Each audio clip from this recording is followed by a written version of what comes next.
Chapter 1 of Martin Hewitt, Investigator, by Arthur Morrison. Recording by Kirsten Wever. The LENTON CROFT Robberies. Those who retain any memory of the great law cases of 15 or 20 years back will remember at least the title of that extraordinary case, Bartley v. Bartley and others, which occupied the probate court for some weeks on end, and caused an amount of public interest rarely accorded to any but the cases considered in the other division of the same court. The case itself was noted for the large quantity of remarkable and unusual evidence presented by the plaintiff's side, evidence that took the other party completely by surprise, and overthrew their case like a house of cards. The affair will, perhaps, be more readily recalled as the occasion of the sudden rise to eminence in their profession of Messrs. Crellin, Hunt, and Crellin, solicitors for the plaintiff, a result due entirely to the wonderful ability shown in this case of building up, apparently out of nothing, a smashing weight of irresistible evidence. That the firm has since maintained, indeed enhanced, the position it then won for itself, need scarcely be said here. Its name is familiar to everybody. But there are not many of the outside public who know that the credit of the whole performance was primarily due to a young clerk in the employ of Messrs. Crellin, who had been given charge of the seemingly desperate task of collecting evidence in the case.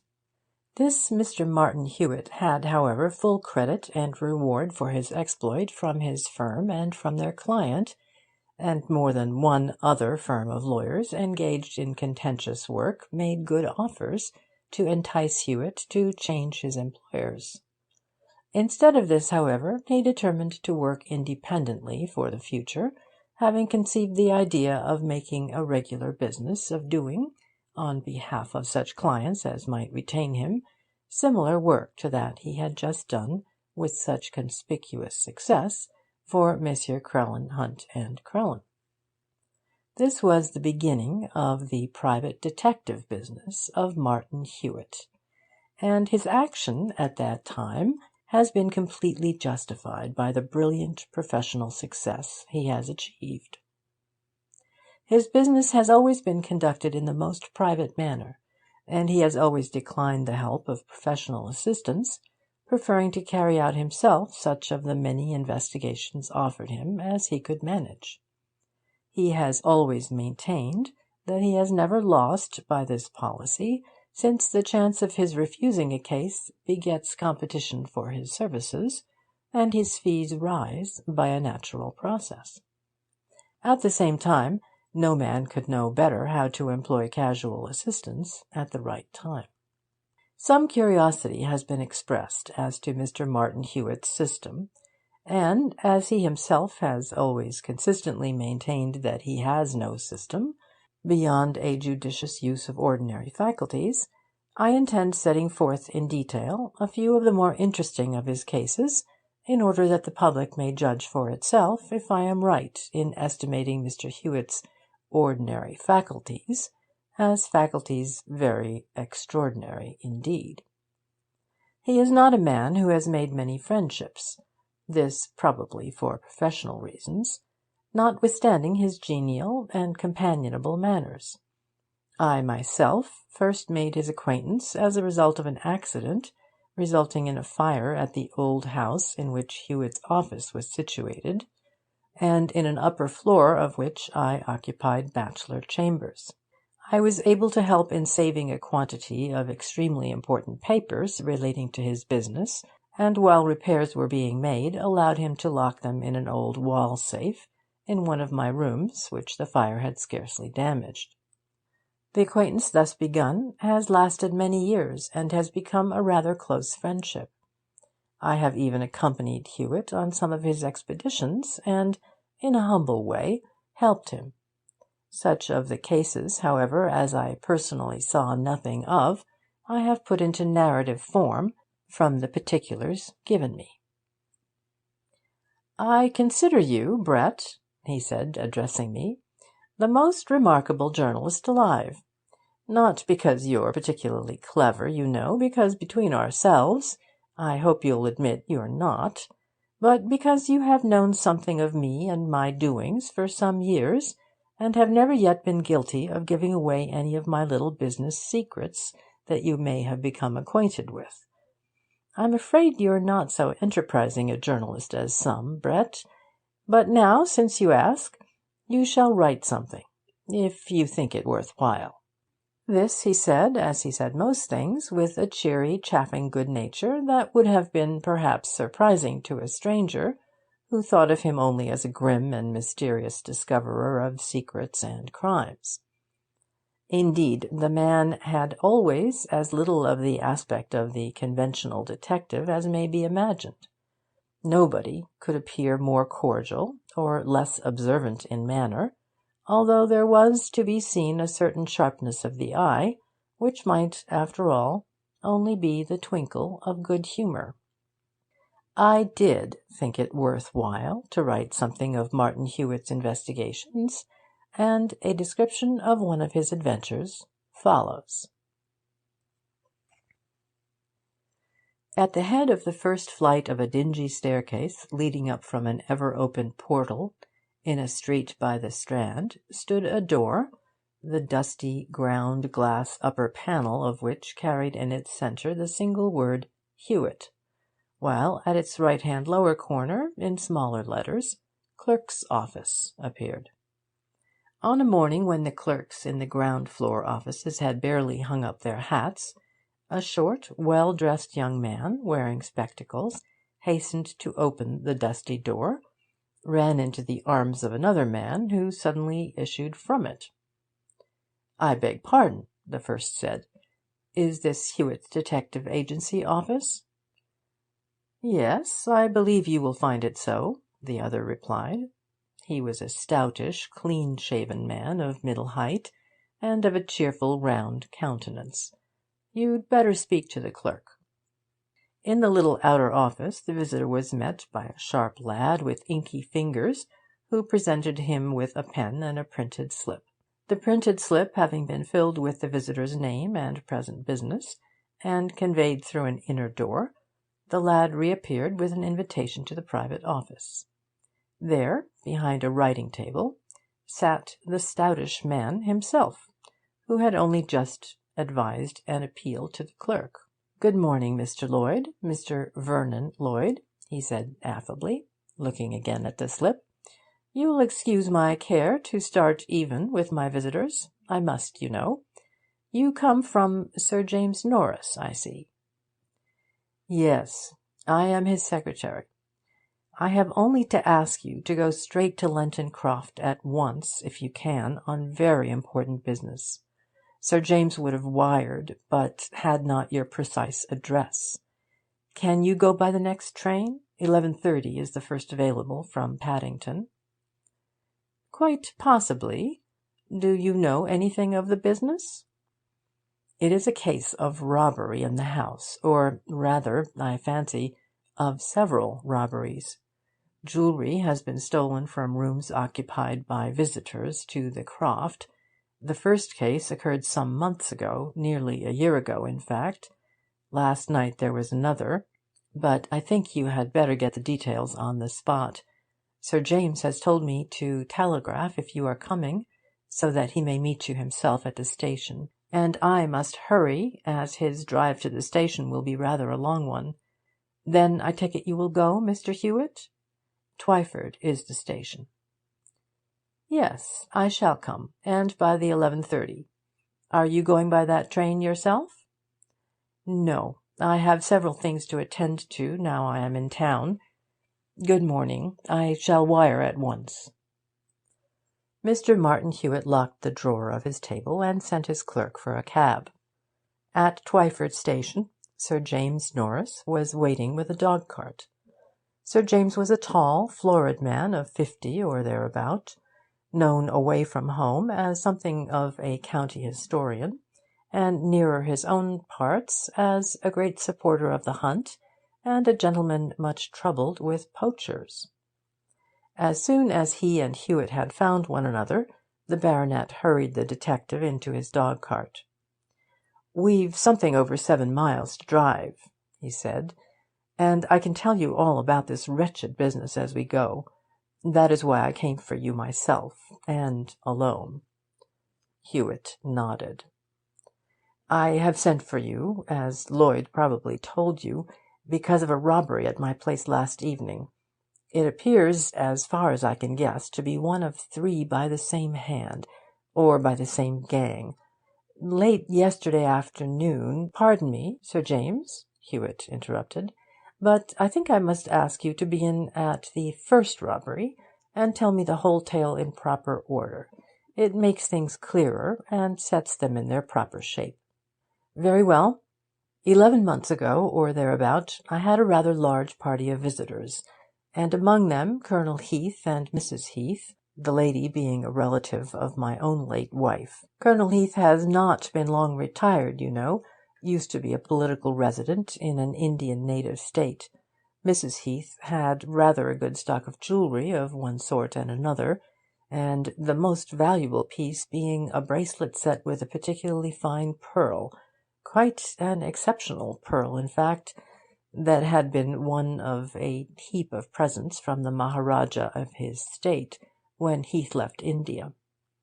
It was a very noticeable bracelet, the gold setting being a mere featherweight piece of native filigree work, almost too fragile to trust on the wrist, and the pearl being, as I have said, of a size and quality not often seen. Well, Heath and his wife arrived late one evening, and after lunch the following day, most of the men being off by themselves, shooting, I think, my daughter, my sister, who is very often down here, and Mrs. Heath took it into their heads to go walking, fern hunting, and so on.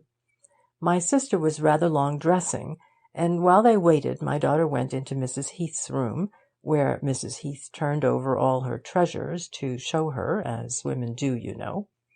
When my sister was at last ready, they came straight away, leaving the things littered about the room, rather than stay longer to pack them up.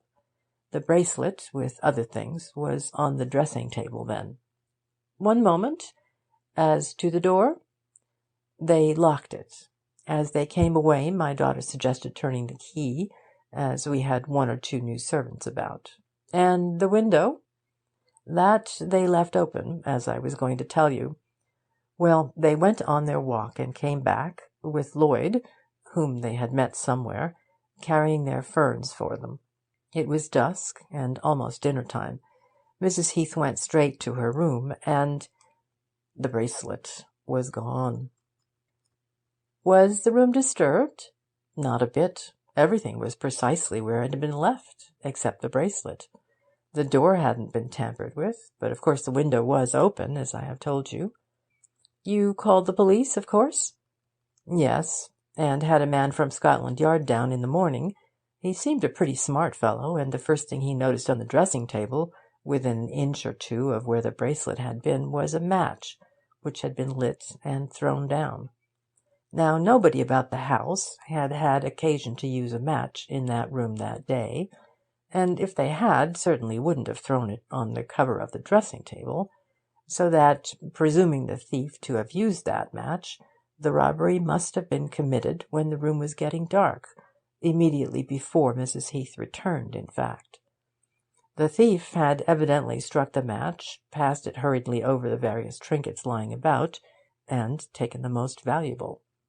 Nothing else was moved? Nothing at all. Then the thief must have escaped by the window, although it was not quite clear how.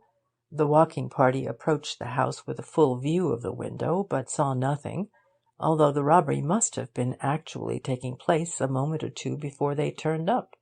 There was no water-pipe within any practicable distance of the window, but a ladder usually kept in the stable-yard was found lying along the edge of the lawn. The gardener explained, however, that he had put the ladder there after using it himself early in the afternoon. Of course, it might easily have been used again after that and put back. Just what the Scotland Yard man said. He was pretty sharp, too, on the gardener, but very soon decided that he knew nothing of it. No stranger had been seen in the neighbourhood, nor had passed the lodge gates. Besides, as the detective said, it scarcely seemed the work of a stranger. A stranger could scarcely have known enough to go straight to the room where a lady, only arrived the day before, had left a valuable jewel, and away again without being seen. So all the people about the house were suspected in turn. The servants offered in a body to have their boxes searched, and this was done. Everything was turned over, from the butlers to the new kitchen maids. I don't know that I should have carried things quite so far had I been the loser myself, but it was my guest, and I was in such a horrible position.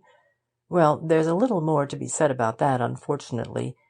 Nothing came of it all, and the thing's as great a mystery now as ever. I believe the Scotland Yard man got as far as suspecting me before he gave it up altogether, but give it up he did in the end. I think that's all I know about the first robbery. Is it clear? Oh, yes, I shall probably want to ask a few questions when I have seen the place, but they can wait. What next?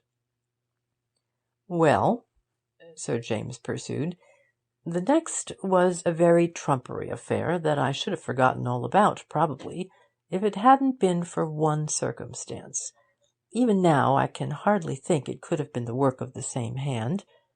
4 months or thereabout after Mrs. Heath's disaster, in February of this year, in fact, Mrs. Armitage, a young widow who had been a schoolfellow of my daughter's, stayed with us for a week or so.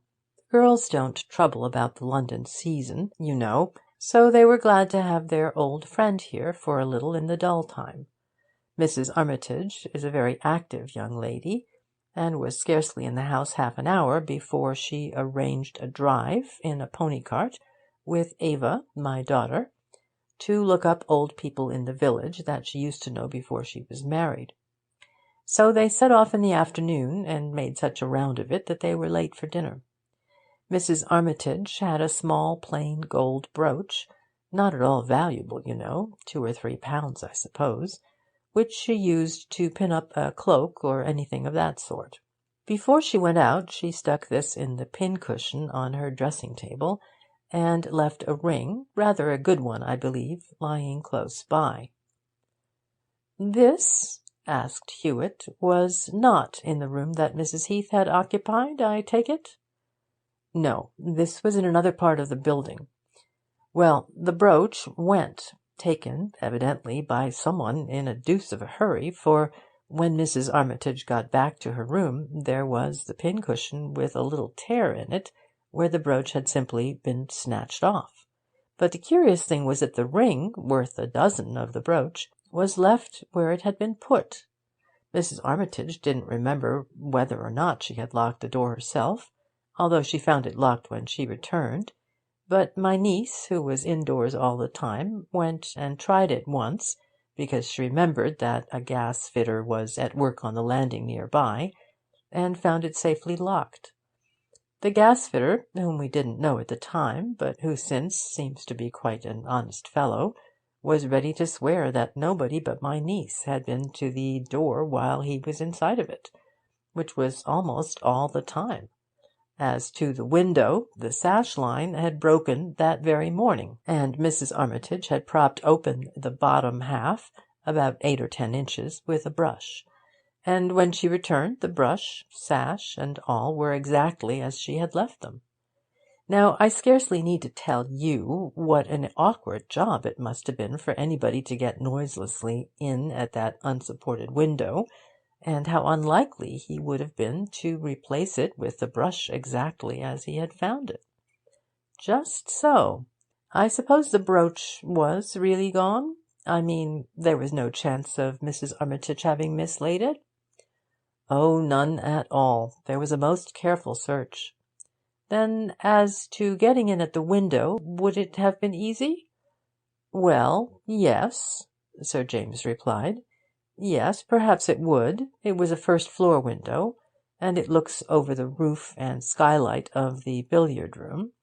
I built the billiard-room myself, built it out from a smoking-room just at the corner. It would be easy enough to get at the window from the billiard-room roof.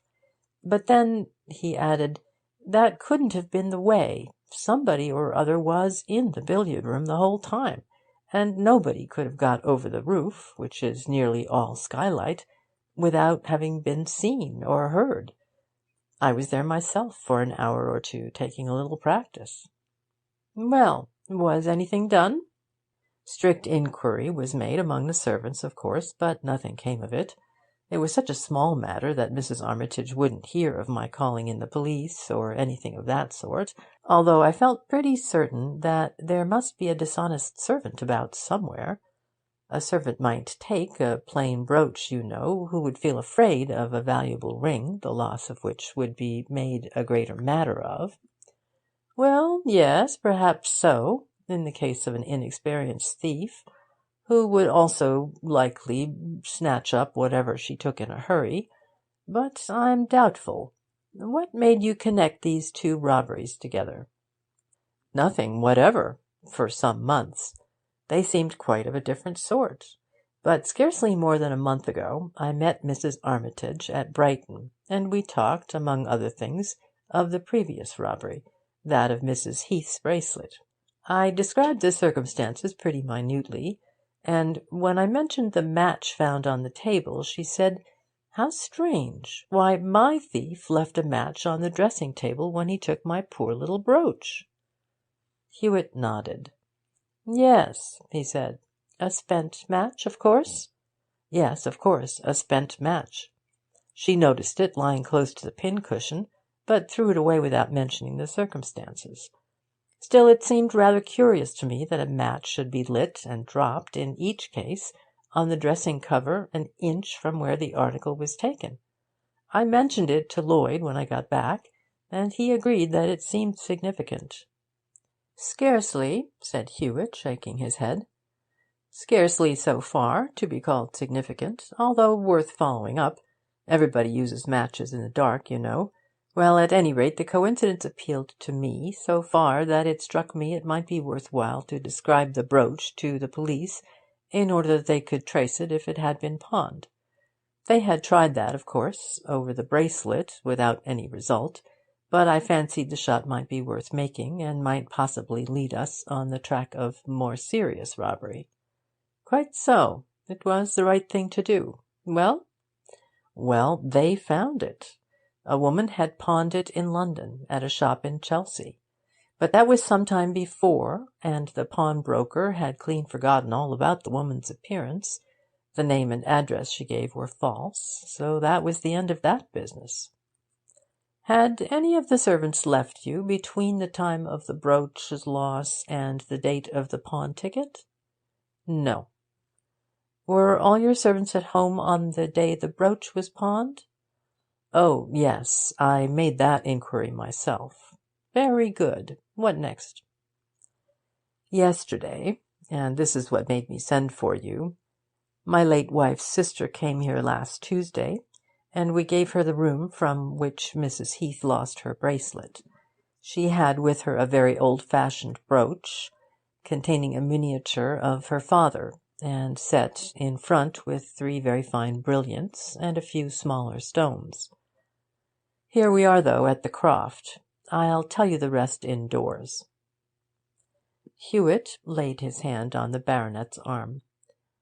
"Don't pull up, Sir James," he said. "Drive a little farther.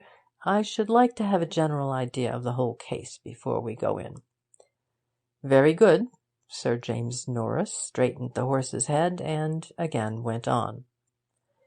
"Late yesterday afternoon, as my sister-in-law was changing her dress, she left her room for a moment to speak to my daughter in her room, almost adjoining.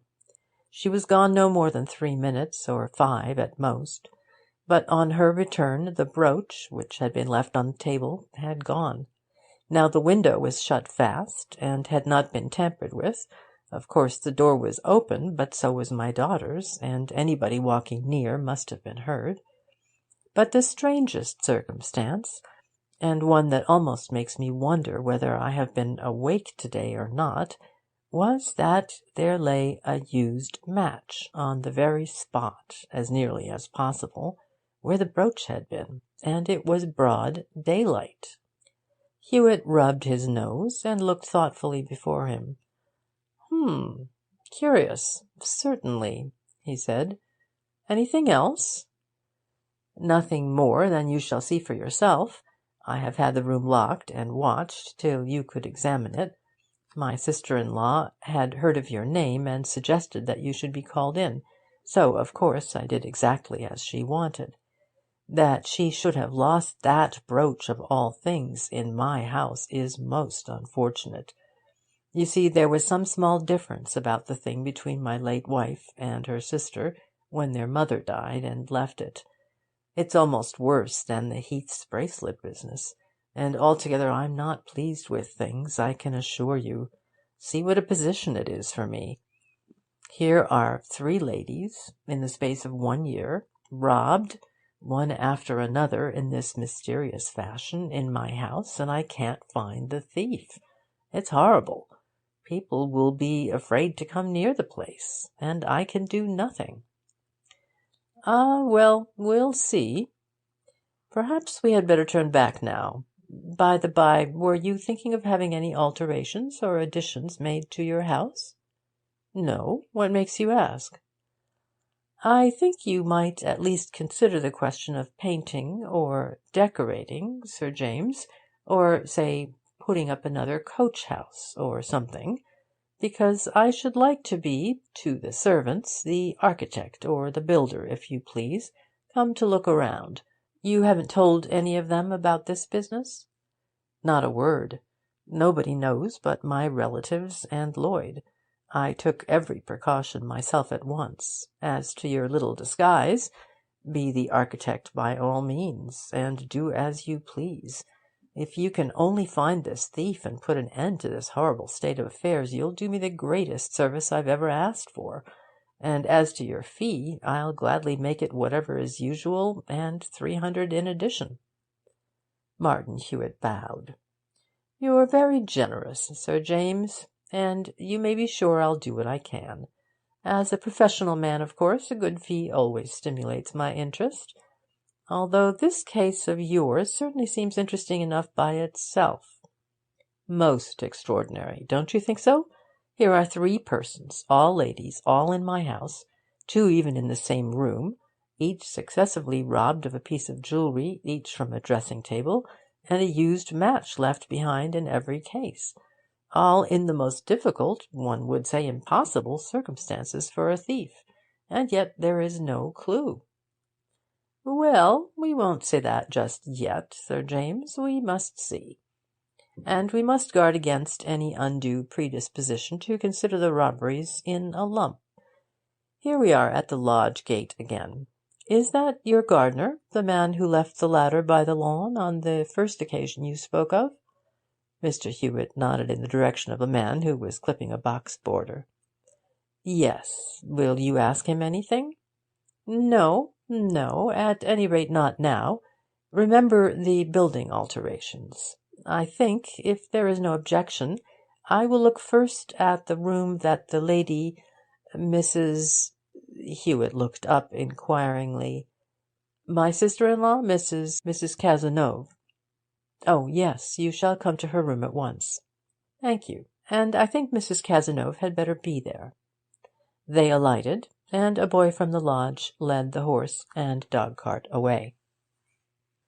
Mrs. Cazenove was a thin and faded, but quick and energetic lady of middle age. She bent her head very slightly on learning Martin Hewitt's name, and said, I must thank you, Mr. Hewitt, for your very prompt attention. I need scarcely say that any help you can afford in tracing the thief who has my property, whoever it may be, will make me most grateful. My room is quite ready for you to examine. The room was on the 2nd floor, the top floor at that part of the building. Some slight confusion of small articles of dress was observable in parts of the room. This, I take it, inquired Hewitt, is exactly as it was at the time the brooch was missed? Precisely, Mrs. Cazenove answered.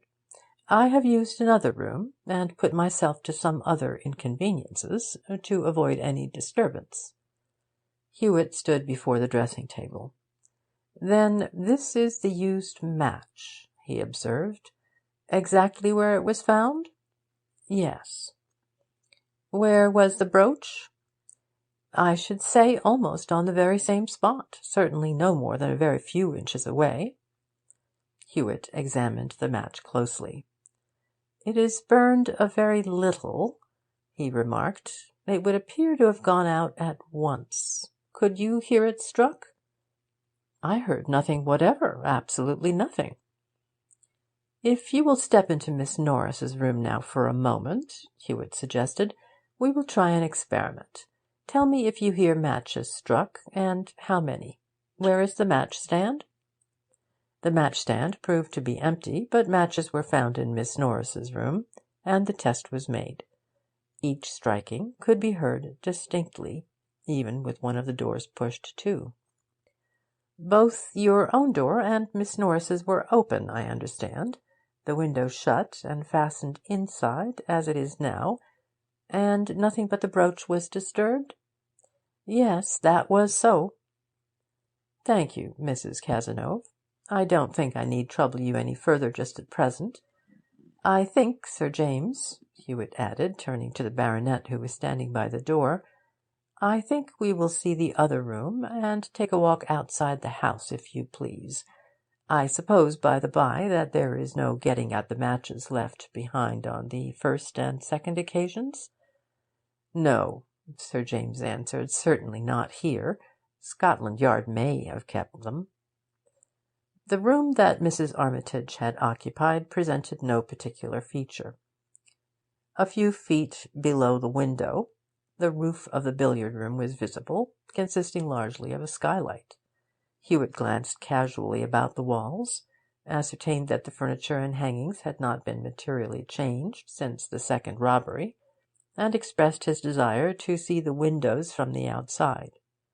Before leaving the room, however, he wished to know the names of any persons who were known to have been about the house on the occasion of all 3 robberies. Just carry your mind back, Sir James, he said. Begin with yourself, for instance.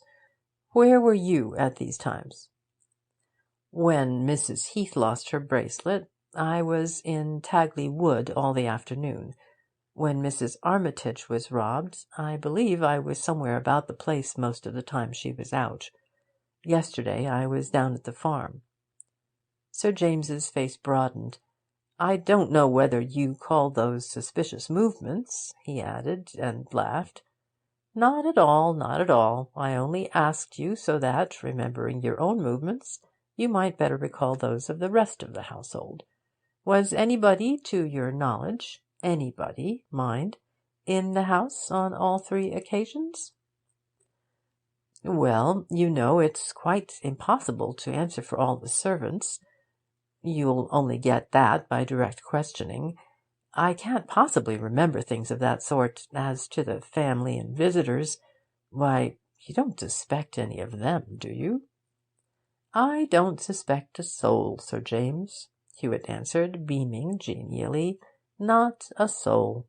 You see, I can't suspect people till I know something about where they were.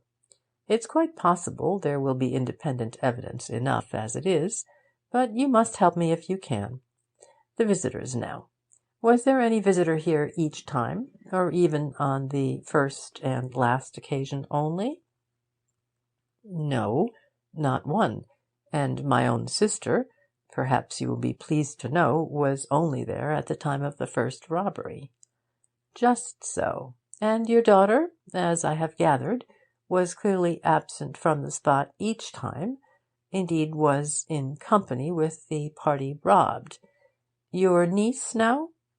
Why, hang it all, Mr. Hewitt, I can't talk of my niece as a suspected criminal. The poor girl's under my protection, and I really can't allow— Hewitt raised his hand and shook his head deprecatingly. My dear sir, haven't I said that I don't suspect a soul? Do let me know how the people were distributed, as nearly as possible. Let me see, it was your niece, I think, who found that Mrs. Armitage's door was locked, this door, in fact, on the day she lost her brooch? Yes, it was. Just so. At the time when Mrs. Armitage herself had forgotten whether she locked it or not. And yesterday, was she out then? No, I think not. Indeed, she goes out very little. Her health is usually bad. She was indoors, too, at the time of the Heath robbery, since you ask.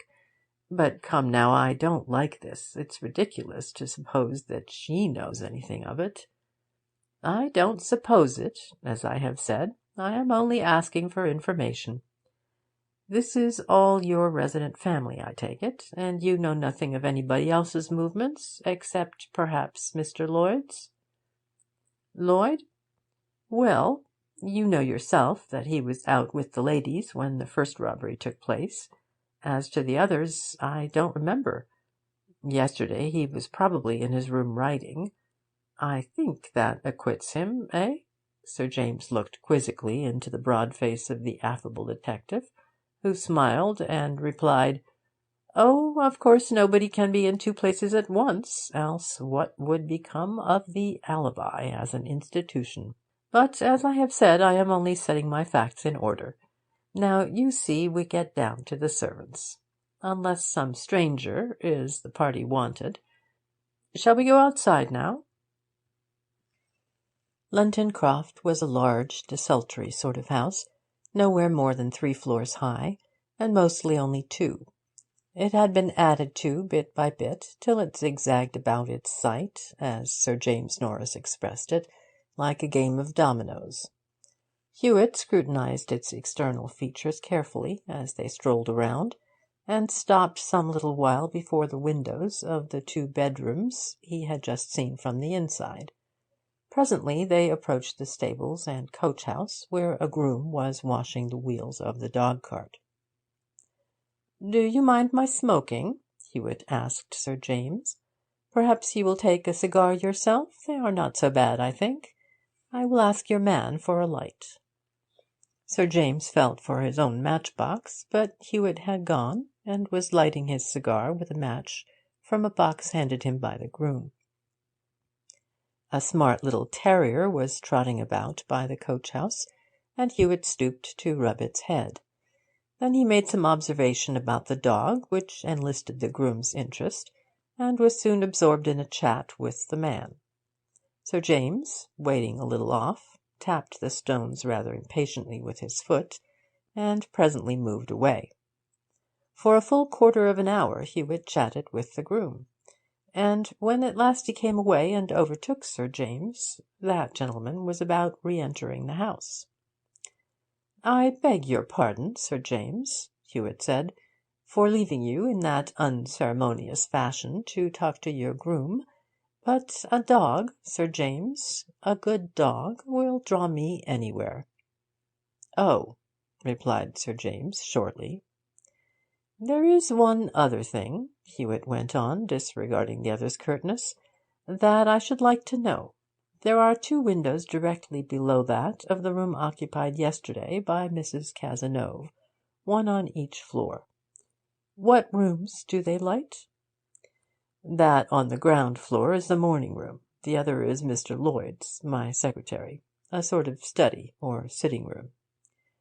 "Now you will see at once, Sir James," Hewitt pursued, with an affable determination to win the baronet back to good humour, "you will see at once that if a ladder had been used in Mrs. Heath's case, and anybody was looking from either of these rooms, they would have seen it. Of course, the Scotland Yard man questioned everybody as to that, but nobody seemed to have been in either of the rooms when the thing occurred. At any rate, nobody saw anything. Still, I think I should like to look out of those windows myself. It will at least give me an idea of what was in view and what was not, if anybody had been there." Sir James Norris led the way to the morning room. As they reached the door, a young lady, carrying a book and walking very languidly, came out. Hewitt stepped aside to let her pass, and afterward said interrogatively, "Miss Norris, your daughter, Sir James?" "No, my niece. Do you want to ask her anything? Dora, my dear," Sir James added, following her in the corridor, "this is Mr. Hewitt, who is investigating these wretched robberies for me. I think he would like to hear if you remember anything happening at any of the 3 times." The lady bowed slightly, and said in a plaintive drawl, "I, uncle? Really, I don't remember anything. Nothing at all." "You found Mrs. Armitage's door locked, I believe," asked Hewitt, "when you tried it on the afternoon when she lost her brooch?" "Oh, yes, I believe it was locked. Yes, it was." "Had the key been left in it?" "The key? Oh, no, I think not. No." "Do you remember anything out of the common happening, anything whatever, no matter how trivial, on the day Mrs. Heath lost her bracelet?" "No, really I don't. I can't remember at all." "Nor yesterday?" "No, nothing. I don't remember anything." "Thank you," said Hewitt hastily. "Thank you. Now the morning room, Sir James." In the morning room Hewitt stayed but a few seconds, doing little more than casually glance out of the windows. In the room above he took a little longer time. It was a comfortable room, but with rather effeminate indications about its contents. Little pieces of draped silk work. Near the window was a cage containing a grey parrot, and the writing-table was decorated with 2 vases of flowers. "Lloyd makes himself pretty comfortable, eh?" Sir James observed. "But it isn't like anybody would be here while he was out, at the time that the bracelet went." "No," replied Hewitt meditatively. "No, I suppose not." He stared thoughtfully out of the window, and then, still deep in thought, rattled at the wires of the cage with a quill toothpick, and played a moment with the parrot. Then, looking up at the window again, he said, "That is Mr. Lloyd, isn't it, coming back in a fly?" "Yes, I think so. Is there anything else you would care to see here?" "No, thank you," Hewitt replied. "I don't think there is."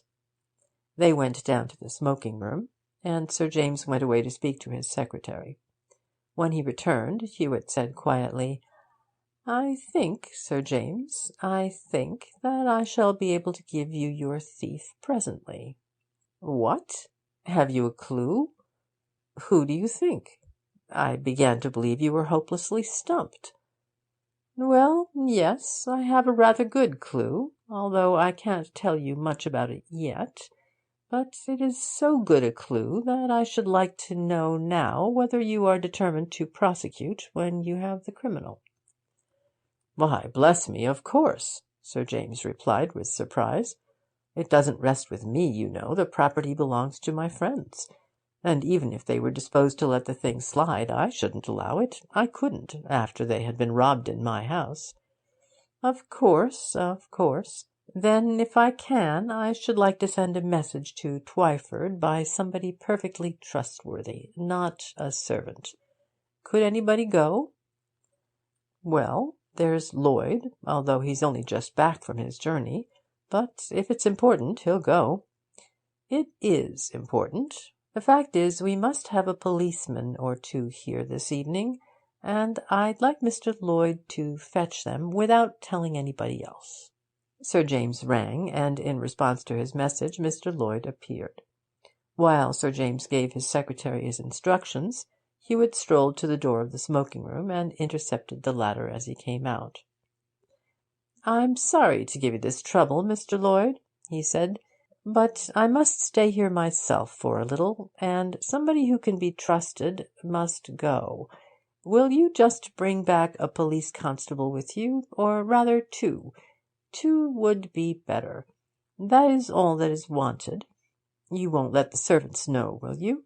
Of course, there will be a female searcher at the Twyford police station? Ah, of course. Well, you needn't bring her, you know. That sort of thing is done at the station." And, chatting thus confidentially, Martin Hewitt saw him off. When Hewitt returned to the smoking-room, Sir James said suddenly, "Why, bless my soul, Mr. Hewitt, we haven't fed you. I'm awfully sorry. We came in rather late for lunch, you know, and this business has bothered me so I clean forget everything else. There's no dinner till 7, so you'd better let me give you something now. I'm really sorry. Come along." "Thank you, Sir James," Hewitt replied. "I won't take much. A few biscuits, perhaps, or something of that sort. And, by the by, if you don't mind, I rather think I should like to take it alone. The fact is, I want to go over this case thoroughly by myself. Can you put me in a room?" "Any room you like. Where will you go? The dining room's rather large, but there's my study. That's pretty snug. Or perhaps I can go into Mr. Lloyd's room for an hour or so. I don't think he'll mind, and it's pretty comfortable." "Certainly, if you'd like. I'll tell them to send you whatever they've got." "Thank you very much. Perhaps they'll also send me a lump of sugar and a walnut. It's a little fad of mine."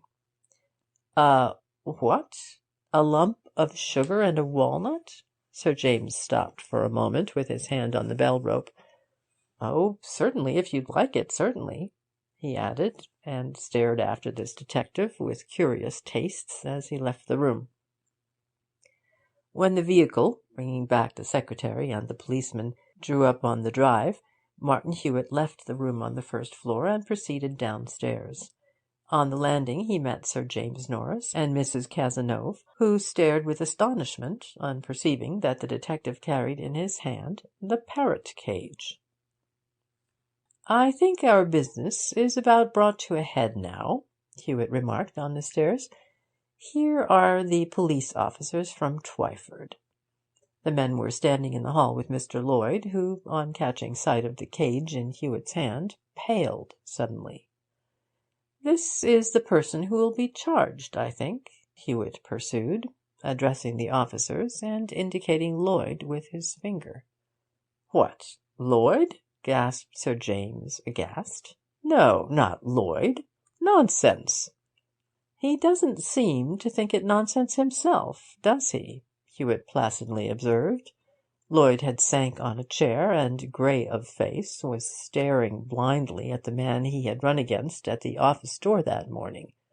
His lips moved in spasms, but there was no sound. The wilted flower fell from his buttonhole to the floor, but he did not move. "This is his accomplice," Hewitt went on, placing the parrot and cage on the hall table, "though I doubt whether there will be any use in charging him. Eh, Polly?" The parrot put his head aside and chuckled. "Hallo, Polly!" it quite gurgled. "Come along." Sir James Norris was hopelessly bewildered. "Lloyd, Lloyd," he said under his breath. "Lloyd, and that."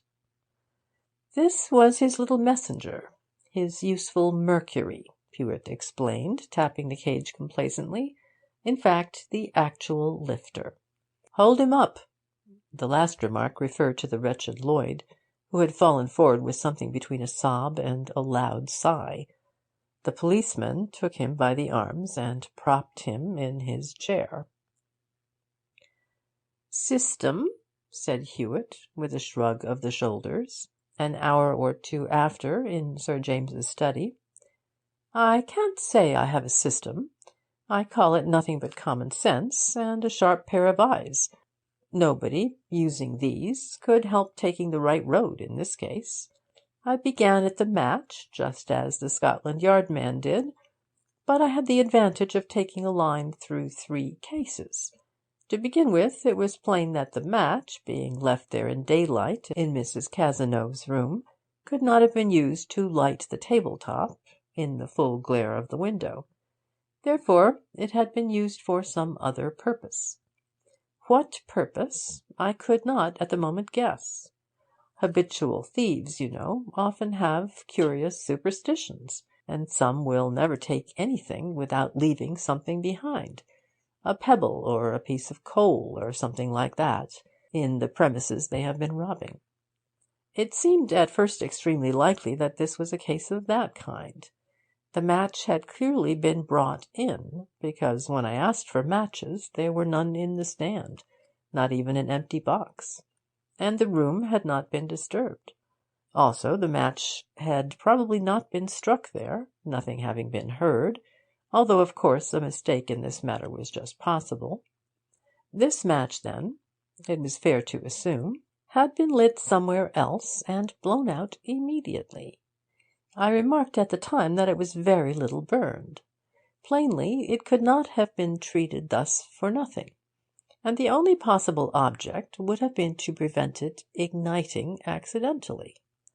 Following on this, it became obvious that the match was used, for whatever purpose, not as a match, but merely as a convenient splinter of wood. So far so good. But on examining the match very closely, I observed, as you can see for yourself, certain rather sharp indentations in the wood. They are very small, you see, and scarcely visible, except upon narrow inspection, but there they are, and their positions are regular. See, there are 2 on each side, each opposite the corresponding mark of the other pair. The match, in fact, would seem to have been gripped in some fairly sharp instrument, holding it at 2 points above and 2 below. An instrument, as it may strike you at once, not unlike the beak of a bird. Now here was an idea.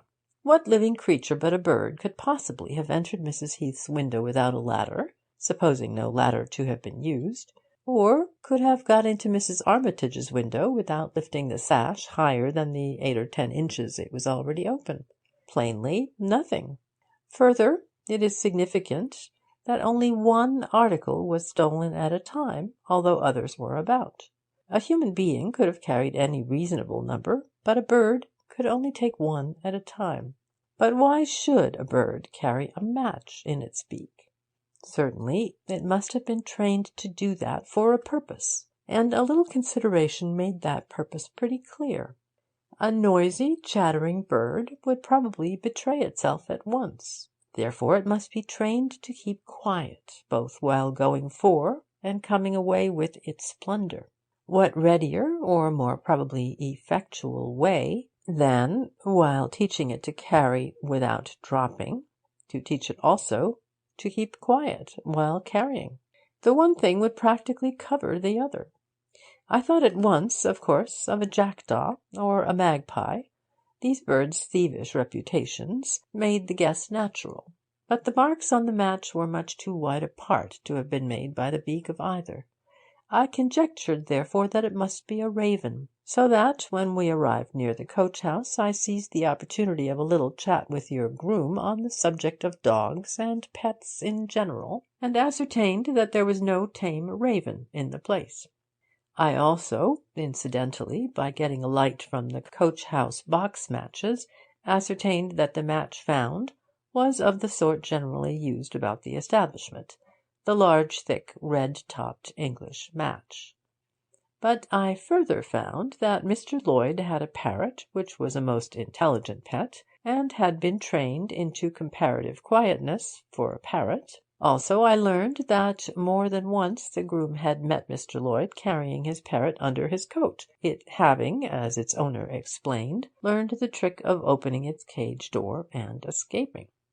I said nothing, of course, to you of all of this, because I had as yet nothing but a train of argument and no results. I got to Lloyd's room as soon as possible. My chief object in going there was achieved when I played with the parrot and induced it to bite a quill toothpick. When you left me in the smoking-room, I compared the quill and the match very carefully, and found that the marks corresponded exactly. After this I felt very little doubt indeed.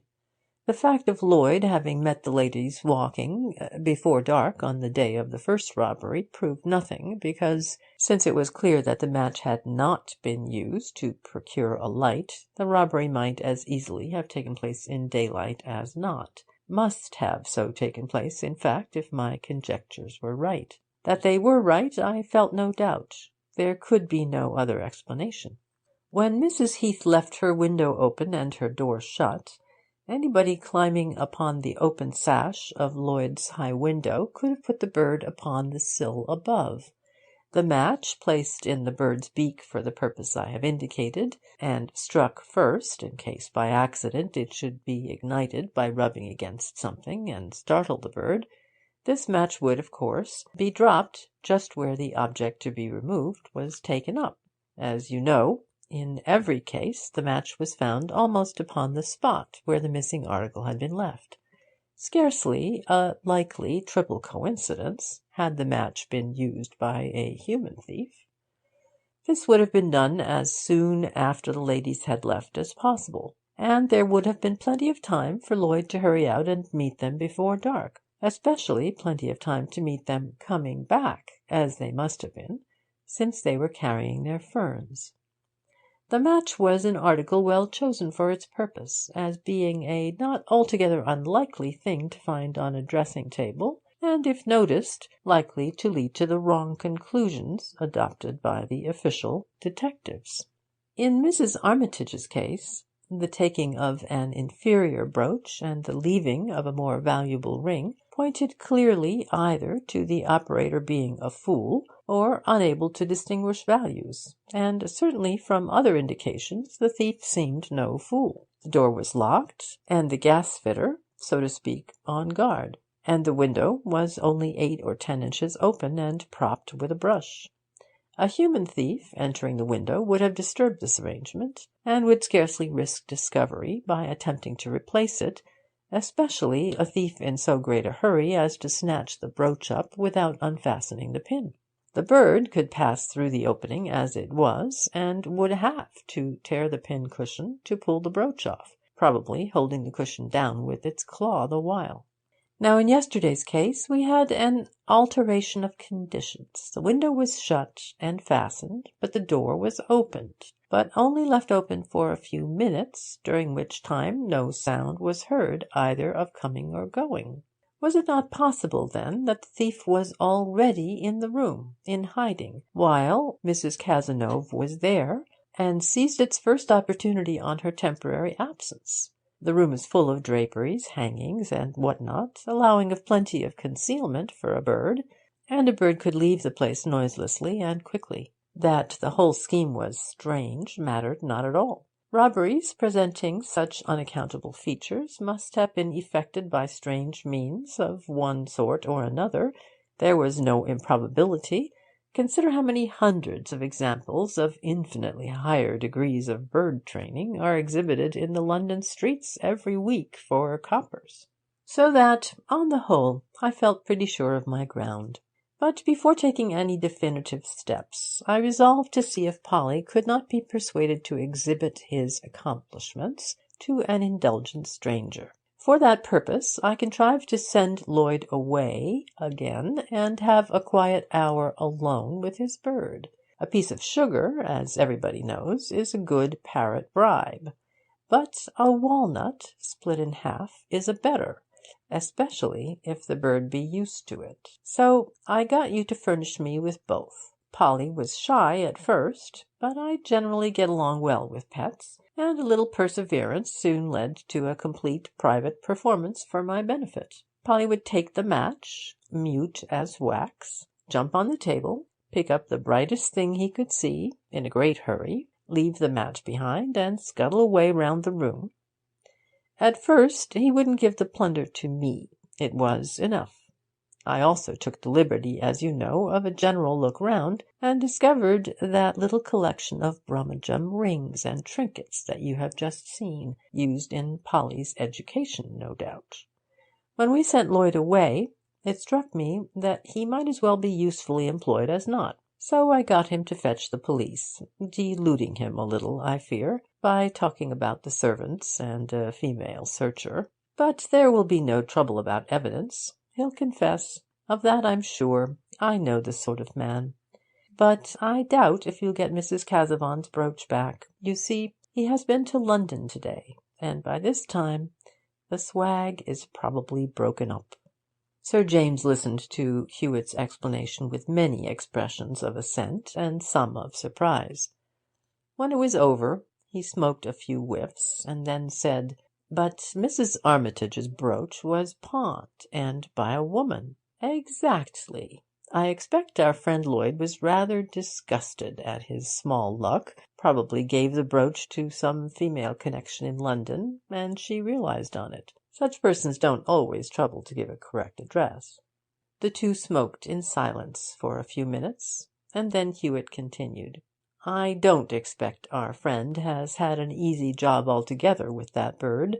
His successes at most have only been 3, and I suspect he had many failures and not a few anxious moments that we know nothing of. I should judge as much merely from what the groom told me of frequently meeting Lloyd with his parrot. But the plan was not a bad one, not at all. Even if the bird had been caught in the act, it would only have been that mischievous parrot, you see, and his master would only have been looking for him. End of chapter 1.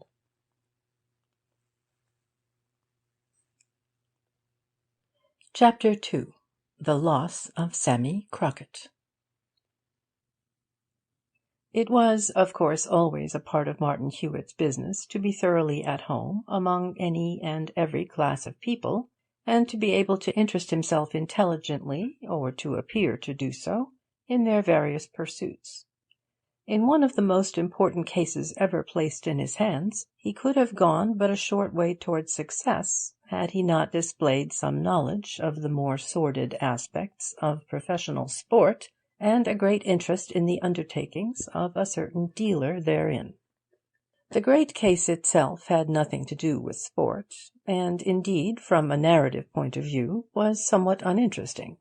But the man who alone held the one piece of information wanted was a keeper, backer, or gaffer of professional pedestrians, and it was through the medium of his pecuniary interest in such matters that Hewitt was enabled to strike a bargain with him. The man was a publican on the outskirts of Padfield, a northern town, pretty famous for its sporting tastes.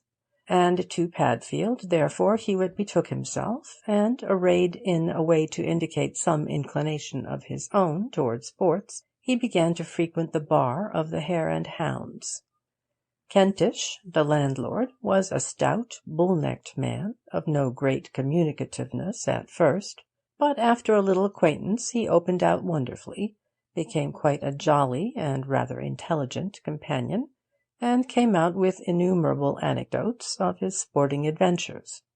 He could put a very decent dinner on the table, too, at the Hare and Hounds, and Hewitt's frequent invitations to him to join therein, and divide a bottle of the best in the cellar, soon put the two on the very best of terms. Good terms with Mr. Kentish was Hewitt's great desire, for the information he wanted was of a sort that could never be extracted by casual questioning, but must be a matter of open communication by the publican, extracted in what way it might be. "Look here," said Kentish one day, "I'll put you on to a good thing, my boy, a real good thing. Of course you know all about the Padfield 135 yards handicap being run off now?" "Well, I haven't looked into it much," Hewitt replied. "Ran the first round of heats last Saturday and Monday, didn't they?" "They did. Well," Kentish spoke in a stage whisper as he leaned over and rapped the table, "I've got the final winner in this house." He nodded his head, took a puff at his cigar, and added in his ordinary voice, "Don't say nothin'." "No, of course not. Got something on, of course?" "Rather. What do you think? Got any price I liked. Been saving him up for this. Why, he's got 21 yards, and he can do even time all the way. Fact. Why, he could win run back'ards. He won his heat on Monday like that." The gaffer snapped his fingers in default of a better illustration, and went on. "He might 'a' took it a little easier, I think. It's shortened his price, of course, his jumpin' in by 2 yards. But you can get decent odds now if you go about it right. You take my tip. Back him for his heat next Saturday, in the second round, and for the final. You'll get a good price for the final if you pop it down at once. But don't go making a song of it, will you? I'm giving you a tip I wouldn't give anybody else." "Thanks very much. It's awfully good of you. I'll do what you advise. But isn't there a dark horse anywhere else?" "Not dark to me, my boy, not dark to me. I know every man runnin' like a book. Old Taylor, him over at the Cop, he's got a very good lad at 18 yards, a very good lad indeed, and he's a trier this time, I know. But bless you, my lad could give him 10 instead of taking 3, and beat him then. When I'm running a real trier, I'm generally running something very near a winner, you bet. And this time, mind, this time I'm running the certainest winner I ever run, and I don't often make a mistake. You back him." "I shall, if you're as sure as that. But who is he?" "Oh, Crockett's his name, Sammy Crockett. He's quite a new lad. I've got young Steggles looking after him, sticks to him like wax. Takes his little breathers in my bit of ground at the back there. I've got a cinder sprint path there over behind the trees. I don't let him out of my sight much, I can tell you. He's a straight lad, and he knows it'll be worth his while to stick to me, but there's some 'ud poison him if they thought he'd spoil their books." Soon afterward the two strolled toward the tap-room. "I expect Sammy'll be there," the landlord said, "with Steggles. I don't hide him too much. They'd think I'd got something extra on if I did." In the tap-room sat a lean, wire-drawn-looking youth with sloping shoulders and a thin face, and by his side was a rather short, thick-set man who had an odd air, no matter what he did, of proprietorship and surveillance of the lean youth. Several other men sat about, and there was loud laughter, under which the lean youth looked sheepishly angry. "'Tarn't no good, Sammy, lad," someone was saying. "You a-making after Nancy Webb? She'll ha' nowt to do with thee." "Don't like 'em so thread-papery," added another. "No, Sammy, you aren't the lad for she. I see her—" "What about Nancy Webb?" asked Kentish, pushing open the door. "Sammy's all right anyway. You keep fit, my lad, and go on improvin', and some day you'll have as good a house as me. Never mind the lasses. Had his glass o' beer, has he?" This to Raggy Steggles, who, answering in the affirmative, viewed his charge as though he were a post and the beer a recent coat of paint. "Has 2 glasses of mild a day," the landlord said to Hewitt. "Never puts on flesh, so he can stand it. Come out now." He nodded to Steggles, who rose, and marched Sammy Crockett away for exercise. On the following afternoon, it was Thursday, as Hewitt and Kentish chatted in the landlord's own snuggery, Steggles burst into the room in a great state of agitation, and spurted out, He's bolted, gone away." "What?" "Sammy, gone, hooked it. I can't find him." The landlord stared blankly at the trainer, who stood with a sweater dangling from his hand, and stared blankly back. "What d'you mean?" Kentish said at last. "Don't be a fool. He's in the place somewhere. Find him." But this Steggles defied anybody to do. He had looked already. He had left Crockett at the cinder path, behind the trees in his running gear, with the addition of the long overcoat and cap he used in going between the path and the house to guard against chill. "I was going to give him a bust or 2 with the pistol," the trainer explained. "But when we got over t'other side, Raggy, says he, 'It's blowin' a bit chilly. I think I'll ha' a sweater. There's one in my box, ain't there?' So I cooms for the sweater, and it weren't on his box. When I found it and got back, he weren't there. They'd seen nowt o' him in t'house, and he weren't nowhere else." Hewitt and the landlord, now thoroughly startled, searched everywhere, but to no purpose. "What should he go off the place for?" asked Kentish, in a sweat of apprehension. "'Tain't chilly a bit. It's warm. He didn't want no sweater. Never wore one before. It was a piece of kid, to be able to clear out. Nice thing this is. I stand to win 2 years' takings over him. Here, you'll have to find him." "Ah, but how?" exclaimed the disconcerted trainer, dancing about distractedly. "I've got all I could scrape on him myself. Where can I look?" Here was Hewitt's opportunity. He took Kentish aside and whispered. What he said startled the landlord considerably. "Yes, I'll tell you all about that," he said, "if that's all you want. It's no good or harm to me whether I tell you or no. But can you find him?" "That I can't promise, of course. But you know who I am now, and what I'm here for. If you like to give me the information I want, I'll go into the case for you, and of course I shan't charge any fee. I may have luck, but I can't promise, of course." The landlord looked in Hewitt's face for a moment. Then he said, "Done. It's a deal." "Very good," Hewitt replied. "Get together the 1 or 2 papers you have, and we'll go into my business in the evening. As to Crockett, don't say a word to anybody. I'm afraid it must get out, since they all know about it in the house, but there's no use in making unnecessary noise. Don't make hedging bets, or do anything that will attract notice. Now we'll go over to the back and look at this cinder path of yours." Here Steggles, who was still standing near, was struck with an idea. "How about old Taylor at the cop, governor, eh?" he said meaningly. "His lad's good enough to win, with Sammy out, and Taylor is backing him plenty. Think he knows anything of this?" "That's likely," Hewitt observed, before Kentish could reply. "Yes, look here. Suppose Steggles goes and keeps his eye on the cop for an hour or 2, in case there's anything to be heard of. Don't show yourself, of course." Kentish agreed, and the trainer went. When Hewitt and Kentish arrived at the path behind the trees, Hewitt at once began examining the ground. 1 or 2 rather large holes in the cinders were made, as the publican explained, by Crockett in practising getting off his mark. Behind these were several fresh tracks of spiked shoes. The tracks led up to within a couple of yards of the high fence bounding the ground, and there stopped abruptly and entirely. In the fence, a little to the right of where the tracks stopped, there was a stout door. This Hewitt tried and found ajar. "That's always kept bolted," Kentish said. "He's gone out that way. He couldn't have gone any other without coming through the house." "But he isn't in the habit of making a step 3 yards long, is he?"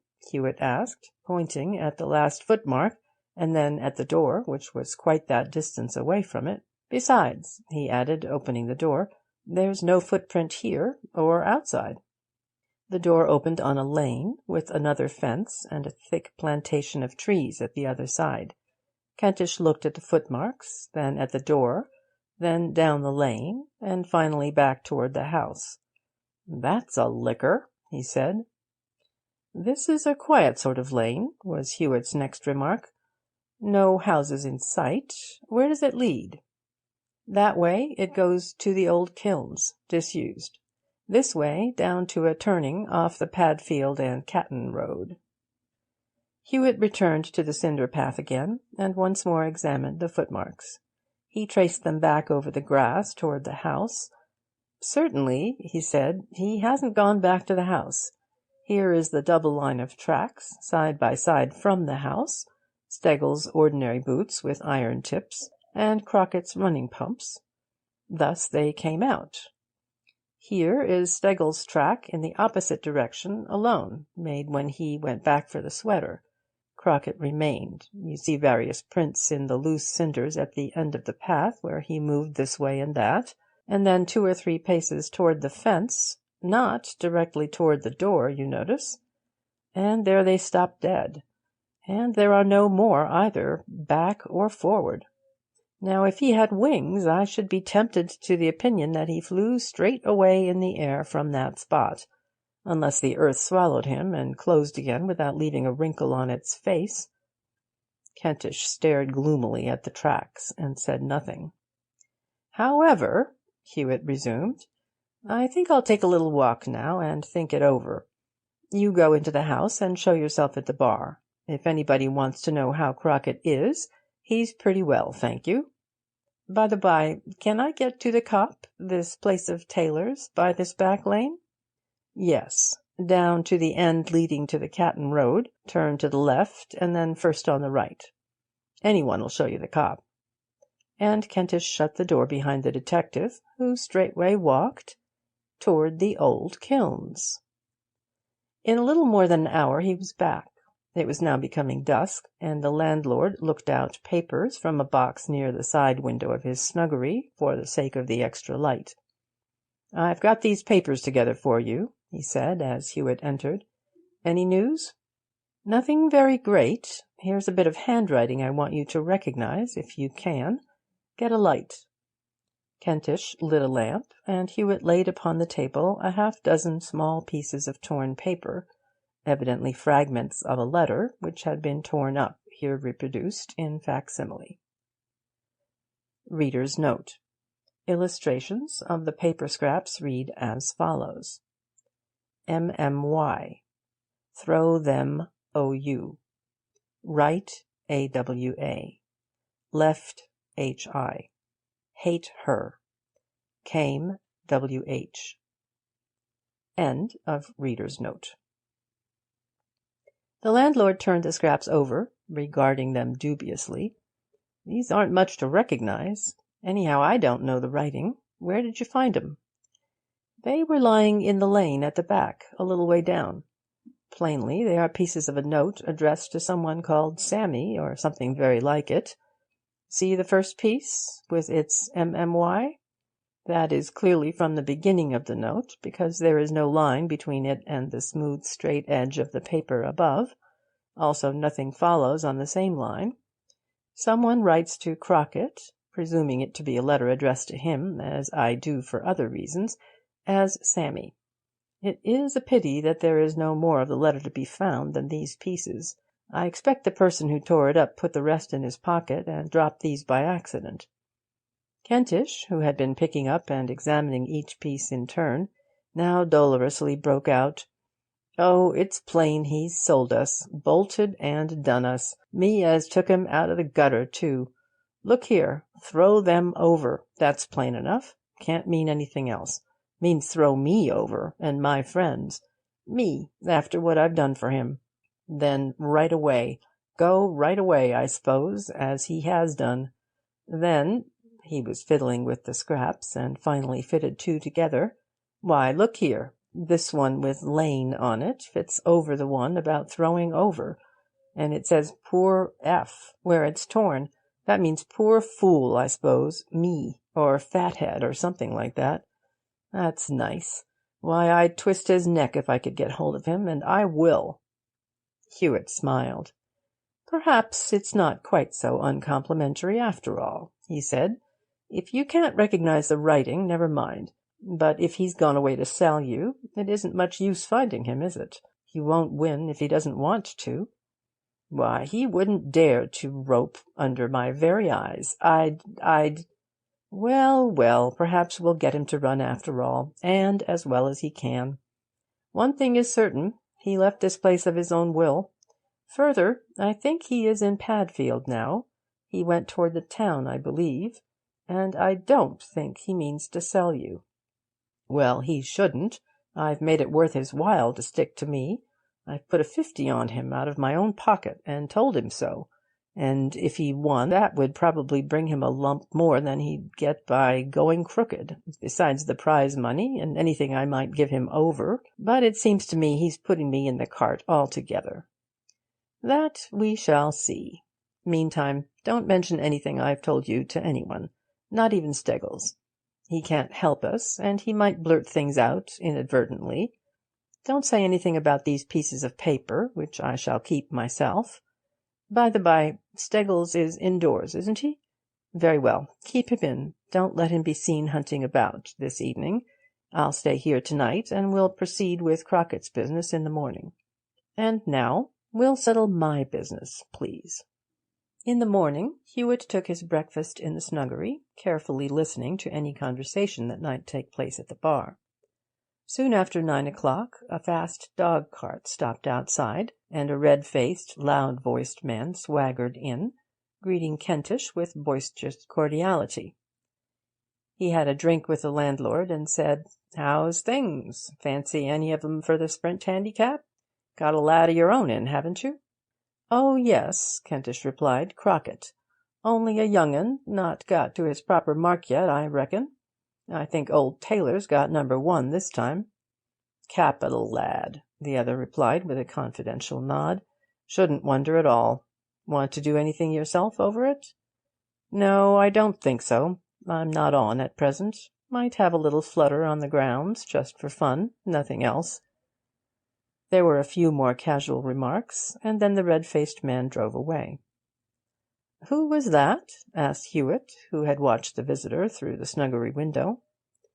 "That's Danby, bookmaker. Cute chap. He's been told Crockett's missing, I'll bet anything, and come here to pump me. No good, though. Matter of fact, I've worked Sammy Crockett into his books for about half I'm in for altogether. Through third parties, of course." Hewitt reached for his hat. "I'm going out for half an hour now," he said. "If Steggles wants to go out before I come back, don't let him. Let him go and smooth over all those tracks on the cinder path, very carefully. And, by the way, could you manage to have your son about the place today, in case I happen to want a little help out of doors?" "Certainly. I'll get him to stay in. But what do you want the cinders smoothed for?" Hewitt smiled and patted his host's shoulder. "I'll explain all my tricks when the job's done," he said, and went out. On the lane from Padfield to Sedby village stood the Plough Beer House, wherein J. Webb was licensed to sell by retail beer to be consumed on the premises or off, as the thirsty list. Nancy Webb, with a very fine colour, a very curly fringe, and a wide smiling mouth revealing a fine set of teeth, came to the bar at the summons of a stoutish old gentleman in spectacles who walked with a stick. The stoutish old gentleman had a glass of bitter beer, and then said in the peculiarly quiet voice of a very deaf man, "Can you tell me, if you please, the way into the main Catton Road?" "Down the lane, turn to the right at the cross-roads, then first to the left." The old gentleman waited with his hand to his ear for some few seconds after she had finished speaking, and then resumed in his whispering voice, "I'm afraid I'm very deaf this morning." He fumbled in his pocket and produced a notebook and pencil. "May I trouble you to write it down? I'm so very deaf at times that I— Thank you." The girl wrote the direction, and the old gentleman bade her good morning and left. All down the lane he walked slowly with his stick. At the cross-roads he turned, put the stick under his arm, thrust his spectacles into his pocket, and strode away in the ordinary guise of Martin Hewitt. He pulled out his notebook, examined Miss Webb's direction very carefully, and then went off another way altogether, toward the Hare and Hounds. Kentish lounged moodily in his bar. "Well, my boy," said Hewitt, "has Steggles wiped out the tracks?" "Not yet. I haven't told him, but he's somewhere about. I'll tell him now." "No, don't. I don't think we'll have that done after all. I expect he'll want to go out soon, at any rate some time during the day. Let him go whenever he wants. I'll sit upstairs a bit in the club-room." "Very well. But how do you know Steggles will be going out?" "Well, he's pretty restless after his lost protégé, isn't he? I don't suppose he'll be able to remain idle long." "And about Crockett, do you give him up?" "Oh, no. Don't you be impatient. I can't say I'm quite confident yet of laying hold of him. The time is so short, you see. But I think I shall at least have news for you by the evening." Hewitt sat in the club-room until the afternoon, taking his lunch there. At length he saw, through the front window, Raggy Steggles walking down the road. In an instant Hewitt was downstairs and at the door.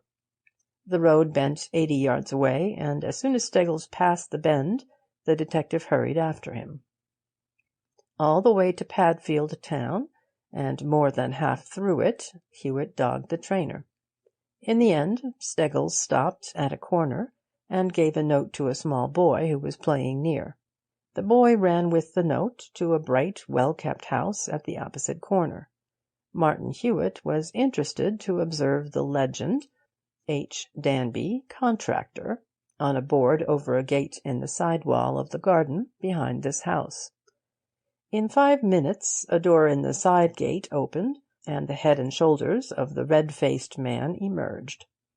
Steggles immediately hurried across and disappeared through the gate. This was both interesting and instructive. Hewitt took up a position in the side street and waited. In 10 minutes the trainer reappeared and hurried off the way he had come, Along the street Hewitt had considerately left clear for him. Then Hewitt strolled toward the smart house and took a good look at it. At one corner of the small piece of forecourt garden, near the railings, a small baize-covered, glass-fronted notice-board stood on 2 posts. On its top edge appeared the words, H. Danby, houses to be sold or let.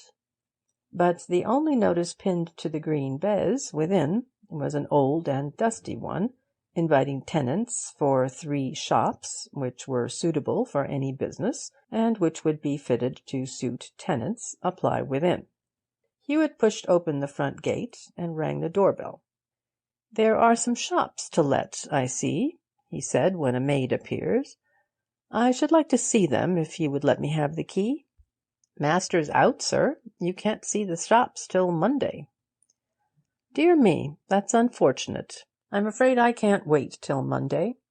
Didn't Mr. Danby leave any instructions, in case anyone should inquire?" "Yes, sir, as I've told you. He said anybody who called about him must come again on Monday." "Oh, very well, then. I suppose I must try. One of the shops is in the High Street, isn't it?" "No, sir. They're all in the new part, Granville Road." "Ah, I'm afraid that will scarcely do. But I'll see. Good day." Martin Hewitt walked away a couple of streets' lengths before he inquired the way to Granville Road. When at last he found that thoroughfare, in a new and muddy suburb, crowded with brick heaps and half-finished streets, he took a slow walk along its entire length. It was a melancholy example of baffled enterprise. A row of a dozen or more shops had been built before any population had arrived to demand goods. Would-be tradesmen had taken many of these shops, and failure and disappointment stared from the windows. Some were half covered by shutters, because the scanty stock scarce sufficed to fill the remaining half. Others were shut almost altogether, the inmates only keeping open the door for their own convenience, and perhaps keeping down a shutter for the sake of a little light. Others again had not yet fallen so low, but struggled bravely still to maintain a show of business and prosperity, with very little success. Opposite the shops there still remained a dusty, ill-treated hedge, and a forlorn-looking field, which an old board offered on building leases. Altogether a most depressing spot. There was little difficulty in identifying the 3 shops offered for letting by Mr. H. Danby. They were all together near the middle of the row, and were the only ones that appeared not yet to have been occupied. A dusty "To Let" bill hung in each window, with written directions to inquire of Mr. H. Danby, or at number 7. Now number 7 was a melancholy baker's shop, with a stock of 3 loaves and a plate of stale buns. The disappointed baker assured Hewitt that he usually kept the keys of the shops, but that the landlord, Mr. Danby, had taken them away the day before to see how the ceilings were standing, and had not returned them. "But if you was thinking of taking a shop here," the poor baker added, with some hesitation, if you'll excuse my advising you, I shouldn't recommend it. I've had a sickener of it myself." Hewitt thanked the baker for his advice, wished him better luck in future, and left. To the Hare and Hounds his pace was brisk. "Come," he said, as he met Kentish's inquiring glance, "this has been a very good day on the whole. I know where our man is now, and I think we can get him, by a little management." "Where is he?" "Oh, down in Padfield. As a matter of fact, he's being kept there against his will, we shall find. I see that your friend Mr. Danby is a builder as well as a bookmaker." "Not a regular builder. He speculates in a street of new houses now and then, that's all. But is he in it?" "He's as deep in it as anybody, I think. Now don't fly into a passion. There are a few others in it as well, but you'll do harm if you don't keep quiet." "But go and get the police. Come and fetch him, if you know where they're keeping him. Why—" "So we will.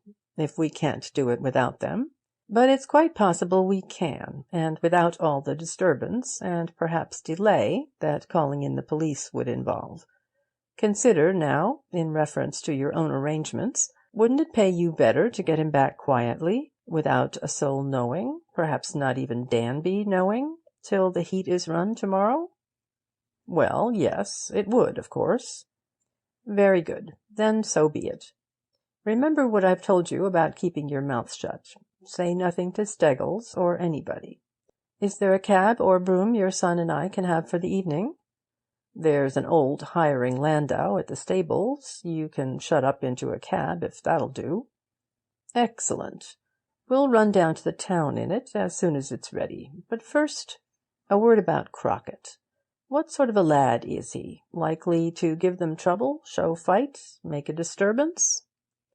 No, I should say not. He's no Pluckton, certainly. All his manhood's in his legs, I believe. You see, he ain't a big sort of chap at best, and he'd be pretty easy put upon. At least I guess so.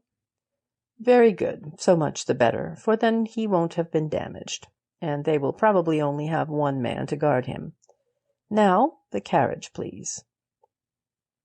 Young Kentish was a 6-foot sergeant of grenadiers, home on furlough, and luxuriating in plain clothes.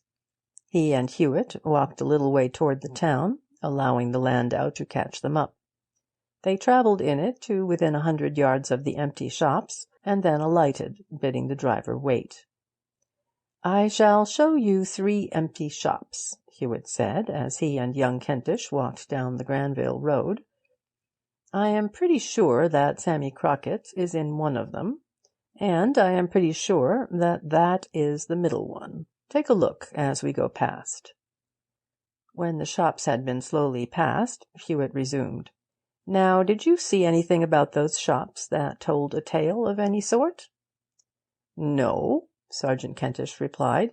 "I can't say I noticed anything beyond the fact that they were empty, and likely to stay so, I should think." "We'll stroll back and look in at the windows, if nobody's watching us," Hewitt said. "You see, it's reasonable to suppose they've put him in the middle one, because that would suit their purpose best. The shops at each side of the 3 are occupied, and if the prisoner struggled or shouted or made an uproar, he might be heard if he were in one of the shops next to those inhabited, so that the middle shop is the most likely.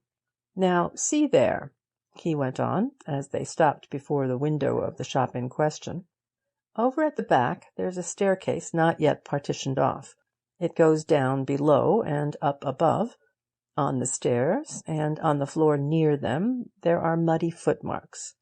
These must have been made to-day, else they would not be muddy but dry and dusty, since there hasn't been a shower for a week till tomorrow.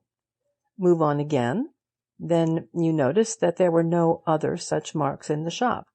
Consequently, the man with the muddy feet did not come in by the front door, but by the back. Otherwise, he would have made a trail from the door. So we will go round to the back ourselves." It was now growing dusk. The small pieces of ground behind the shops were bounded by a low fence, containing a door for each house. "This door is bolted inside, of course," Hewitt said. "But there is no difficulty in climbing.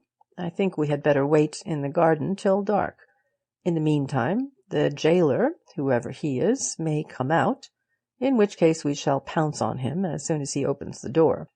You have that few yards of cord in your pocket, I think? And my handkerchief, properly rolled, will make a good gag. Now over." They climbed the fence, and quietly approaching the house, placed themselves in the angle of an outhouse, out of sight from the windows. There was no sound, and no light appeared. Just above the ground, about a foot of window was visible, with a grating over it, apparently lighting a basement. Suddenly Hewitt touched his companion's arm and pointed toward the window. A faint rustling sound was perceptible, and as nearly as could be discerned in the darkness, some white blind or covering was placed over the glass from the inside. Then came the sound of a striking match, and at the side edge of the window there was a faint streak of light. "That's the place," Hewitt whispered. "Come, we'll make a push for it. You stand against the wall at one side of the door, and I'll stand at the other, and we'll have him as he comes out. Quietly now, and I'll startle them." He took a stone from among the rubbish littering the garden, and flung it crashing through the window. There was a loud exclamation from within, the blind fell, and somebody rushed to the back door and flung it open. Instantly Kentish let fly a heavy right-hander, and the man went over like a skittle. In a moment Hewitt was upon him, and the gag in his mouth. "Hold him," Hewitt whispered hurriedly. "I'll see if there are others." He peered down through the low window. Within, Sammy Crockett, his bare legs dangling from beneath his long overcoat, sat on a packing-box, leaning with his head on his hand and his back towards the window. A guttering candle stood on the mantelpiece, and the newspaper, which had been stretched across the window, lay in scattered sheets on the floor. No other person besides Sammy was visible. They led their prisoner indoors. Young Kentish recognized him as a public-house loafer and racecourse ruffian well known in the neighbourhood. "So it's you, is it, Browdy?" he said. "I've caught you one hard clump, and I've half a mind to make it a score more. But you'll get it pretty warm one way or another before this job's forgotten." Sammy Crockett was overjoyed at his rescue. He had not been ill-treated, he explained, but had been thoroughly cowed by Browdy, who had from time to time threatened him savagely with an iron bar by way of persuading him to quietness and submission. He had been fed, and taken no worse harm than a slight stiffness from his adventure, due to his light under-attire of jersey and knee-shorts. Sergeant Kentish tied Browdy's elbows firmly together behind, and carried the line round the ankles, bracing all up tight. Then he ran a knot from one wrist to the other over the back of the neck, and left the prisoner, trussed and helpless, on the heap of straw that had been Sammy's bed. "You won't be very jolly, I expect," Kentish said, "for some time. You can't shout, and you can't walk, and I know you can't untie yourself. You'll get a bit hungry too, perhaps, but that'll give you an appetite. I don't suppose you'll be disturbed till some time tomorrow, unless our friend Danby turns up in the meantime, but you can come along to jail instead if you prefer it." They left him where he lay, and took Sammy to the old landau. Sammy walked in slippers, carrying his spiked shoes hanging by the lace in his hand. "Ah," said Hewitt, "I think I know the name of the young lady who gave you those slippers." Crockett looked ashamed and indignant. "Yes," he said. "They've done me nicely between 'em, but I'll pay her. "Hush, hush," Hewitt said. "You mustn't talk unkindly of a lady, you know. Get into this carriage, and we'll take you home. We'll see if I can tell you your adventures without making a mistake. First, you had a note from Miss Webb telling you that you were mistaken in supposing she had slighted you, and that, as a matter of fact, she had quite done with somebody else, left him, of whom you were jealous. Isn't that so?" "Well, yes," young Crockett answered, blushing deeply under the carriage lamp. "But I don't see how you come to know that." "Then she went on to ask you to get rid of Steggles on Thursday afternoon for a few minutes, and speak to her in the back lane. Now, your running pumps, with their thin soles, almost like paper, no heels, and long spikes, hurt your feet horribly if you walk on hard ground, don't they?" "Aye, that they do. Enough to cripple you. I'd never go on much hard ground with 'em." "They're not like cricket shoes, I see." "Not a bit. Cricket shoes you can walk anywhere in." "Well, she knew this. I think I know who told her. And she promised to bring you a new pair of slippers, and to throw them over the fence for you to come out in." "I suppose she's been telling you all this," Crockett said mournfully. "You couldn't have seen the letter. I saw her tear it up and put the bits in her pocket. She asked me for it in the lane in case Steggles saw it." "Well, at any rate, you sent Steggles away, and the slippers did come over, and you went into the lane. You walked with her as far as the road at the end, and then you were seized and gagged and put into a carriage." "That was Bowdy did that," said Crockett, "and another chap I don't know. But why, this is Padfield High Street." He looked through the window and regarded the familiar shops with astonishment. "Of course it is. Where did you think it was?" "Why, where was that place you found me in?" "Granville Road, Padfield. I suppose they told you you were in another town?" "Told me it was Newstead Hatch. They drove for about 3 or 4 hours and kept me down on the floor between the seats, so's I couldn't see where we was going." "Done for 2 reasons," said Hewitt. "First, to mystify you and prevent any discovery of the people directing the conspiracy, and second, to be able to put you indoors at night and unobserved. Well, I think I have told you all you know yourself now, as far as the carriage. But there is the Hare and Hounds just in front. We'll pull up here, and I'll get out and see if the coast is clear. I fancy Mr. Kentish would rather you came in unnoticed." In a few seconds Hewitt was back, and Crockett was conveyed indoors by a side entrance. Hewitt's instructions to the landlord were few but emphatic. "Don't tell Steggles about it," he said. "Make an excuse to get rid of him, and send him out of the house. Take Crockett into some other bedroom, not his own, and let your son look after him. Then come here, and I'll tell you all about it." Sammy Crockett was undergoing a heavy grooming with white embrocation at the hands of Sergeant Kentish when the landlord returned to Hewitt. "Does Danby know you've got it?" he asked. "How did you do it?" "Danby doesn't know yet, and with luck he won't know till he sees Crockett running tomorrow. The man who has sold you is Steggles." "Steggles?" "Steggles it is. At the very first, when Steggles rushed in to report Sammy Crockett missing, I suspected him. You didn't, I suppose?" "No, he's always been considered a straight man, and he looked as startled as anybody." "Yes, I must say he acted it very well. But there was something suspicious in his story. What did he say? Crockett had remarked a chilliness and asked for a sweater, which Steggles went to fetch. Now just think. You understand these things. Would any trainer who knew his business, as Steggles does, have gone to bring out a sweater for his man to change for his jersey in the open air, at the very time this man was complaining of chilliness? Of course not. He would have taken his man indoors again and let him change there under shelter.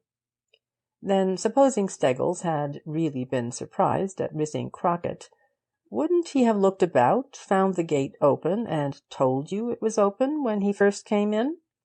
He said nothing of that. We found the gate open for ourselves, so that from the beginning I had a certain opinion of Steggles. What you say seems pretty plain now, although it didn't strike me at the time. But if Steggles was selling us, why couldn't he have drugged the lad? That would have been a deal simpler. Because Steggles is a good trainer, and has a certain reputation to keep up. It would have done him no good to have had a runner drugged while under his care. Certainly it would have cooked his goose with you. It was much the safer thing to connive at kidnapping. That put all the active work into other hands, and left him safe, even if the trick failed. Now you remember that we traced the prints of Crockett's spiked shoes to within a couple of yards from the fence, and that there they suddenly ceased? Yes, you said it looked as though he had flown up into the air, and so it did. But I was sure that it was by the gate that Crockett had left, and by no other. He couldn't have got through the house without being seen, and there was no other way, let alone the evidence of the unbolted gate. Therefore, as the footprints ceased where they did, and were not repeated anywhere in the lane, I knew that he had taken his spiked shoes off, probably changed them for something else, because a runner anxious as to his chances would never risk walking on bare feet with a chance of cutting them. Ordinarily, broad, smooth-soled slippers would leave no impression on the coarse cinders bordering the track, and nothing short of spiked shoes would leave a mark on the hard path in the lane behind. The spike tracks were leading not directly toward the door, but in the direction of the fence when they stopped. Somebody had handed or thrown the slippers over the fence, and he had changed them on the spot. The enemy had calculated upon the spikes leaving a track in the lane that might lead us in our search, and had arranged accordingly. So far so good. I could see no footprints near the gate in the lane. You will remember that I sent Steggles off to watch at the cop before I went out to the back, merely, of course, to get him out of the way. I went out into the lane, leaving you behind, and walked its whole length, first toward the old kilns, and then back toward the road. I found nothing to help me except these small pieces of paper, which are here in my pocket-book, by-the-by. Of course, this MMY might have meant Jimmy or Tommy, as possibly as Sammy, but they were not to be rejected on that account. Certainly, Crockett had been decoyed out of your ground, not taken by force, or there would have been marks of a scuffle in the cinders. And as his request for a sweater was probably an excuse, because it was not at all a cold afternoon, he must have previously designed going out. Inference: a letter received. And here were pieces of a letter. Now, in the light of what I have said, look at these pieces. First, there is the MMY. That I have dealt with. Then see this throw them OV. Clearly a part of throw them over. Exactly what had probably been done with the slippers. Then poor F, coming just on the line before, and seen by joining up with this other piece, might easily be a reference to poor feet. These coincidences, one on the other, went far to establish the identity of the letter and to confirm my previous impressions. But then there is something else. Two other pieces, evidently meant left him and right away, perhaps. But there is another, containing almost all of the words hate his, with the word hate underlined. Now, who writes hate with the emphasis of underscoring? Who but a woman? The writing is large, not very regular. It might easily be that of a half-educated woman. Here was something more. Sammy had been enticed away by a woman.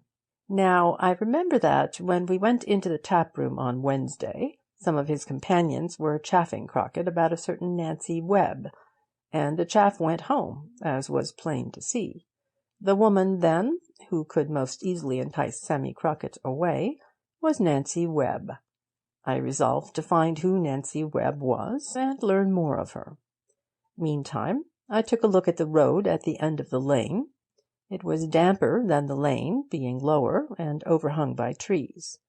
There were many wheel tracks, but only one set that turned in the road and went back the way it came, toward the town. And they were narrow wheels, carriage wheels. Crockett tells me now that they drove him about for a long time before shutting him up. Probably the inconvenience of taking him straight to the hiding-place didn't strike them when they first drove off. A few inquiries soon set me in the direction of the Plough and Miss Nancy Webb. I had the curiosity to look around the place as I approached, and there in the garden, behind the house, were Steggles and the young lady, in earnest confabulation. Every conjecture became a certainty. Steggles was the lover of whom Crockett was jealous, and he had employed the girl to bring Sammy out. I watched Steggles home, and gave you a hint to keep him there. But the thing that remained was to find Steggles' employer in this business. I was glad to be in when Danby came. He came, of course, to hear if you would blurt out anything, and to learn, if possible, what steps you were taking. He failed. By way of making assurance doubly sure, I took a short walk this morning in the character of a deaf gentleman, and got Miss Webb to write me a direction that comprised 3 of the words on these scraps of paper: left, right, and lane. See? They correspond, the peculiar F's, T's, and all. Now, I felt perfectly sure that Steggles would go for his pay to-day. In the first place, I knew that people mixed up with shady transactions in professional pedestrianism are not apt to trust one another far. They know better. Therefore Steggles wouldn't have had his bribe first, but he would take care to get it before the Saturday heats were run, because once they were over the thing was done, and the principal conspirator might have refused to pay up, and Steggles couldn't have helped himself. Again, I hinted he should not go out till I could follow him, and this afternoon, when he went, follow him I did. I saw him go into Danby's house by the side way, and come away again. Danby it was, then, who had arranged the business, and nobody was more likely, considering his large pecuniary stake against Crockett's winning this race. But now how to find Crockett? I made up my mind he wouldn't be in Danby's own house. That would be a deal too risky, with servants about, and so on. I saw that Danby was a builder, and had 3 shops to let. It was on a paper before his house. What more likely prison than an empty house? I knocked at Danby's door, and asked for the keys of those shops. I couldn't have them. The servant told me Danby was out, a manifest lie, for I had just seen him, and that nobody could see the shops till Monday. But I got out of her the addresses of the shops, and that was all I wanted at the time. Now, why was nobody to see those shops till Monday? The interval was suspicious, just enough to enable Crockett to be sent away again and cast loose after the Saturday racing, supposing him to be kept in one of the empty buildings. I went off at once and looked at the shops, forming my conclusions as to which would be the most likely for Danby's purpose. Here I had another confirmation of my ideas. A poor, half-bankrupt baker in one of the shops had, by the bills, the custody of a set of keys. But he, too, told me I couldn't have them. Danby had taken them away, and on Thursday, the very day, with some trivial excuse, and hadn't brought them back. That was all I wanted or could expect in the way of guidance. The whole thing was plain. The rest you know all about. Well, you're certainly as smart as they give you credit for, I must say. But suppose Danby had taken down his to-let notice, what would you have done then? We had our course even then. We should have gone to Danby, astounded him by telling him all about his little games, terrorized him with threats of the law, and made him throw up his hands and send Crockett back. But as it is, you see, he doesn't know at this moment, probably won't know till tomorrow afternoon, that the lad is safe and sound here. You will probably use the interval to make him pay for losing the game by some of the ingenious financial devices you are no doubt familiar with. Aye, that I will. He'll give any price against Crockett now, so long as the bet doesn't come direct from me. But about Crockett now, Hewitt went on. Won't this confinement be likely to have damaged his speed for a day or two? Ah, perhaps, the landlord replied. But bless ye, that won't matter. There's 4 more in his heat tomorrow. 2 I know aren't triers, and the other 2 I can hold in at a couple of quid apiece any day. The 3rd round and final won't be till tomorrow week, and he'll be as fit as ever by then. It's as safe as ever it was. How much are you going to have on? I'll lump it on for you safe enough. This is a chance not to be missed. It's picking money up. Thank you. I don't think I'll have anything to do with it. This professional pedestrian business doesn't seem a pretty one at all. I don't call myself a moralist, but if you'll excuse my saying so, the thing is scarcely the game I care to pick tap money at in any way. Oh, very well. If you think so, I won't persuade ye. Though I don't think so much of your smartness as I did after all. Still, we won't quarrel. You've done me a mighty good turn, that I must say, and I only feel I aren't level without doing something to pay the debt. Come now, you've got your trade as I've got mine. Let me have the bill, and I'll pay it, like a lord, and feel a deal more pleased than if you made a favour of it. Not that I'm above a favour, of course, but I'd prefer paying, and that's a fact. My dear sir, you have paid, Hewitt said with a smile. "You paid in advance. It was a bargain, wasn't it, that I should do your business if you would help me in mine? Very well. A bargain's a bargain, and we've both performed our parts. And you mustn't be offended at what I said just now." "That I won't. But as to that Raggy Steggles, once those heats are over tomorrow, well." It was on the following Sunday week that Martin Hewitt, in his rooms in London, turned over his paper and read, under the head "Padfield Annual 135 yards handicap," this announcement: "Final heat. Crockett, first. Willis, second. Truby, third. Owen, 0. Howell, 0. A runaway win by nearly 3 yards." End of chapter 2.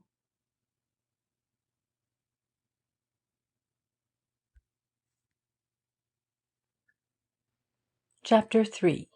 The Case of Mr. Foggatt. Almost the only dogmatism that Martin Hewitt permitted himself in regard to his professional methods was one on the matter of accumulative probabilities. Often, when I have remarked upon the apparently trivial nature of the clues by which he allowed himself to be guided, sometimes to all seeming in the very face of all likelihood, he has replied that two trivialities, pointing in the same direction, became at once, by their mere agreement, no trivialities at all, but enormously important considerations. "If I were in search of a man," he would say, "of whom I knew nothing but that he squinted, bore a birthmark on his right hand, and limped, and I observed a man who answered to the first peculiarity, so far the clue would be trivial, because thousands of men squint. Now, if that man presently moved and exhibited a birthmark on his right hand, the value of that squint and that mark would increase at once 100 or 1,000-fold. Apart they are little, together much. The weight of evidence is not doubled merely. It would be only doubled if half the men who squinted had right-hand birthmarks, whereas the proportion, if it could be ascertained, would be, perhaps, more like 1 in 10,000. The two trivialities, pointing in the same direction, become very strong evidence. And when the man is seen to walk with a limp, that limp, another triviality, reinforcing the others, brings the matter to the rank of a practical certainty.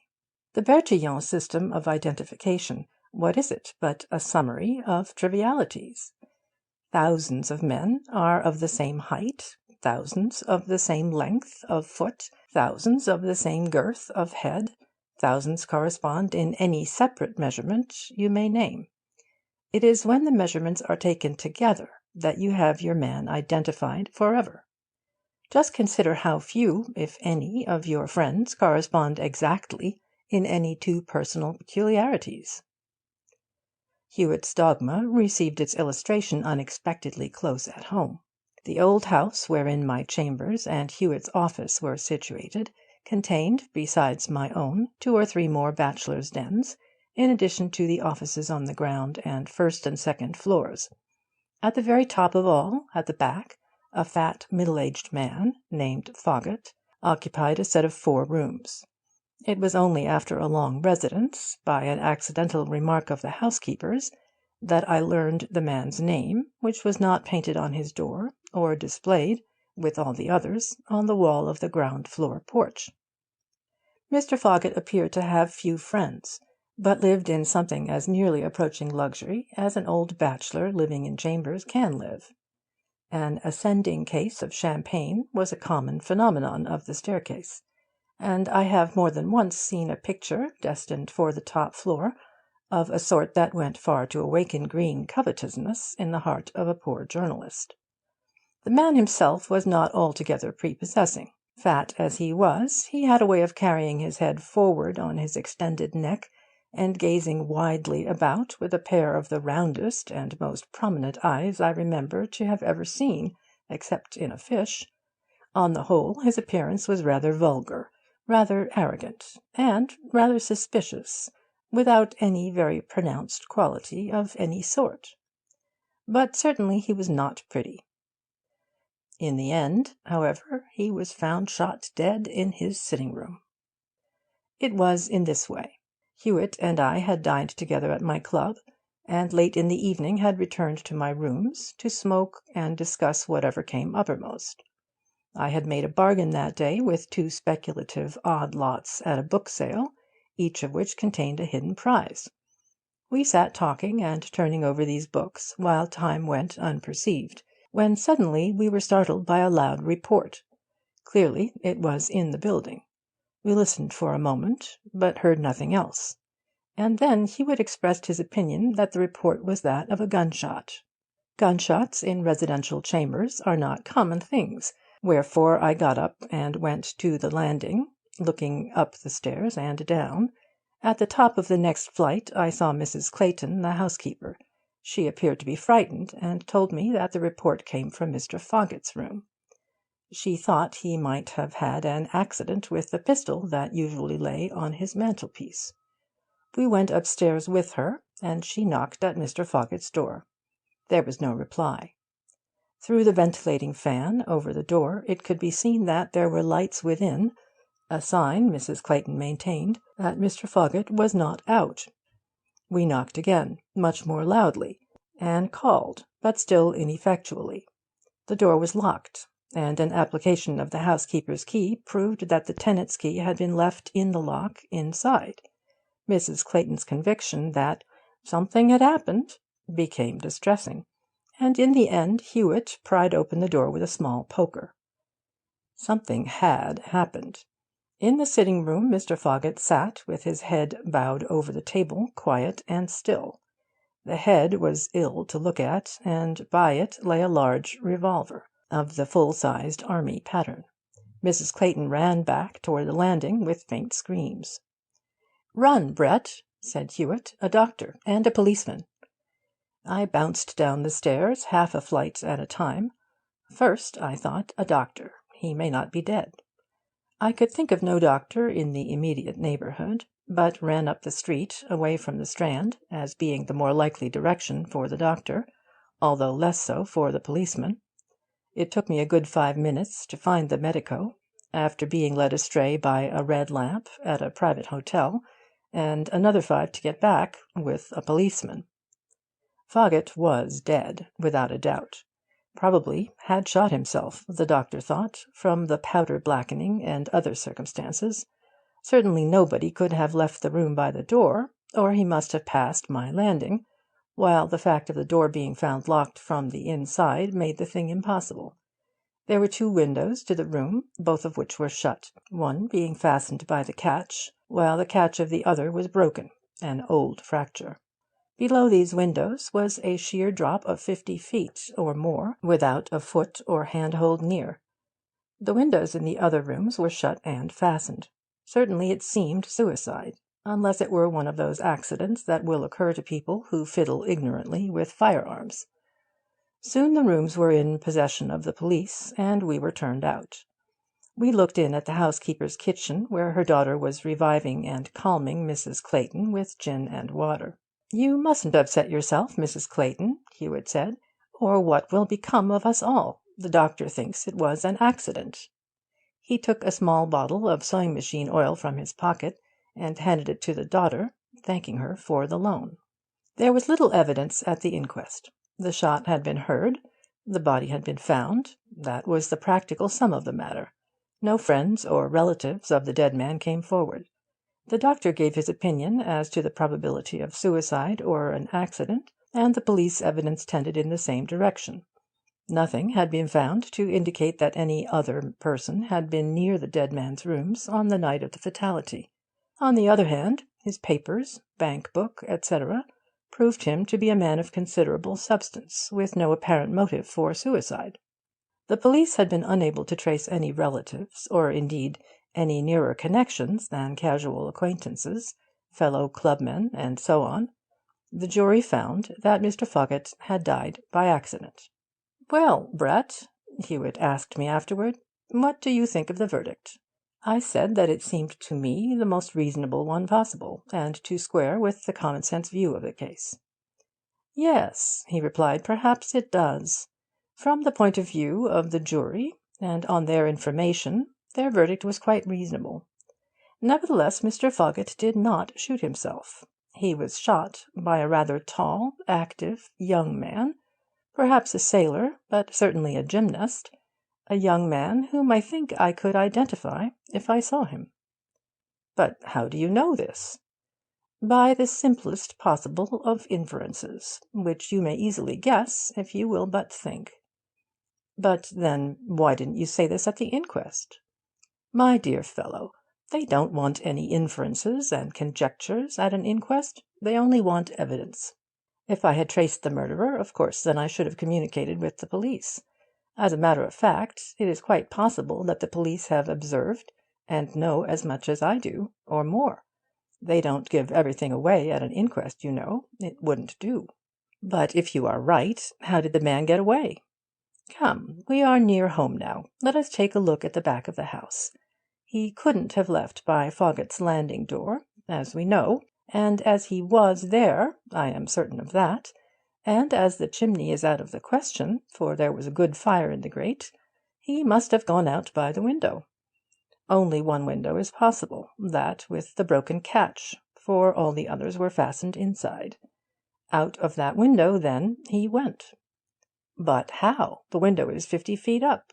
Of course it is. But why will you persist in assuming that the only way of escape by a window is downward? See now, look up there. The window is at the top floor, and it has a very broad sill. Over the window is nothing but the flat face of the gable end. But to the right, and a foot or two above the level of the top of the window, an iron gutter ends. Observe. It is not of lead composition, but a strong iron gutter, supported, just at its end, by an iron bracket. If a tall man stood on the end of the window-sill, steadying himself by the left hand and leaning to the right, he could just touch the end of this gutter with his right hand. The full stretch, toe to finger, is 7 feet 3 inches. I have measured it. An active gymnast or a sailor could catch the gutter with a slight spring, and by it draw himself upon the roof. You will say he would have to be very active, dexterous, and cool. So he would. And that very fact helps us, because it narrows the field of inquiry. We know the sort of man to look for. Because, being certain, as I am, that the man was in the room, I know that he left in the way I am telling you. He must have left in some way, and all the other ways being impossible, this alone remains, difficult as the feat may seem. The fact of his shutting the window behind him further proves his coolness and address at so great a height from the ground. All this was very plain, but the main point was still dark. You say you know that another man was in the room, I said. How do you know that? As I said, by an obvious inference. Come now, you shall guess how I arrived at the inference. You often speak of your interest in my work, and the attention with which you follow it. This shall be a simple exercise for you. You saw everything in the room as plainly as I myself. Bring the scene back to your memory, and think over the various small objects littering about, and how they would affect the case. Quick observation is the first essential for my work. Did you see a newspaper, for instance? Yes, there was an evening paper on the floor, but I didn't examine it. Anything else?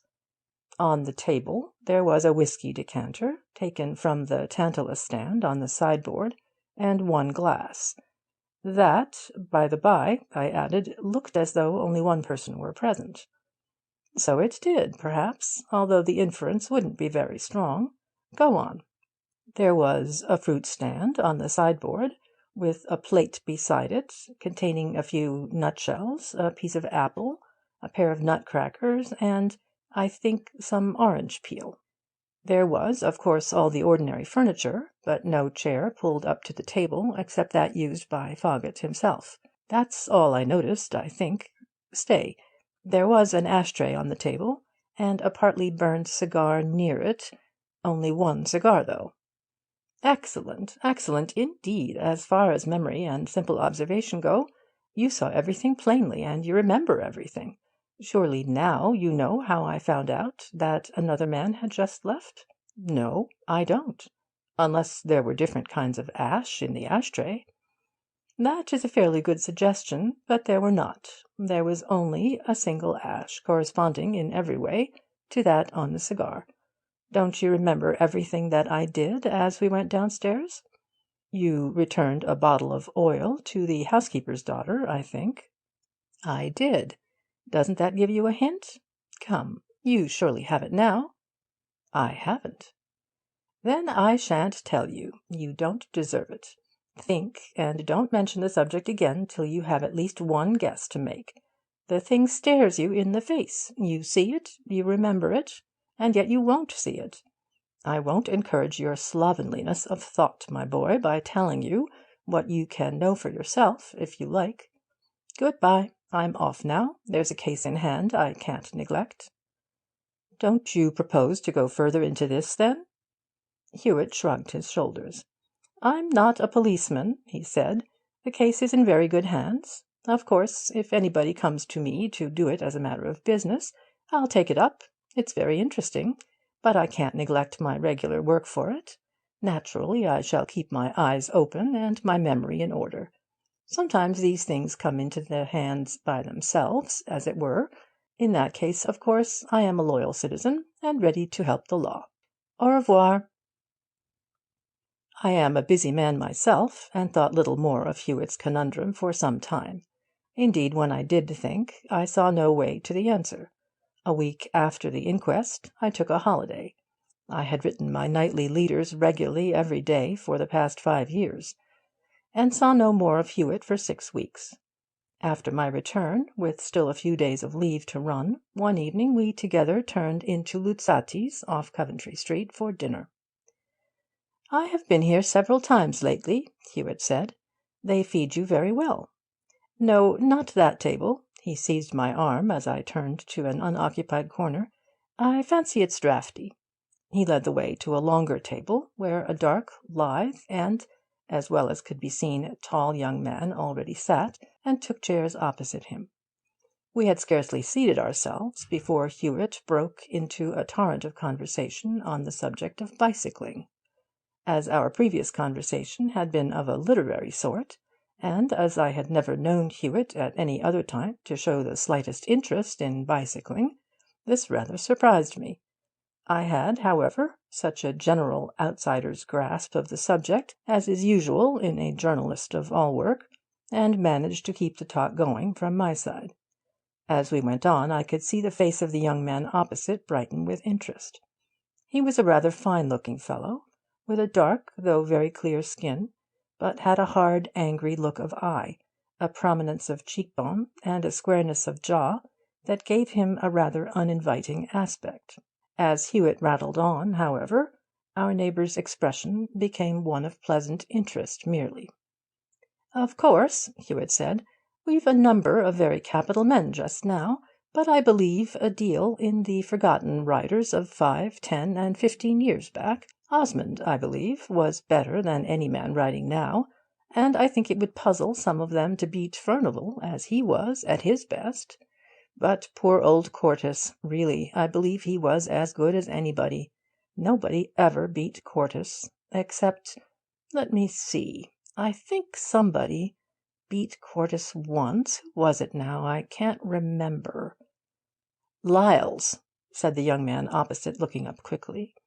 "Ah, yes, Lyles it was. Charlie Lyles. Wasn't it a championship?" "Mile championship, 1880. Quartus won the other 3, though."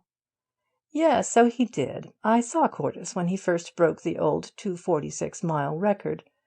And straightway Hewitt plunged into a whirl of talk of bicycles, tricycles, records, racing cyclists, Hillier and Snyder and Noel Whiting, Taylorson and Appleyard, talk wherein the young man opposite bore an animated share, while I was left in the cold. Our new friend, it seems, had himself been a prominent racing bicyclist a few years back, and was presently, at Hewitt's request, exhibiting a neat gold medal that hung at his watch-guard. That was won, he explained, in the old tall bicycle days, the days of bad tracks, when every racing cyclist carried cinder scars on his face from numerous accidents. He pointed to a blue mark on his forehead, which he told us was a track scar, and described a bad fall that had cost him 2 teeth and broken others. The gaps among his teeth were plain to see as he smiled. Presently the waiter brought dessert, and the young man opposite took an apple. Nutcrackers and a fruit knife lay on our side of the stand, and Hewitt turned the stand to offer him the knife. "No, thanks," he said. "I only polish a good apple, never peel it. It's a mistake, except with thick-skinned foreign ones." And he began to munch the apple as only a boy or a healthy athlete can. Presently he turned his head to order coffee. The waiter's back was turned, and he had to be called twice. To my unutterable amazement, Hewitt reached swiftly across the table, snatched the half-eaten apple from the young man's plate, and pocketed it, gazing immediately, with an abstracted air, at a painted Cupid on the ceiling. Our neighbour turned again, looked doubtfully at his plate and the tablecloth about it, and then shot a keen glance in the direction of Hewitt. He said nothing, however, but took his coffee and his bill, deliberately drank the former, gazing quietly at Hewitt as he did it, paid the latter, and left. Immediately Hewitt was on his feet, and, taking an umbrella which stood near, followed. Just as he reached the door he met our late neighbour, who had turned suddenly back. "Your umbrella, I think?" Hewitt asked, offering it. "Yes, thanks." But the man's eye had more than its former hardness, and his jaw muscles tightened as I looked. He turned and went. Hewitt came back to me. "Pay the bill," he said, "and go back to your rooms. I will come on later. I must follow this man. It's the Foggatt case." As he went out, I heard a cab rattle away, and immediately after it another. I paid the bill and went home. It was 10 o'clock before Hewitt turned up, calling at his office below, on his way up to me. "Mr. Sidney Mason," he said, "is the gentleman the police will be wanting to-morrow, I expect, for the Foggatt murder. He is as smart a man as I remember ever meeting, and has done me rather neatly twice this evening." "You mean the man we sat opposite at Luzzati's, of course?" "Yes. I got his name, of course, from the reverse of that gold medal he was good enough to show me, but I fear he has bilked me over the address. He suspected me, that was plain, and left his umbrella by way of experiment, to see if I were watching him sharply enough to notice the circumstance, and to avail myself of it to follow him. I was hasty, and fell into the trap. He cabbed it away from Luzzati's, and I cabbed it after him. He has led me a pretty dance up and down London to-night, and 2 cabbies made quite a stroke of business out of us. In the end he entered a house, of which, of course, I have taken the address, but I expect he doesn't live there. He is too smart a man to lead me to his den. But the police can certainly find something of him at the house he went in at, and I expect left by the back way. By the way, you never guessed the simple little puzzle as to how I found that this was a murder, did you? You see it now, of course? Something to do with that apple you stole, I suppose? Something to do with it? I should think so! You worthy innocent!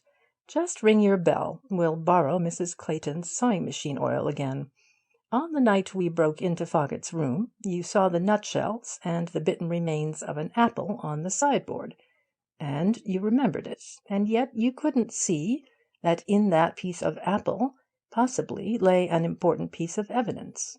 Of course, I never expected you to have arrived at any conclusion, as I had, because I had 10 minutes in which to examine that apple, and to do what I did with it. But at least you should have seen the possibility of evidence in it. First, now, the apple was white. A bitten apple, as you must have observed, turns a reddish-brown colour if left to stand long.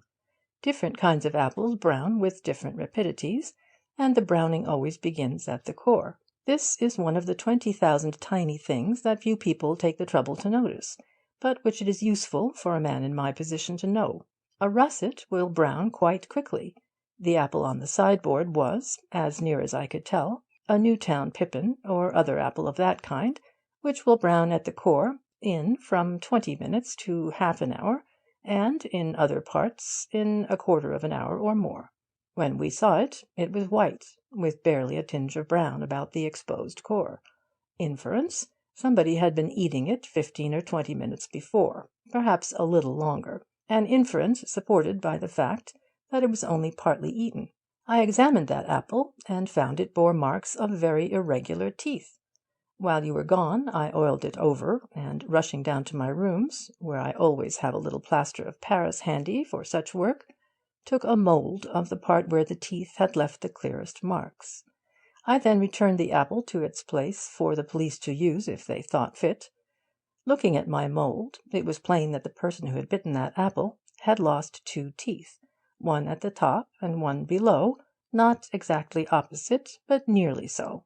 The other teeth, although they would appear to have been fairly sound, were irregular in size and line. Now, the dead man had, as I saw, a very excellent set of false teeth, regular and sharp, with none missing. Therefore it was plain that somebody else had been eating that apple. Do I make myself clear? Quite. Go on. There were other inferences to be made, slighter, but all pointing the same way. For instance, a man of Foggatt's age does not, as a rule, munch an unpeeled apple like a schoolboy. Inference: a young man, and healthy. Why I came to the conclusion that he was tall, active, a gymnast, and perhaps a sailor, I have already told you, when we examined the outside of Foggatt's window. It was also pretty clear that robbery was not the motive, since nothing was disturbed, and that a friendly conversation had preceded the murder, witness the drinking and the eating of the apple. Whether or not the police noticed these things I can't say. If they had had their best men on, they certainly would, I think, but the case, to a rough observer, looked so clearly one of accident or suicide that possibly they didn't. As I said, after the inquest I was unable to devote any immediate time to the case, but I resolved to keep my eyes open.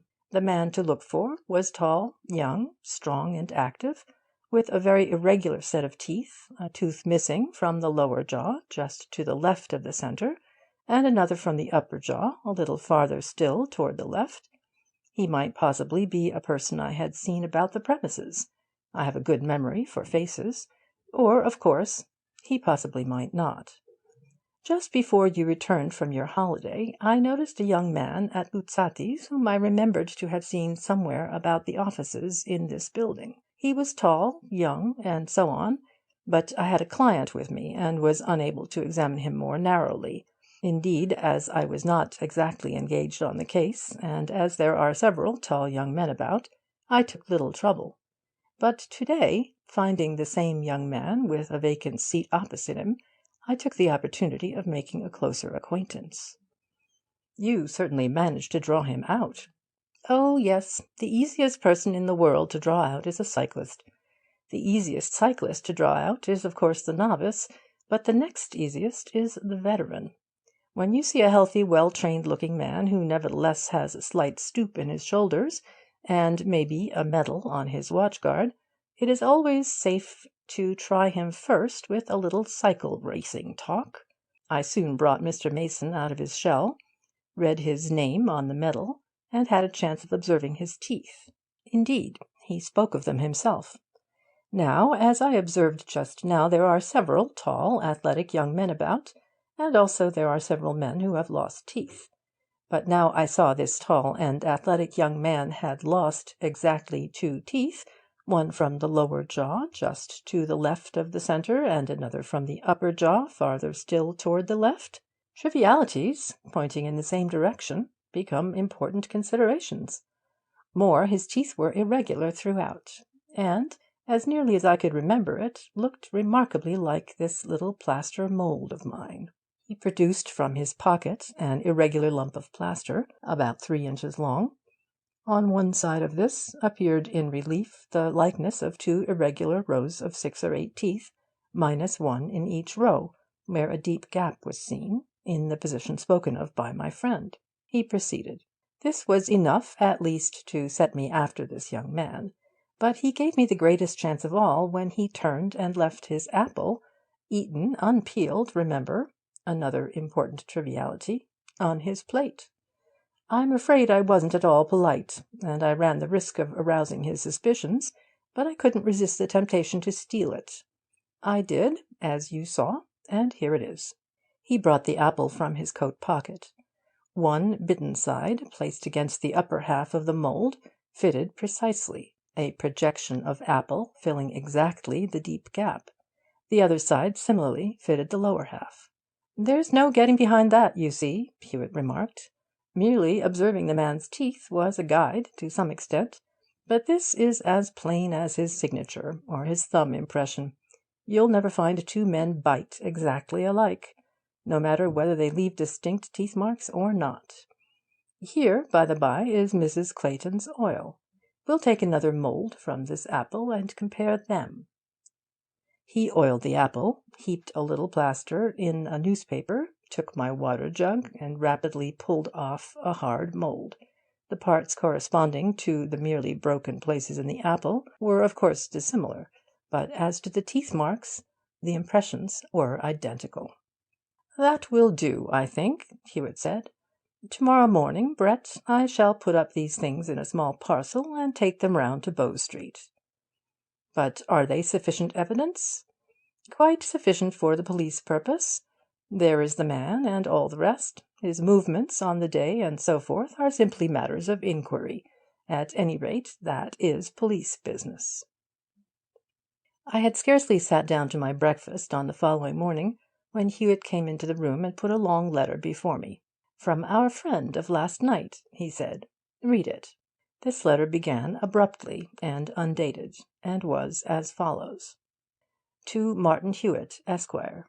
Sir, I must compliment you on the adroitness you exhibited this evening in extracting from me my name. The address I was able to baulk you of for the time being, although by the time you read this you will probably have found it through the law list, as I am an admitted solicitor. That, however, will be of little use to you, for I am removing myself, I think, beyond the reach even of your abilities of search. I knew you well by sight, and was perhaps foolish to allow myself to be drawn as I did. Still, I had no idea that it would be dangerous, especially after seeing you as a witness with very little to say at the inquest upon the scoundrel I shot. Your somewhat discourteous seizure of my apple at first amazed me. Indeed, I was a little doubtful as to whether you had really taken it. But it was my first warning that you might be playing a deep game against me, incomprehensible as the action was to my mind. I subsequently reflected that I had been eating an apple, instead of taking the drink he first offered me, in the dead wretch's rooms on the night he came to his merited end. From this I assumed that your design was in some way to compare what remained of the two apples, although I do not presume to fathom the depths of your detective system. Still, I have heard of many of your cases, and profoundly admire the keenness you exhibit.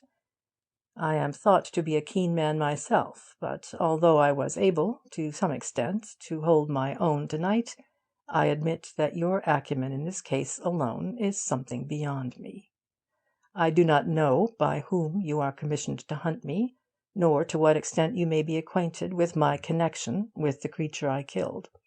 I have sufficient respect for you, however, to wish that you should not regard me as a vicious criminal, and a couple of hours to spare in which to offer you an explanation that will convince you that such is not altogether the case.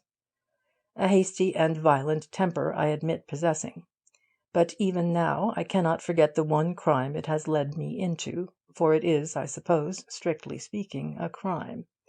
For it was the man Foggatt who made a felon of my father before the eyes of the world, and killed him with shame. It was he who murdered my mother, and none the less murdered her because she died of a broken heart. That he was also a thief and a hypocrite might have concerned me little, but for that. Of my father I remember very little. He must, I fear, have been a weak and incapable man in many respects. He had no business abilities, in fact, was quite unable to understand the complicated business matters in which he largely dealt. Foggatt was a consummate master of all those arts of financial jugglery that make so many fortunes and ruin so many others, in matters of company promoting, stocks, and shares. He was unable to exercise them, however, because of a great financial disaster in which he had been mixed up a few years before, and which made his name one to be avoided in future. In these circumstances he made a sort of secret and informal partnership with my father, who, ostensibly alone in the business, acted throughout on the directions of Foggatt, understanding as little what he did, poor simple man, as a schoolboy would have done. The transactions carried on went from small to large, and, unhappily, from honourable to dishonourable. My father relied on the superior abilities of Mr. Foggatt with an absolute trust, carrying out each day the directions given him privately the previous evening, buying, selling, printing prospectuses, signing whatever had to be signed, all with the sole responsibility and as sole partner, while Foggatt, behind the scenes, absorbed the larger share of the profits. In brief, my unhappy and foolish father was a mere tool in the hands of the cunning scoundrel who pulled all the wires of the business, himself unseen and irresponsible.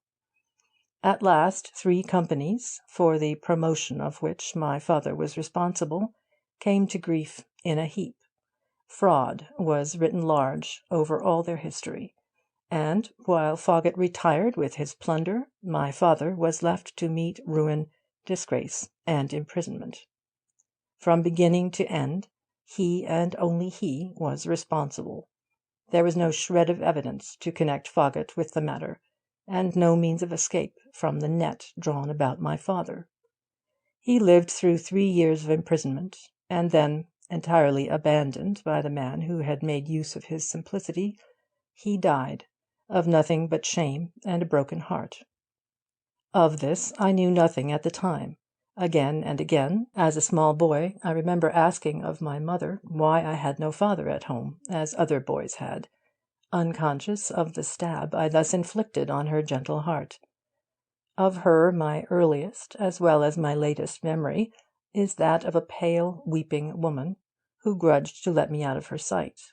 Little by little I learned the whole cause of my mother's grief, for she had no other confidant, and I fear my character developed early, for my first coherent remembrance of the matter is that of a childish design to take a table-knife and kill the bad man who had made my father die in prison and caused my mother to cry.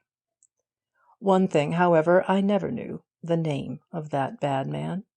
Again and again, as I grew older, I demanded to know, but my mother always withheld it from me, with a gentle reminder that vengeance was for a greater hand than mine. I was 17 years of age when my mother died.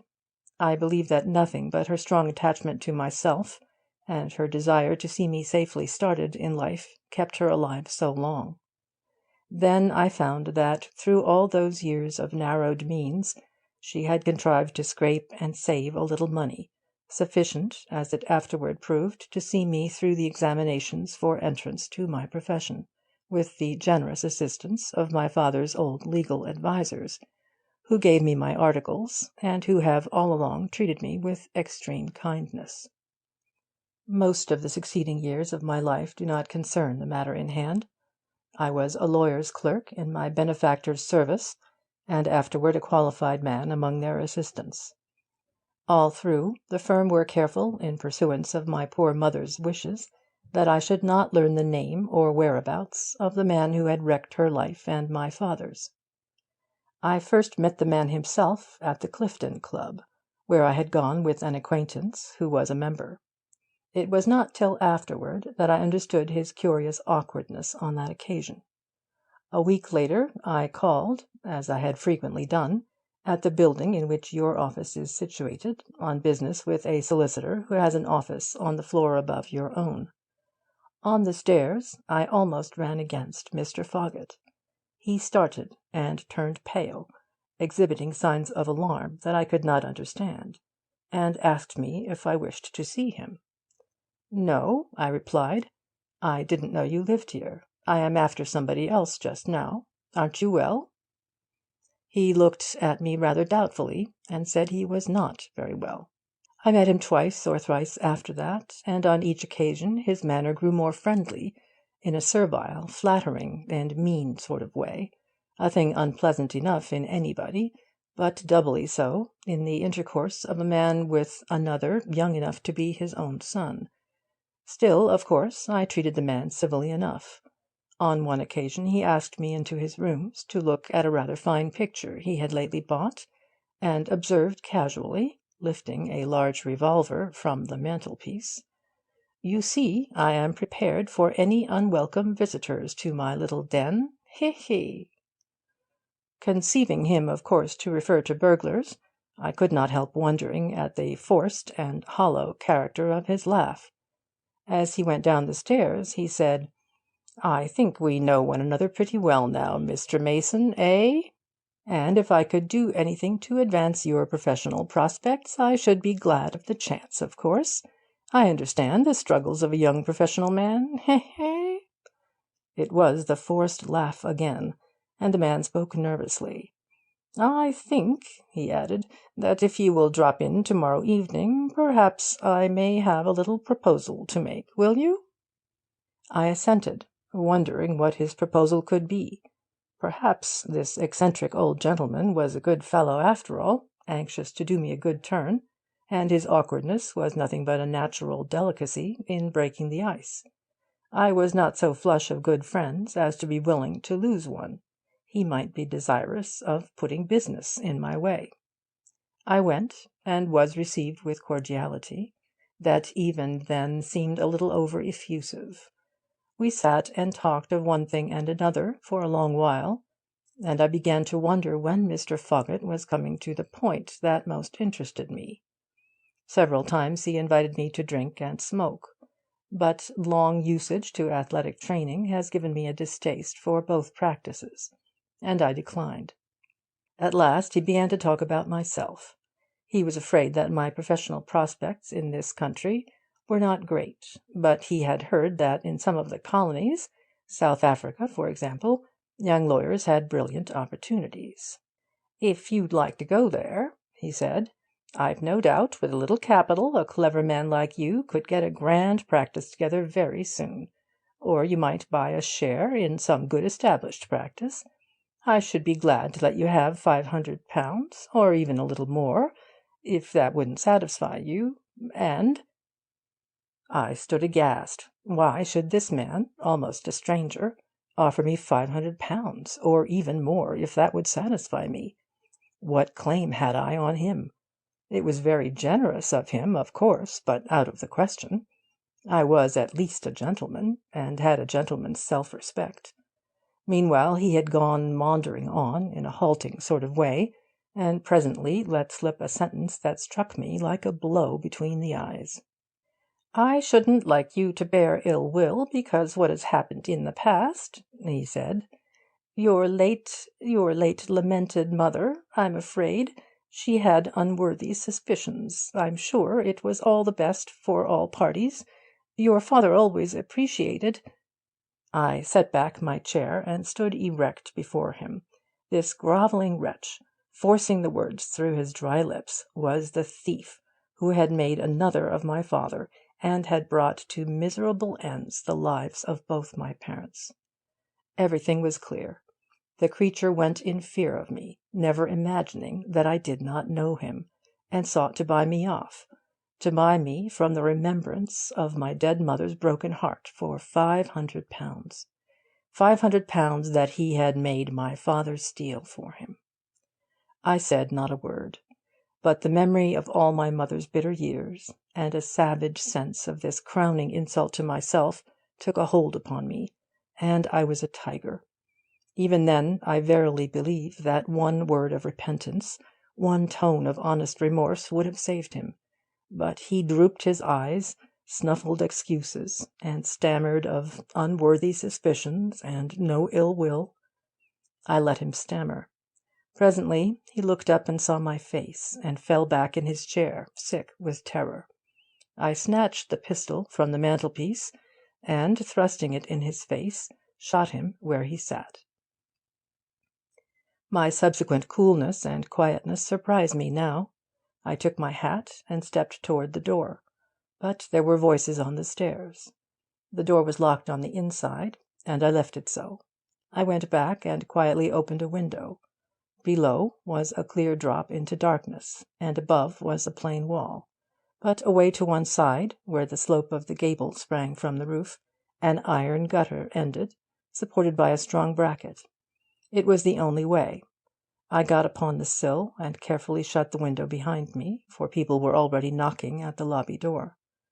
From the end of the sill, holding on by the reveal of the window with one hand, leaning and stretching myself utmost, I caught the gutter, swung myself clear, and scrambled on to the roof. I climbed over many roofs before I found, in an adjoining street, a ladder lashed perpendicularly against the front of a house in course of repair. This, to me, was an easy opportunity of descent, notwithstanding the boards fastened over the face of the ladder, and I availed myself of it. I have taken some time and trouble in order that you, so far as I am aware the only human being besides myself who knows me to be the author of Foggart's death, shall have at least the means of appraising my crime at its just value of culpability. How much you already know of what I have told you, I cannot guess. I am wrong, hardened, and flagitious, I make no doubt, but I speak of the facts as they are. You see the thing, of course, from your own point of view, I from mine, and I remember my mother. Trusting that you will forgive the odd freak of a man, a criminal, let us say, who makes a confidant of the man set to hunt him down, I beg leave to be, sir, your obedient servant, Sidney Mason. I read the singular document through, and handed it back to Hewitt. How does it strike you? Hewitt asked. Mason would seem to be a man of very marked character, I said, certainly no fool, and if his tale is true, Foggatt is no great loss to the world. Just so, if the tale is true. Personally, I am disposed to believe it is. Where was the letter posted? It wasn't posted. It was handed in with the others from the front door letter box this morning in an unstamped envelope. He must have dropped it in himself during the night. Paper, Hewitt proceeded, holding it up to the light, Turkey Mill, ruled foolscap. Envelope, blue, official shape, Peary's watermark. Both quite ordinary, and no special marks. Where do you suppose he's gone? Impossible to guess. Some might think he meant suicide by the expression beyond the reach even of your abilities to search. But I scarcely think he is the sort of man to do that. No, there is no telling. Something may be got at by inquiring at his late address, of course. But when such a man tells you he doesn't think you will find him, you may count upon its being a difficult job. His opinion is not to be despised. What shall you do? Put the letter in the box with the casts for the police. Fiat justitia, you know, without any question of sentiment. As to the apple, I really think, if the police will let me, I'll make you a present of it. Keep it somewhere as a souvenir of your absolute deficiency in reflective observation in this case, and look at it whenever you feel yourself growing dangerously conceited. It should cure you. This is the history of the withered and almost petrified half-apple that stands in my cabinet, among a number of flint implements and one or two rather fine old Roman vessels. Of Mr. Sidney Mason we never heard another word. The police did their best, but he had left not a track behind him. His rooms were left almost undisturbed, and he had gone without anything in the way of elaborate preparation for his journey, and without leaving a trace of his intentions. End of chapter 3.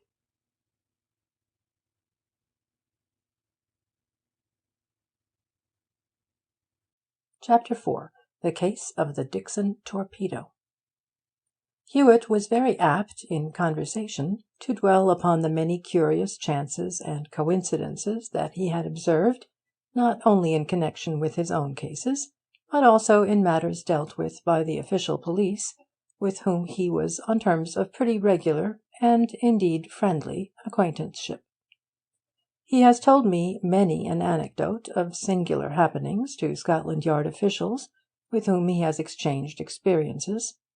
Of Inspector Nettings, for instance, who spent many weary months in a search for a man wanted by the American government, and in the end found, by the merest accident, a misdirected call, that the man had been lodging next door to himself the whole time, just as ignorant, of course, as was the inspector himself as to the enemy at the other side of the party wall. Also of another inspector, whose name I cannot recall, who, having been given rather meagre and insufficient details of a man whom he anticipated having great difficulty in finding, went straight down the stairs of the office where he had received instructions, and actually fell over the man near the door, where he had stooped down to tie his shoelace. There were cases, too, in which, when a great and notorious crime had been committed, and various persons had been arrested on suspicion, some were found among them who had long been badly wanted for some other crime altogether. Many criminals had met their deserts by venturing out of their own particular line of crime into another. Often a man who got into trouble over something comparatively small found himself in for a startlingly larger trouble, the result of some previous misdeed that otherwise would have gone unpunished. The rouble note forger, Mirsky, might never have been handed over to the Russian authorities had he confined his genius to forgery alone. It was generally supposed at the time of his extradition that he had communicated with the Russian embassy with a view to giving himself up, a foolish proceeding on his part, it would seem, since his whereabouts, indeed even his identity as the forger, had not been suspected. He had communicated with the Russian embassy, it is true, but for quite a different purpose, as Martin Hewitt well understood at the time. What that purpose was is now for the first time published. The time was 1:30 in the afternoon, and Hewitt sat in his inner office examining and comparing the handwriting of two letters by the aid of a large lens. He put down the lens and glanced at the clock on the mantelpiece with a premonition of lunch. As he did so, his clerk quietly entered the room with one of those printed slips which were kept for the announcement of unknown visitors. It was filled up in a hasty and almost illegible hand, thus: Name of visitor, F. Graham Dixon. Address, Chancery Lane. Business, private and urgent. "Show Mr. Dixon in," said Martin Hewitt.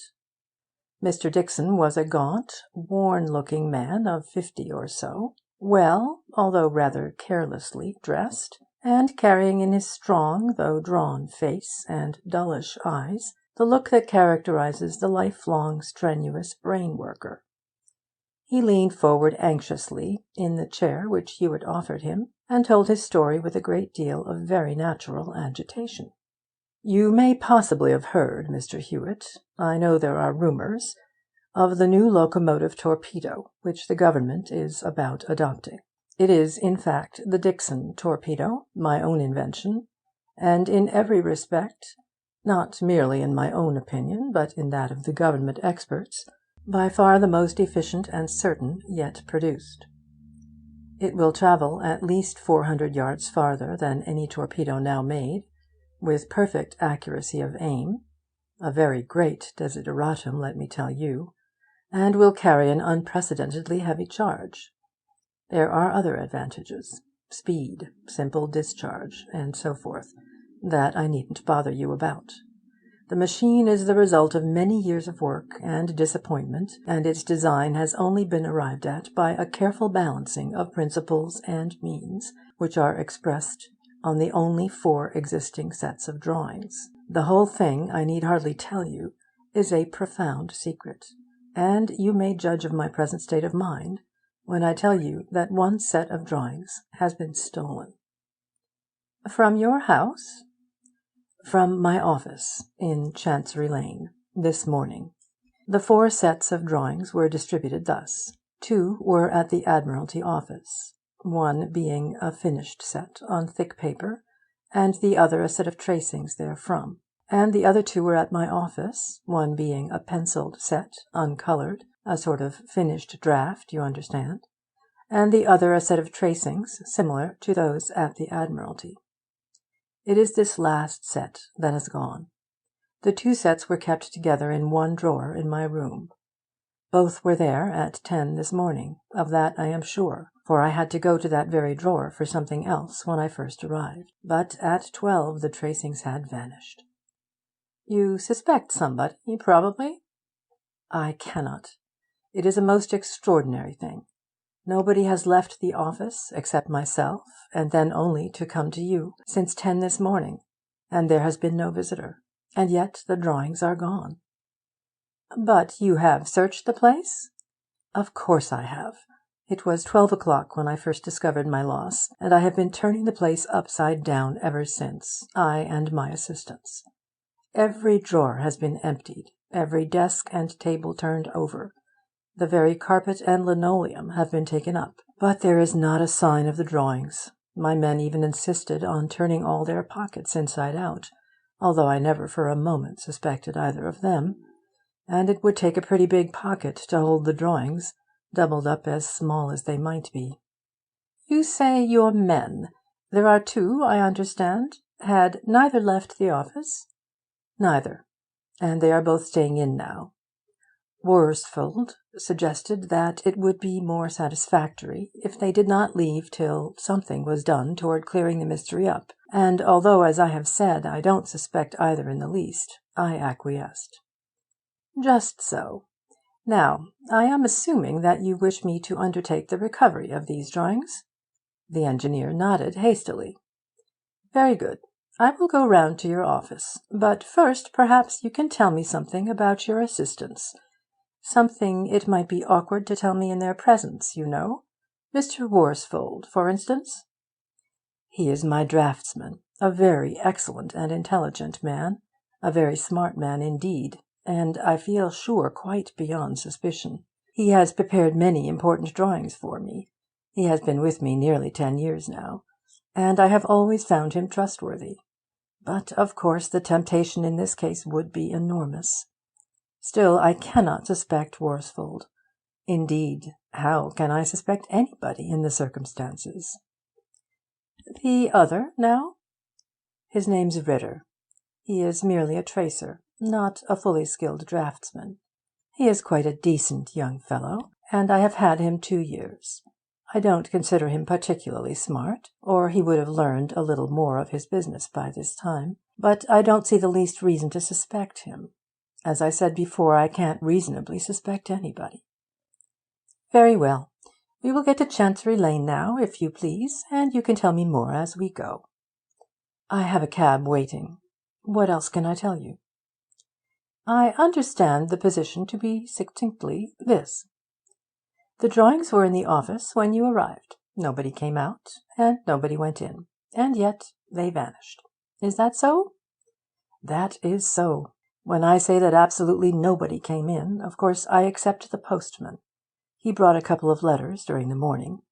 I mean that absolutely nobody came past the barrier in the outer office, the usual thing, you know, like a counter with a frame of ground glass over it.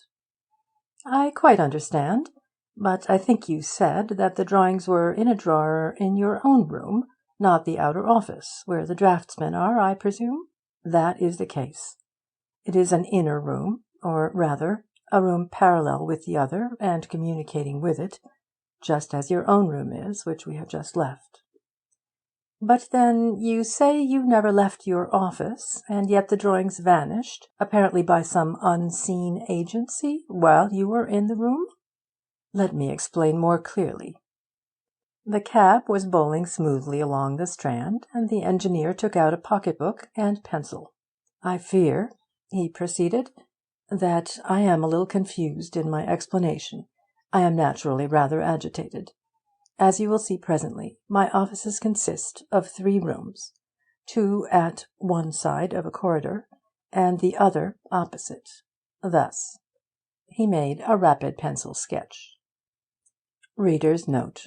The sketch shows 3 rooms separated by a corridor running horizontally through the middle. The room above the corridor is called the private room. Below the corridor are 2 rooms which connect to each other, the one on the left being the outer office, and on the right the inner office. On the right wall of the inner office is marked the set of drawers in question with the letter D. End of reader's note. In the outer office my men usually work. In the inner office I work myself. These rooms communicate, as you see, by a door. Our ordinary way in and out of the place is by the door of the outer office leading into the corridor, and we first pass through the usual lifting flap in the barrier. The door leading from the inner office to the corridor is always kept locked on the inside, and I don't suppose I unlock it once in 3 months. It has not been unlocked all morning. The drawer in which the missing drawings were kept, and in which I saw them at 10 o'clock this morning, is at the place marked D. It is a large chest of shallow drawers, in which the plans lie flat. I quite understand. Then there is the private room opposite. What of that? That is a sort of private sitting-room that I rarely use except for business interviews of a very private nature. When I said I never left my office, I did not mean that I never stirred out of the inner office. I was about in one room and another, both the outer and the inner offices, and once I went into the private room for 5 minutes, but nobody came either in or out of any of the rooms at that time, for the door of the private room was wide open, and I was standing at the bookcase, I had gone to consult a book, just inside the door with a full view of the doors opposite. Indeed, Worsfold was at the door of the outer office most of the time. He came to ask me a question. "Well," Hewitt replied, "it all comes to the simple first statement. You know that nobody left the place or arrived except the postman, who couldn't get near the drawings, and yet the drawings went. Is this your office?" The cab had stopped before a large stone building. Mr. Dixon alighted and led the way to the first floor. Hewitt took a casual glance round each of the 3 rooms. There was a sort of door in the frame of ground glass over the barrier to admit of speech with visitors. This door Hewitt pushed wide open and left so. He and the engineer went into the inner office. "Would you like to ask Worsfold and Ritter any questions?" Mr. Dixon inquired. "Presently. Those are their coats, I take it, hanging just to the right of the outer office door, over the umbrella stand?" "Yes. Those are all their things, coats, hats, sticks, and umbrella." "And those coats were searched, you say?" "Yes." "And this is the drawer, thoroughly searched, of course?" "Oh, certainly. Every drawer was taken out and turned over." "Well, of course, I must assume you made no mistake in your hunt. Now tell me, did anybody know where these plans were, beyond yourself and your 2 men?" "As far as I can tell, not a soul." "You don't keep an office boy?" "No. There would be nothing for him to do, except to post a letter now and again, which Ritter does quite well for." "As you are quite sure that the drawings were there at 10 o'clock, perhaps the thing scarcely matters, but I may as well know if your men have keys to the office." "Neither. I have patent locks to each door, and I keep all the keys myself. If Worsfold or Ritter arrive before me in the morning, they have to wait to be let in, and I am always present myself when the rooms are cleaned. I have not neglected precautions, you see." "No. I suppose the object of the theft, assuming it is a theft, is pretty plain. The thief would offer the drawings for sale to some foreign government?" "Of course. They would probably command a great sum. I have been looking, as I need hardly tell you, to that invention to secure me a very large fortune, and I shall be ruined indeed if the design is taken abroad. I am under the strictest engagements to secrecy with the Admiralty, and not only should I lose all my labour, but I should lose all the confidence reposed in me at headquarters, should in fact be subject to penalties for breach of contract, and my career stopped for ever. I cannot tell you what a serious business this is for me. If you cannot help me, the consequences will be terrible. Bad for the service of the country, too, of course. Of course. Now tell me this. It would, I take it, be necessary for the thief to exhibit these drawings to anybody anxious to buy the secret. I mean, he couldn't describe the invention by word of mouth? Oh, no, that would be impossible. The drawings are of the most complicated description, and full of figures upon which the whole thing depends. Indeed, one would have to be a skilled expert to properly appreciate the design at all. Various principles of hydrostatics, chemistry, electricity, pneumatics, are most delicately manipulated and adjusted, and the smallest error or omission in any part would upset the whole. No, the drawings are necessary to the thing, and they are gone. At this moment, the door of the outer office was heard to open, and somebody entered. The door between the two offices was ajar, and Hewitt could see right through to the glass door left open over the barrier and into the space beyond. A well-dressed, dark, bushy-bearded man stood there, carrying a handbag, which he placed on the ledge before him. Hewitt raised his hand to enjoin silence. The man spoke in a rather high-pitched voice, and with a slight accent. "Is Mr. Dixon now within?" he asked. "He is engaged," answered one of the draftsmen. "Very particularly engaged. I am afraid you won't be able to see him this afternoon. Can I give him any message?" "This is the second time I have come to-day. Not 2 hours ago Mr. Dixon himself tells me to call again. I have a very important, very excellent steam packing to show him that is very cheap and the best of the market." The man tapped his bag. "I have just taken orders from the largest railway companies. Cannot I see him for 1 second only? I will not detain him." "Really, I'm sure you can't this afternoon. He isn't seeing anybody. But if you'll leave your name—" "My name is Hunter. But what's the good of that? He asked me to call a little later, and I come, and now he is engaged. It's a very great pity."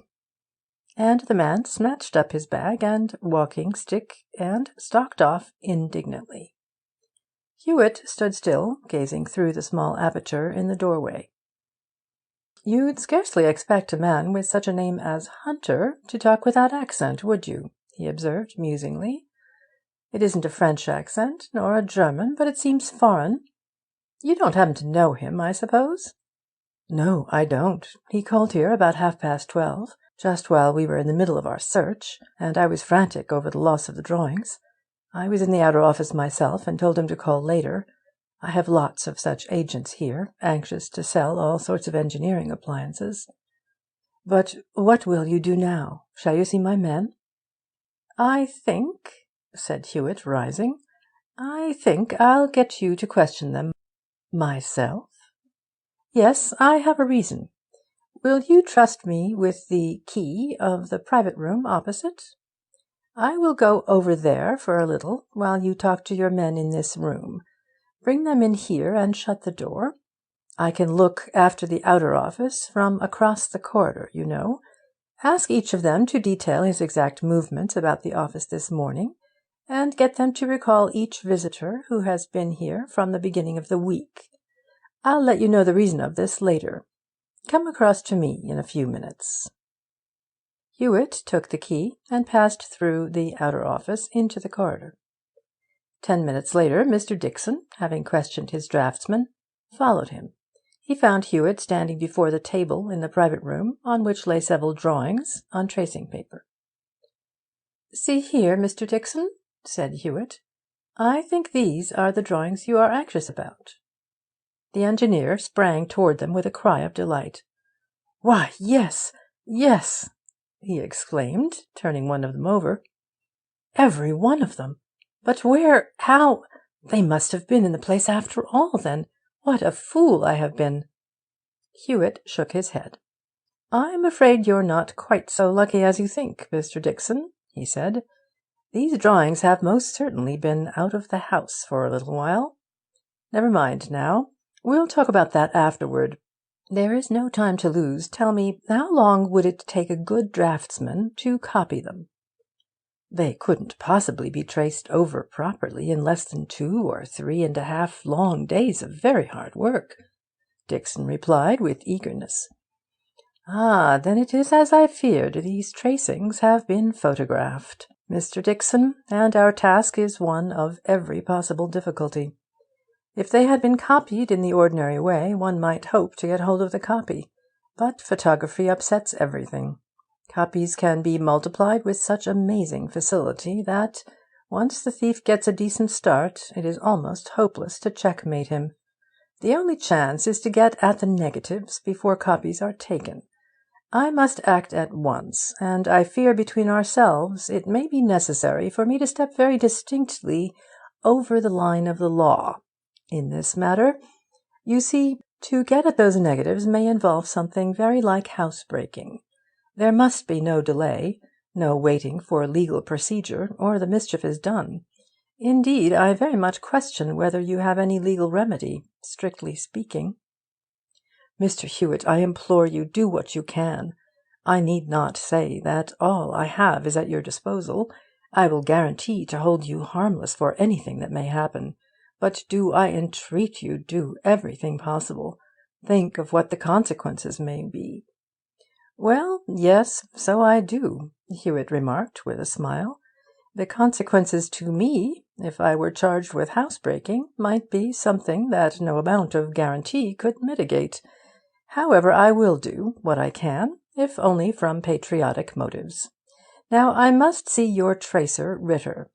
He is the traitor in the camp. Ritter? But how? Never mind that now. You are upset and agitated, and had better not know more than is necessary for a little while, in case you say or do something unguarded. With Ritter I must take a deep course. What I don't know I must appear to know, and that will seem more likely to him if I disclaim acquaintance with what I do know. But first put these tracings safely away, out of sight. Dixon slipped them behind his bookcase. Now, Hewitt pursued, call Mr. Worsfold and give him something to do that will keep him in the inner office across the way, and tell him to send Ritter here. Mr. Dixon called his chief draftsman and requested him to put in order the drawings in the drawers of the inner room that had been disarranged by the search, and to send Ritter, as Hewitt had suggested. Ritter walked into the private room with an air of respectful attention. He was a puffy-faced, unhealthy-looking young man, with very small eyes and a loose, mobile mouth. "Sit down, Mr. Ritter," Hewitt said in a stern voice. "Your recent transactions with your friend Mr. Hunter are well known to both Mr. Dixon and myself." Ritter, who had at first leaned easily back in his chair, started forward at this, and paled. "You are surprised, I observe, but you should be more careful in your movements out of doors, if you do not wish your acquaintances to be known. Mr. Hunter, I believe, has the drawings which Mr. Dixon has lost, and if so, I am certain that you have given them to him. That, you know, is theft, for which the law provides a severe penalty." Ritter broke down completely, and turned appealingly to Mr. Dixon. "Oh, sir," he pleaded, "it isn't so bad, I assure you. I was tempted, I confess, and hid the drawings, but they are still in the office, and I can give them to you. Really, I can." "Indeed," Hewitt went on. "Then in that case perhaps you'd better get them at once. Just go and fetch them in. We won't trouble to observe your hiding-place. I'll only keep this door open to be sure you don't lose your way, you know, down the stairs, for instance." The wretched Ritter, with hanging head, slunk into the office opposite. Presently he reappeared, looking, if possible, ghastlier than before. He looked irresolutely down the corridor, as if meditating a run for it, but Hewitt stepped toward him and motioned him back to the private room. "You mustn't try any more of that sort of humbug," Hewitt said with increasing severity. "The drawings are gone, and you have stolen them. You know that well enough." "You mustn't try any more of that sort of humbug," Hewitt said with increasing severity. "The drawings are gone, and you have stolen them. You know that well enough. Now attend to me. If you received your deserts, Mr. Dixon would send for a policeman this moment, and have you hauled off to the jail that is your proper place. But unfortunately your accomplice, who calls himself Hunter, but who has other names besides that, as I happen to know, has the drawings, and it is absolutely necessary that these should be recovered. I am afraid that it will be necessary, therefore, to come to some arrangement with this scoundrel, to square him, in fact. Now just take that pen and paper, and write to your confederate as I dictate. You know the alternative if you cause any difficulty." Ritter reached tremblingly for the pen. "Address him in your usual way," Hewitt proceeded. "Say this: 'There has been an alteration in the plans.' Have you got that? 'There has been an alteration in the plans. I shall be alone here at 6 o'clock. Period. Please come without fail. Period.' Have you got it? Very well. Sign it, and address the envelope. He must come here, and then we may arrange matters. In the meantime, you will remain in the inner office opposite." The note was written, and Martin Hewitt, without glancing at the address, thrust it into his pocket. When Ritter was safely in the inner office, however, he drew it out and read the address. "I see," he observed. "He uses the same name, Hunter. 27 Little Carlton Street, Westminster, is the address, and there I shall go at once with the note.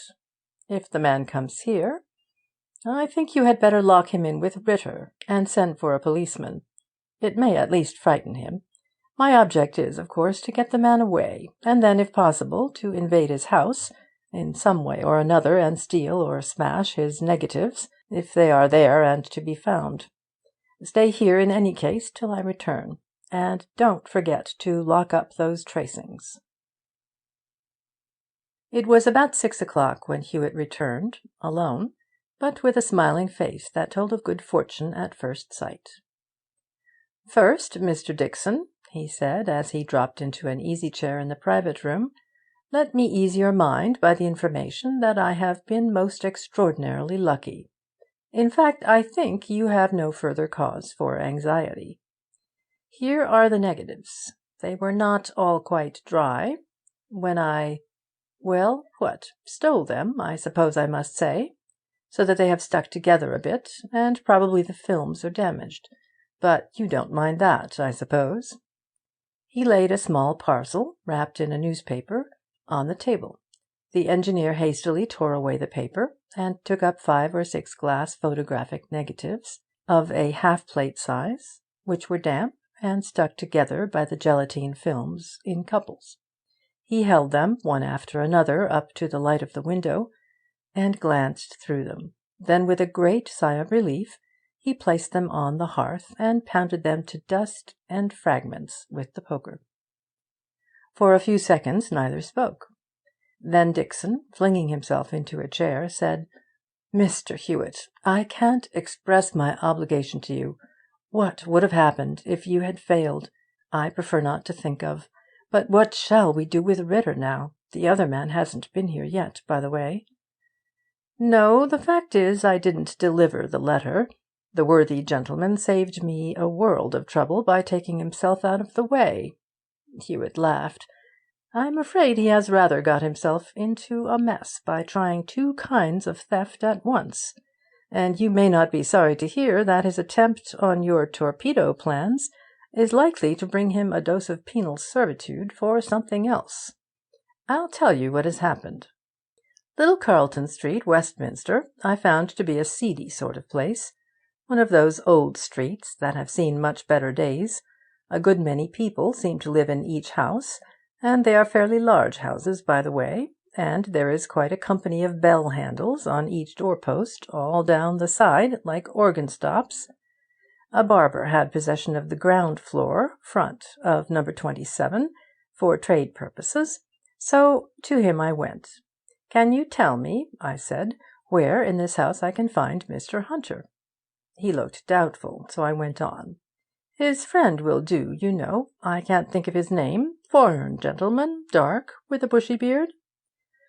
The barber understood at once. "Oh, that's Mirsky, I expect," he said. "Now I come to think of it, he has had letters addressed to Hunter once or twice. I've took 'em in. Top floor back." This was good so far. I had got at Mr. Hunter's other alias. So, by way of possessing him with the idea that I knew all about him, I determined to ask for him as Mirsky, before handing over the letter addressed to him as Hunter. A little bluff of that sort is invaluable at the right time. At the top floor back I stopped at the door and tried to open it at once, but it was locked. I could hear somebody scuttling about within, as though carrying things about, and I knocked again. In a little while the door opened about a foot, and there stood Mr. Hunter, or Mirsky, as you like, the man who, in the character of a traveller in steam packing, came here twice to-day. He was in his shirt-sleeves, and cuddled something under his arm, hastily covered with a spotted pocket-handkerchief. "I have called to see Mr. Mirsky," I said, "with a confidential letter." "Oh, yes, yes," he answered hastily. I know. Excuse me 1 minute." And he rushed off down the stairs with his parcel. Here was a noble chance. For a moment I thought of following him, in case there might be something interesting in the parcel, but I had to decide in a moment, and I decided on trying the room. I slipped inside the door, and, finding the key on the inside, locked it. It was a confused sort of room, with a little iron bedstead in one corner, and a sort of rough boarded enclosure in another.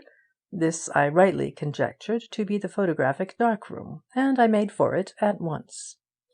There was plenty of light within when the door was left open, and I made at once for the drying-rack that was fastened over the sink. There were a number of negatives on it, and I began hastily examining them one after another. In the middle of this, our friend Mirsky returned and tried the door. He rattled violently at the handle and pushed. Then he called. At this moment I had come upon the first of the negatives you have just smashed. The fixing and washing had evidently only lately been completed, and the negative was drying on the rack. I seized it, of course, and the others which stood by it. "Who are you there inside?" Mirsky shouted indignantly from the landing. "Why for you go into my room like that? Open this door at once, or I call police." I took no notice. I had got the full number of negatives, one for each drawing, but I was not by any means sure that he had not taken an extra set, so I went on hunting down the rack. There were no more, so I set to work to turn out all the undeveloped plates. It was quite possible, you see, that the other set, if it existed, had not yet been developed. Mirsky changed his tune. After a little more banging and shouting, I could hear him kneel down and try the keyhole. I had left the key there, so that he could see nothing, but he began talking softly and rapidly through the hole in a foreign language. I did not know it in the least, but I believe it was Russian. What had led him to believe I understood Russian I could not at the time imagine, though I have a notion now. I went on ruining his stock of plates. I found several boxes, apparently of new plates, but as there was no means of telling whether they were really unused or were merely undeveloped, but with chemical impress of your drawings on them, I dragged every one ruthlessly from its hiding-place, and laid it out in the full glare of the sunlight, destroying it thereby, of course, whether it was unused or not. Mirsky left off talking, and I heard him quietly sneaking off. Perhaps his conscience was not sufficiently clear to warrant an appeal to the police, but it seemed to me rather probable, at the time, that that was what he was going for. So I hurried on with my work. I found 3 dark slides, the parts that carried the plates in the back of the camera, you know, one of them fixed in the camera itself. These I opened, and exposed the plates to ruination as before. I suppose nobody ever did so much devastation in a photographic studio in 10 minutes as I managed. I had spoiled every plate I could find, and had the developed negatives safely in my pocket, when I happened to glance at a porcelain washing-well under the sink. There was one negative in that, and I took it up. It was not a negative of a drawing of yours, but of a Russian 20-rouble note. This was a discovery. The only possible reason any man could have for photographing a banknote was the manufacture of an etched plate for the production of forged copies. I was almost as pleased as I had been at the discovery of your negatives. He might bring the police now as soon as he liked. I could turn the tables on him completely. I began to hunt about for anything else relating to this negative. I found an inking roller, some old pieces of blanket used in printing from plates, and in a corner on the floor, heaped over with newspapers and rubbish, a small copying press. There was also a dish of acid, but not an etched plate or a printed note to be seen. I was looking at the press, with the negative in one hand and the inking roller in the other, when I became conscious of a shadow across the window. I looked up quickly, and there was Mirsky, hanging over from some ledge or projection to the side of the window, and staring straight at me, with a look of unmistakable terror and apprehension. The face vanished immediately. I had to move a table to get at the window, and by the time I had opened it there was no sign or sound of the rightful tenant of the room. I had no doubt now of his reason for carrying a parcel downstairs. He probably mistook me for another visitor who was expecting, and knowing he must take this visitor into his room, threw the papers and rubbish over the press, and put up his plates and papers in a bundle, and secreted them somewhere downstairs, lest his occupation should be observed. Plainly, my duty now was to communicate with the police. So, by help of my friend the barber downstairs, a messenger was found and a note sent over to Scotland Yard. I awaited, of course, for the arrival of the police, and occupied the interval in another look-round, finding nothing important, however. When the official detective arrived, he recognized at once the importance of the case. A large number of forged Russian notes have been put into circulation on the Continent lately, it seems, and it was suspected that they came from London. The Russian government have been sending urgent messages to the police here on the subject. Of course, I said nothing about your business, but while I was talking with the Scotland Yard man, a letter was left by a messenger, addressed to Mirsky. The letter will be examined, of course, by the proper authorities, but I was not a little interested to perceive that the envelope bore the Russian imperial arms above the words Russian Embassy. Now, why should Mirsky communicate with the Russian Embassy? Certainly not to let the officials know that he was carrying on a very extensive and lucrative business in the manufacture of spurious Russian notes. I think it is rather more than possible that he wrote, probably before he actually got your drawings, to say that he could sell information of the highest importance, and this letter was a reply. Further, I think it quite possible that when I asked for him by a Russian name and spoke of a confidential letter, he at once concluded that I had come from the embassy in answer to his letter. That would account for his addressing me in Russian through the keyhole. And, of course, an official from the Russian embassy would be the very last person in the world whom he would like to observe any indications of his little etching experiments. But, anyhow, be that as it may, Hewitt concluded, your drawings are safe now, and if once Mirsky is caught, and I think it likely for a man in his shirt-sleeves with scarcely any start, and perhaps no money about him, hasn't a great chance to get away.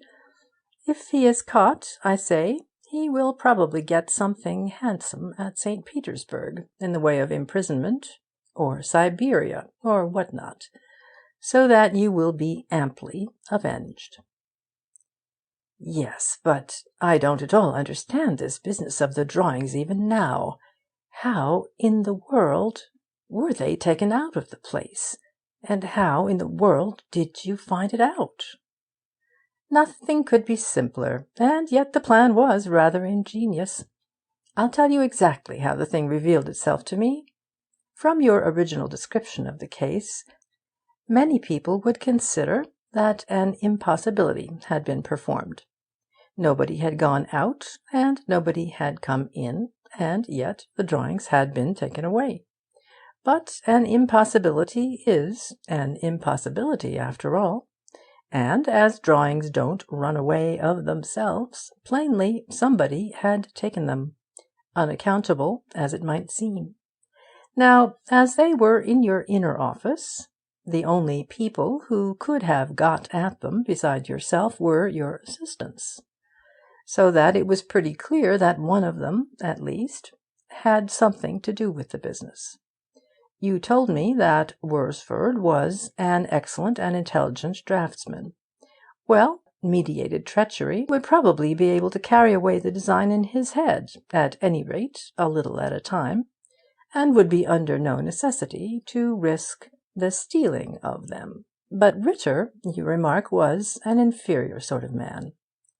Not particularly smart, I think were your words. Only a mechanical sort of tracer. He would be unlikely to be able to carry in his head the complicated details of such designs as yours, and being in a subordinate position and continually overlooked, he would find it impossible to make copies of the plan in the office. So that, to begin with, I thought I saw the most probable path to start on. When I looked round the rooms, I pushed open the glass door of the barrier, and left the door to the inner office ajar, in order to be able to see anything that might happen in any part of the place without actually expecting any definite development. While we were talking, as it happened, our friend Mirsky, or Hunter, as you please, came into the outer office, and my attention was instantly called to him by the first thing he did. Did you notice anything peculiar yourself?" "No, really, I can't say I did. He seemed to behave much as any traveller or agent might." "Well, what I noticed was the fact that as soon as he entered the place he put his walking-stick into the umbrella-stand over there by the door, close by where he stood, a most unusual thing for a casual caller to do, before even knowing whether you were in. This made me watch him closely. I perceived, with increased interest, that the stick was exactly of the same kind and pattern as one already standing there. Also a curious thing. I kept my eyes carefully on those sticks, and was all the more interested and edified to see when he left that he took the other stick, not the one he came with, from the stand, and carried it away, leaving his own behind. I might have followed him, but I decided that more could be learned by staying, as in fact proved to be the case. This, by the by, is the stick he carried away with him. I took the liberty of fetching it back from Westminster, because I conceive it to be Ritter's property." Hewitt produced the stick. It was an ordinary thick Malacca cane, with a buckhorn handle and a silver band. Hewitt bent it across his knee, and laid it on the table. "Yes," Dixon answered, "that is Ritter's stick. I think I have often seen it in the stand. But what in the world— One moment, I'll just fetch the stick Mirsky left behind." And Hewitt stepped across the corridor. He returned with another stick, apparently an exact facsimile of the other, and placed it by the side of the other. "When your assistants went into the room, I carried this stick off for a minute or two. I knew it was not Worsfold's, because there was an umbrella there with his initial on the handle. Look at this." Martin Hewitt gave the handle a twist and rapidly unscrewed it from the top. Then it was seen that the stick was a mere tube of very thin metal, painted to appear like a Malacca cane. It was plain at once that this was no Malacca cane. It wouldn't bend. Inside it I found your tracings rolled up tightly. You can get a marvellous quantity of thin tracing paper into a small compass by tight rolling. "And this was the way they were brought back," the engineer exclaimed. "I see that clearly. But how did they get away? That's as mysterious as ever." "Not a bit of it. See here. Mirsky gets hold of Ritter, and they agree to get your drawings and photograph them. Ritter is to let his confederate have the drawings, and Mirsky is to bring them back as soon as possible, so that they shan't be missed for a moment. Ritter habitually carries this Malacca cane, and the cunning of Mirsky at once suggests that this tube should be made in outward facsimile. This morning Mirsky keeps the actual stick, and Ritter comes to the office with the tube. He seizes the first opportunity, probably when you were in this private room, and Worsfold was talking to you from the corridor, to get at the tracings, roll them up tightly, and put them in the tube, putting the tube back into the umbrella stand. At 12:30, or whenever it was, Mirsky turns up for the first time with the actual stick and exchanges them, just as he afterward did when he brought the drawings back." "Yes, but Mirsky came half an hour after they were—" "Oh, yes, I see. What a fool I was. I was forgetting. Of course, when I first missed the tracings, they were in this walking stick safe enough, and I was tearing my hair out within arm's reach of them." "Precisely. And Mirsky took them away before your very eyes. I expect Ritter was in a rare funk when he found that the drawings were missed. He calculated, no doubt, on your not wanting them for the hour or two they would be out of the office." "How lucky that it struck me to jot a pencil note on one of them! I might easily have made my note somewhere else, and then I should never have known that they had been away." "Yes, they didn't give you any too much time to miss them. Well, I think the rest is pretty clear. I brought the tracings in here, screwed up the sham stick, and put it back.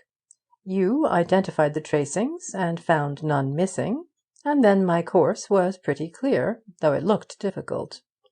I knew you would be very naturally indignant with Ritter, so, as I wanted to manage him myself, I told you nothing of what he had actually done, for fear that, in your agitated state, you might burst out with something that would spoil my game. To Ritter I pretended to know nothing of the return of the drawings, or how they had been stolen, the only things I didn't know with certainty, but I did pretend to know all about Mirsky, or Hunter, when, as a matter of fact, I knew nothing at all, except that he probably went under more than one name. That put Ritter into my hands completely. When he found the game was up, he began with a lying confession.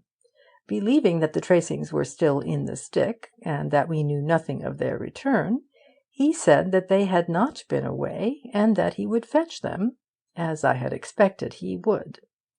I let him go for them alone, and when he returned, utterly broken up by the discovery that they were not there, I had him altogether at my mercy. You see, if he had known that the drawings were all the time behind your bookcase, he might have brazened it out, sworn that the drawings had been there all the time, and we could have done nothing with him. We couldn't have sufficiently frightened him by a threat of prosecution for theft, because there the things were, in your possession, to his knowledge.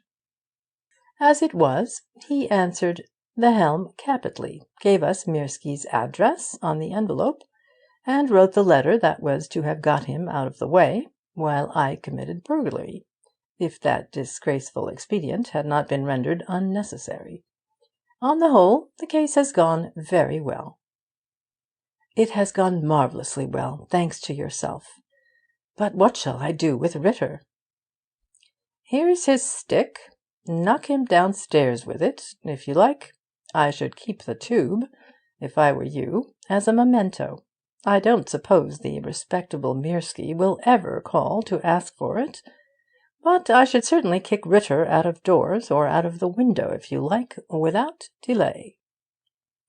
Mirsky was caught, and after 2 remands at the police court, was extradited on the charge of forging Russian notes. It came out that he had written to the embassy, as Hewitt had surmised, stating that he had certain valuable information to offer, and the letter which Hewitt had seen delivered was an acknowledgment and a request for more definite particulars. This was what gave rise to the impression that Mirsky had himself informed the Russian authorities of his forgeries. His real intent was very different, but was never guessed. "I wonder," Hewitt has once or twice observed, "whether, after all, it would not have paid the Russian authorities better, on the whole, if I had never investigated Mirsky's little note factory. The DIXON torpedo was worth a good many 20-rouble notes." End of chapter 4.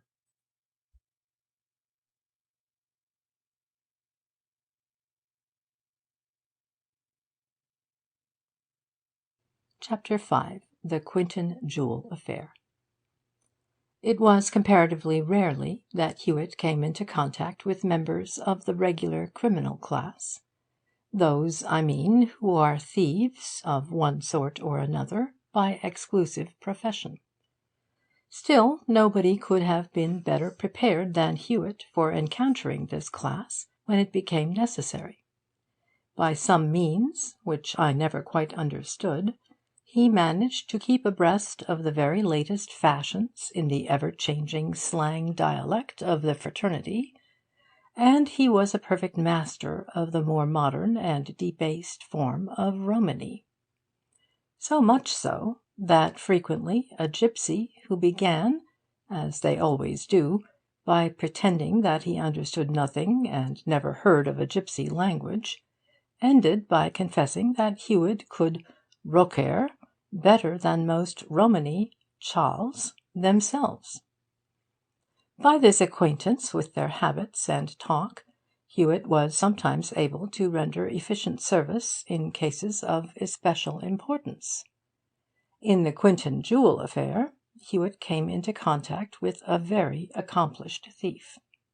The case will probably be very well remembered. Sir Valentine Quinton, before he married, had been as poor as only a man of rank with an old country establishment to keep up can be.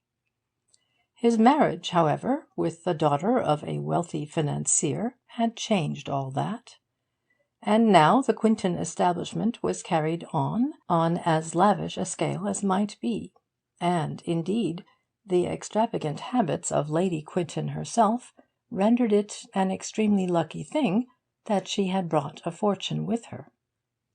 Among other things, her jewels made quite a collection, and chief among them was the great ruby, one of the very few that were sent to this country to be sold, at an average price of somewhere about £20,000 apiece, I believe, by the Burmese king before the annexation of his country. Let but a ruby be of a great size and colour, and no equally fine diamond can approach its value. Well, this great ruby, which was set in a pendant, by the by, together with a necklace, brooches, bracelets, earrings, indeed the greater part of Lady Quinton's collection, were stolen. The robbery was effected at the usual time and in the usual way in cases of carefully planned jewellery robberies. The time was early evening, dinner time, in fact, and an entrance had been made by the window to Lady Quinton's dressing-room, the door screwed up on the inside, and wires artfully stretched about the grounds below to overset anybody who might observe and pursue the thieves. On an investigation by London detectives, however, a feature of singularity was brought to light. There had plainly been only one thief at work at Radcott Hall, and no other had been inside the grounds. Alone, he had planted the wires, opened the window, screwed the door, and picked the lock of the safe. Clearly, this was a thief of the most accomplished description.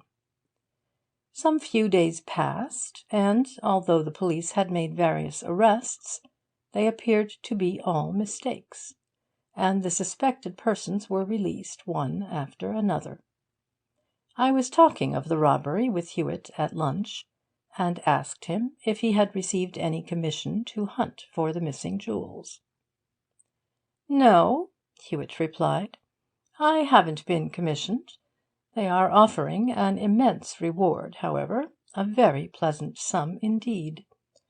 I have had a short note from Radcott Hall, informing me of the amount, and that's all. Probably they fancy that I may take the case up as a speculation. But that is a great mistake. I'm not a beginner, and I must be commissioned in a regular manner, hit or miss, if I am to deal with the case. I've quite enough commissions going now, and no time to waste hunting for a problematical reward." But we were nearer a clue to the Quinton jewels than we supposed. We talked of other things, and presently rose and left the restaurant, strolling quietly toward home. Some little distance from the Strand, and near our own door, we passed an excited Irishman, without doubt an Irishman by appearance and talk, who was pouring a torrent of angry complaints in the ears of a policeman. The policeman obviously thought little of the man's grievances, and with an amused smile appeared to be advising him to go home quietly and think no more about it. We passed on, and mounted our stairs. Something interesting in our conversation made me stop for a little while at Hewitt's office door on my way up, and while I stood there, the Irishman we had seen in the street mounted the stairs. He was a poorly dressed but sturdy-looking fellow, apparently a labourer, in a badly worn best suit of clothes. His agitation still held him, and without a pause he immediately burst out. "Which of ye gentlemen be Mr. Hewitt, sir?" "This is Mr. Hewitt," I said. "Do you want him?" "It's protection I want, sir, protection. I spake to the police, and they laugh at me, begob. 5 days have I lived in London, and 'tis nothing but battle, murder, and sudden death for me here all day and ivery day, and the police say I'm drunk." He gesticulated wildly, and to me it seemed just possible that the police might be right. "They say I'm drunk, sir," he continued, "but, begob, I believe they think I'm mad, and me being thracked and follied and dogged and waylaid and poisoned and blandered and kidnapped and murdered, and for why I do not know." "And who's doing all this?" "Strangers, sir, strangers. 'Tis a stranger here I am myself, and for why they do it bates me, unless I be so like the Prince of Wales or some other crowned head, they try to slaughter me. They're laying for me in the streets now, I misdoubt not, and what they may try next I can tell no more than the Lord Mayor, and the police won't listen to me." This, I thought, must be one of the very common cases of mental hallucination which one hears of every day. The belief of the sufferer that he is surrounded by enemies and followed by spies. It is probably the most usual delusion of the harmless lunatic. "But what have these people done?" Hewitt asked, looking rather interested, although amused.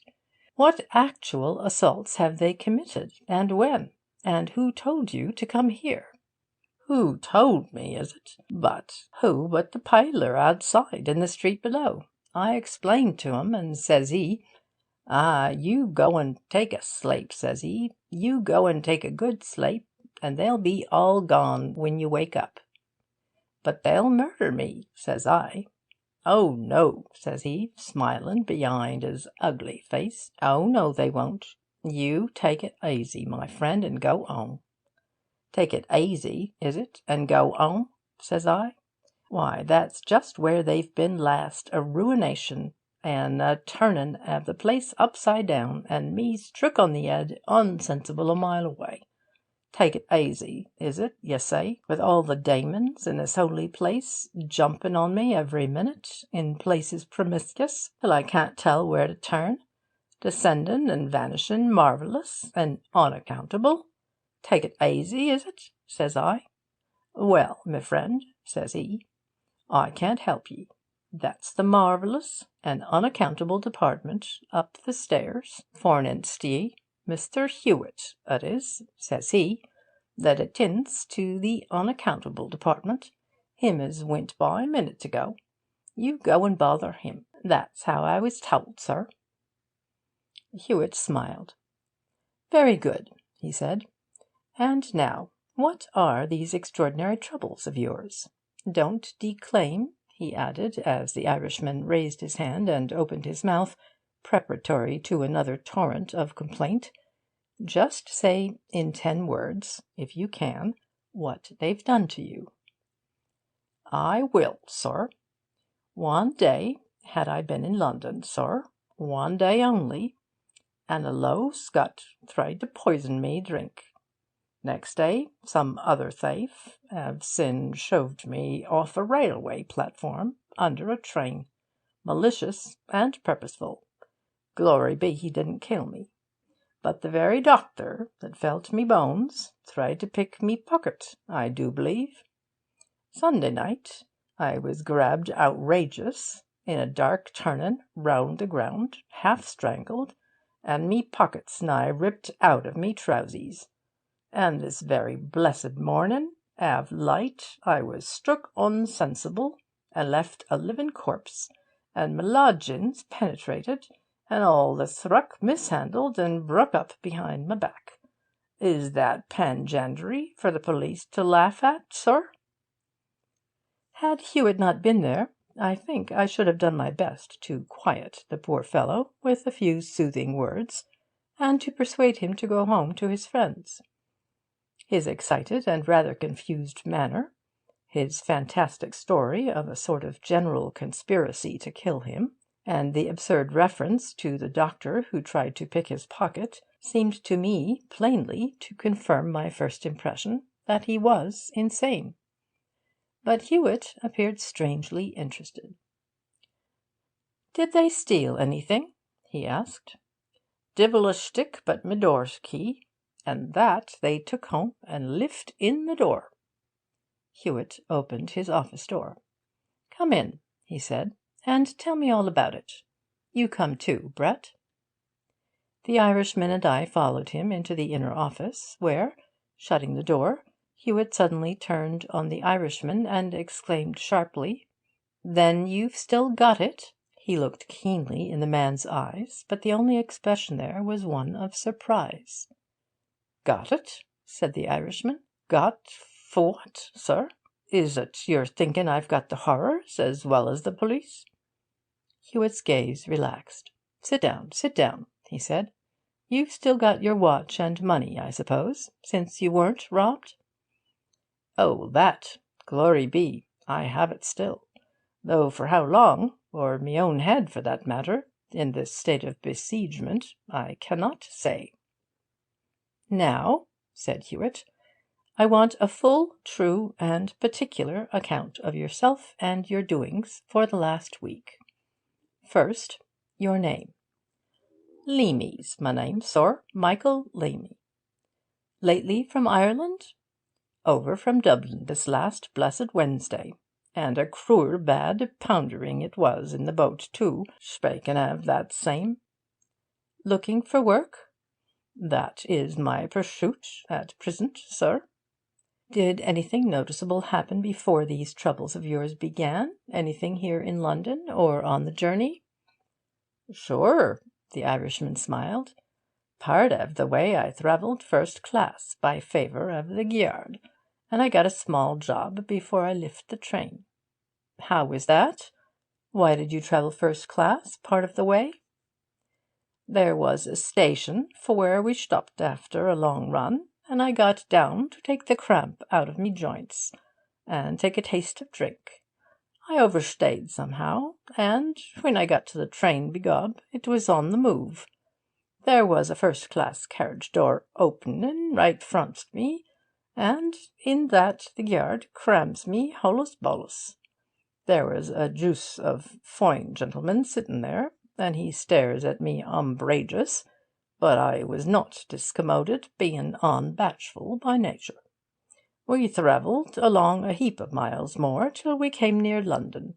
After we had stopped at a station, where they took tickets, and we went ahead again, and presently, as we rips through some other station, up jumps the gentleman opposite, swearing hard under his tongue, and looks out at the windy. 'I thought this train stopped here,' says he. 'Chalk Farm,' observed Hewitt with a nod. 'The name I do not know, sir, but that's what he said. When he looks at me unaisy for a little, and at last he says, "Would you loike a small job, my good man, well paid?" "Faith," says I, "'tis that will suit me well." "Then see here," says he, "I should have got out at that station, having particular business. Having missed, I must send a telegrammer from Euston. Now here's a bag," says he, "a bag full of important papers for my solicitor. Important to me, you understand, not worth the shine of a brass farden to a soul else. And I want 'em took on to him. Take you this bag," he says, "and go you straight out wid it at Euston and get a cab. I shall stay in the station a bit to see the telegram. Drive out at the station, across the road outside, and wait there 5 minutes by the clock. Ye understand? Wait 5 minutes, and maybe I'll come and join ye. If I don't, 'twill be because I'm detained unexpected, and then ye'll drive to my solicitor straight. Here's his address, if you can read writin'. And he put out a piece of paper for me. He gave me half-a-crown for the cab, and I took his bag. One moment. Have you the paper with the address now?" "I have not, sir. I missed it after the bligers overset me yesterday. But the solicitor's name was Hollums, and a liberal gentleman wid his money he was, too, by that same token." "What was his address?" "'Twas in Chelsea, and 'twas gold, or golden something, which I know by the good token of what he gave me, but the number I misremember." Hewitt turned to his directory. "Gold Street is the place, probably," he said, "and it seems to be a street chiefly of private houses. You would be able to point out the house if you were taken there, I suppose?" "I should that, sir, indade. I was thinking of going there and telling Mr. Hollums all my troubles, him having been so kind." "Now tell me exactly what instructions the man in the train gave you, and what happened." "He says, 'You ask for Mr. Hollums, and see nobody else. Tell him ye've brought the sparks from Mr. W.'"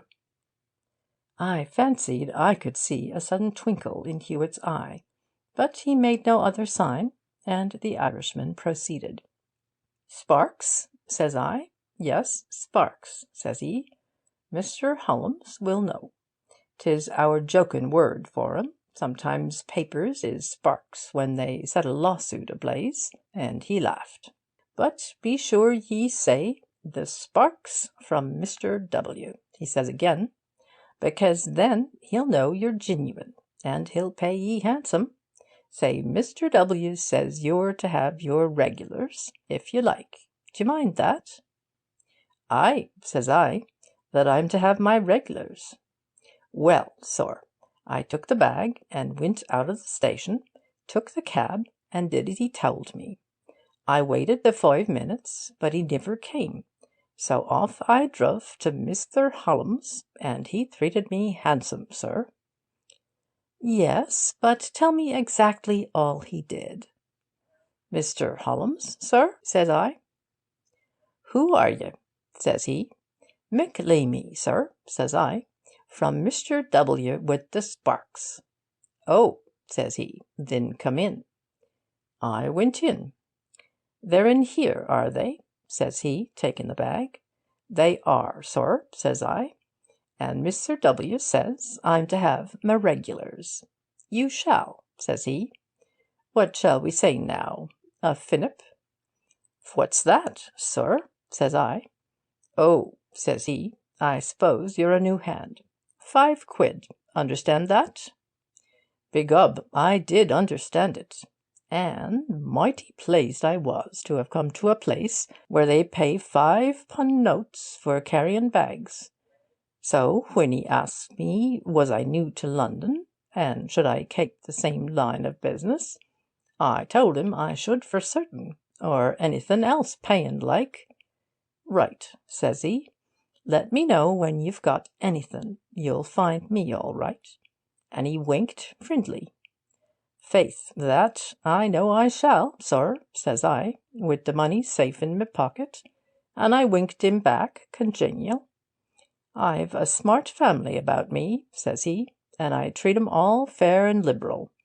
And saints, I thought it likely his family 'ud have all they wanted, seeing he was so free-handed wid a stranger.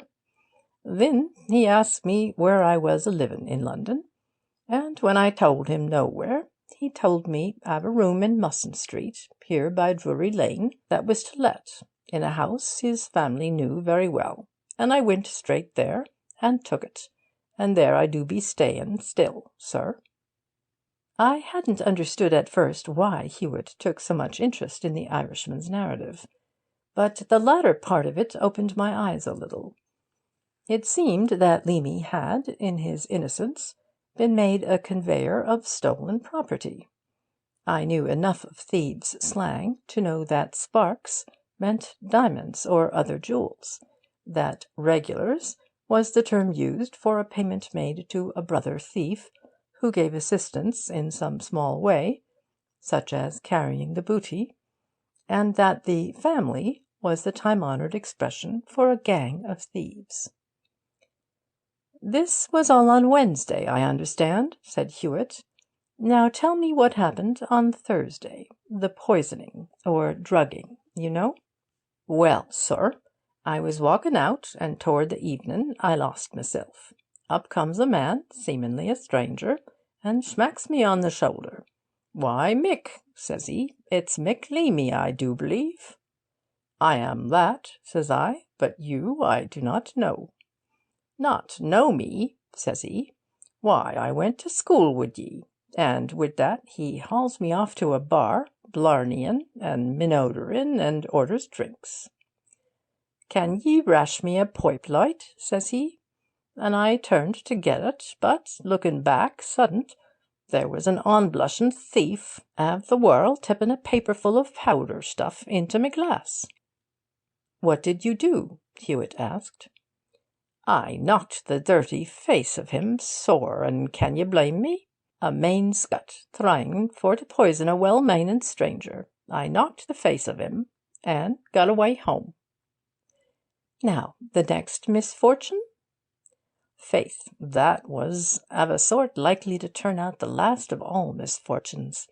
I wint that day to the Crystal Palace, being disposed for a sport, seeing as I was new in London. Coming home at night, there was a juice of a crowd on the station platform, consequence of a late train. Standing by the edge of the platform at the fore end, just as the train came in, some invisible murderer gives me a stupendous drive in the back, and over I went on the line mid betwixt the rails. The engine came up and went half over me, without giving me a scratch, because of me central situation. And then the portermen pulled me out, nigh sick wid fright, sir, as you may guess. A gentleman in the crowd sings out, 'I'm a medical man,' and they took me in the waiting room, and he investigated me, having turned everybody else out of the room. There was no broke bones, glory be, and the doctor man, he was telling me so after feeling me over, when I felt his hand in me waistcoat pocket. 'And for what's this, sir?' says I. 'Do you be looking for your fee the thief's way?' He laughed and said, 'I want no fee from ye, my man, and I did but feel your ribs,' though on me conscience he had done that under me waistcoat already, and so I came home." "What did they do to you on Saturday?"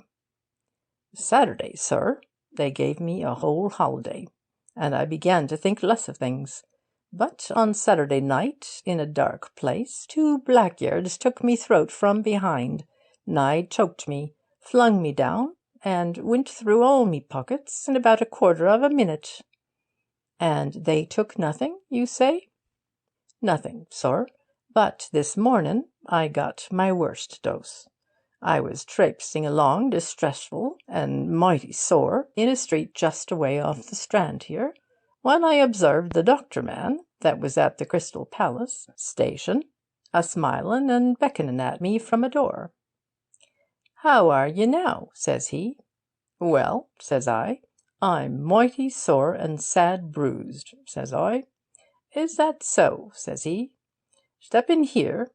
So I stepped in, and before I could wink, there dropped a crack on the back of me head that sent me off as unknowledgeable as a corpse.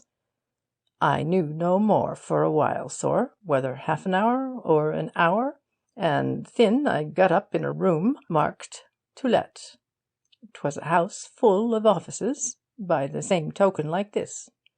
There was a sore bad lump on me head, see it, sir? And the whole whirl was spinning round rampageous. The things out of me pockets were lying on the floor by me, all barrin' the key of me room, so that the demons had been through me possessions again, bad luck to 'em." "You are quite sure, are you, that everything was there, except the key?" "Certain, sir? Well, I got along to me room, sick and sorry enough, and doubtsome whether I might get in wit' no key.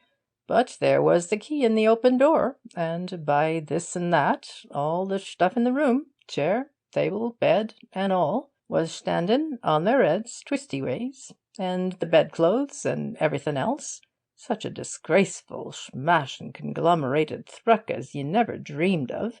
The chist of drawers was lying on its face, with all the drawers out and emptied on the floor. 'Twas as though an army had been lootin', sir." "But still nothing was gone?" "Nothing, so far as I investigated, sir. But I didn't stay. I came out to spake to the police, and 2 of 'em laughed at me, one after another." "It has certainly been no laughing matter for you. Now tell me, have you anything in your possession, documents or valuables, or anything that any other person, to your knowledge, is anxious to get hold of?" "I have not, sir. Divil a document. As to valuables, thim and me is the coldest of strangers." "Just call to mind, now, the face of the man who tried to put powder in your drink, and that of the doctor who attended to you in the railway station. Were they at all alike, or was either like anybody you have seen before?" Leamy puckered his forehead and thought. "Faith," he said presently, "they were a bit alike, though one had a beard and t'other whiskers only." "Neither happened to look like Mr. Holmes, for instance?" Leamy started. "Begob, but they did. They'd ha' been mortal like him if they'd been shaved." Then, after a pause, he suddenly added, "Holy saints! Is it the family he talked of?" Hewitt laughed. "Perhaps it is," he said. "Now, as to the man who sent you with the bag, was it an old bag?" "Bran cracklin' new, a brown lither bag." "Locked?" "That I niver thried, sir. 'Twas not my consarn." "True.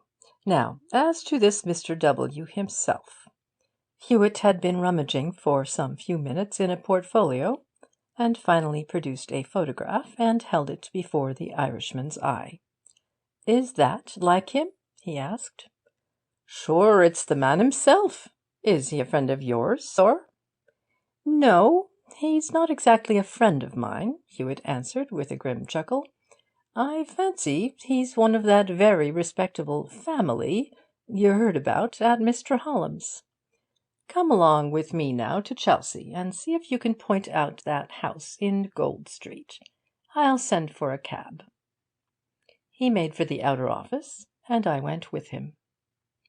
"What's all this, Hewitt?" I asked. "A gang of thieves with stolen property?" Hewitt looked in my face and replied, "It's the Quinton ruby." "What, the ruby? Shall you take the case up, then?"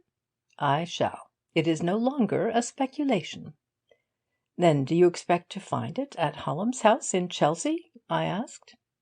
"No, I don't, because it isn't there. Else why are they trying to get it from this unlucky Irishman? There has been bad faith in Hallam's gang, I expect, and Hallam's has missed the ruby and suspects Leamy of having taken it from the bag." "Then who is this Mr. W. whose portrait you have in your possession?" "See here." Hewitt turned over a small pile of recent newspapers and selected one, pointing at a particular paragraph. "I kept that in mind because to me it seemed to be the most likely arrest of the lot," he said. It was an evening paper of the previous Thursday, and the paragraph was a very short one, thus: "The man Wilkes, who was arrested at Euston Station yesterday in connection with the robbery of Lady Quinton's jewels, has been released, nothing being found to incriminate him." "How does that strike you?" asked Hewitt. "Wilkes is a man well known to the police, one of the most accomplished burglars in this country, in fact. I have had no dealings with him as yet, but I found means, some time ago, to add his portrait to my little collection, in case I might want it, and to-day it has been quite useful." The thing was plain now. Wilkes must have been bringing his booty to town, and calculated on getting out at Chalk Farm, and thus eluding the watch which he doubtless felt pretty sure would be kept, by telegraphic instruction, at Euston, for suspicious characters arriving from the direction of Radcott. His transaction with Leamy was his only possible expedient to save himself from being hopelessly taken with the swag in his possession. The paragraph told me why Leamy had waited in vain for Mr. W. in the cab. "What shall you do?" I asked. "I shall go to Gold Street House, and find out what I can, as soon as this cab turns up." There seemed a possibility of some excitement in the adventure, so I asked, "Will you want any help?" Hewitt smiled. "I think I can get through it alone," he said. "Then may I come and look on?" I said. "Of course I don't want to be in your way, and the result of the business, whatever it is, will be to your credit alone, but I am curious." "Come, then, by all means. The cab will be a four-wheeler, and there will be plenty of room." Gold Street was a short street of private houses, of very fair size, and of a half-varnished pretension to gentility. We drove slowly through, and Leamy had no difficulty in pointing out the house wherein he had been paid £5 for carrying a bag. At the end the cab turned the corner and stopped, while Hewitt wrote a short note to an official of Scotland Yard. "Take this note," he instructed Leamy, "to Scotland Yard in the cab, and then go home. I will pay the cabman now." "I will, sir. And will I be protected?" "Oh, yes. Stay home for the rest of the day, and I expect you'll be left alone in future. Perhaps I shall have something to tell you in a day or two. If I do, I'll send. Good-bye." The cab rolled off, and Hewitt and I strolled back along Gold Street. "I think," Hewitt said, We will drop in on Mr. Holmes for a few minutes while we can. In a few hours I expect the police will have him, and his house too, if they attend promptly to my note." "Have you ever seen him?" "Not to my knowledge, though I may know him by some other name. Wilkes I know by sight, though he doesn't know me." "What shall we say?" "That will depend on circumstances. I may not get my cue till the door opens, or even later. At worst, I can easily apply for a reference as to Leamy, who, you remember, is looking for work." But we were destined not to make Mr. Holmes' acquaintance after all. As we approached the house, a great uproar was heard from the lower part, giving on to the area, and suddenly a man, hatless, and with a sleeve of his coat nearly torn away, burst through the door and up the area steps, pursued by two others. I had barely time to observe that one of the pursuers carried a revolver, and that both hesitated and retired on seeing that several people were about the street, when Hewitt, gripping my arm, and exclaiming, "That's our man," started, at a run, after the fugitive. We turned the next corner, and saw the man 30 yards before us, walking, and pulling up his sleeves at the shoulder so as to conceal the rent. Plainly he felt safe from further molestation. "That's Sam Wilkes," Hewitt explained as we followed. "The juice of a foine gentleman who got Leamy to carry his bag, and the man who knows where the Quinton ruby is, unless I am more than usually mistaken. Don't stare after him, in case he looks round.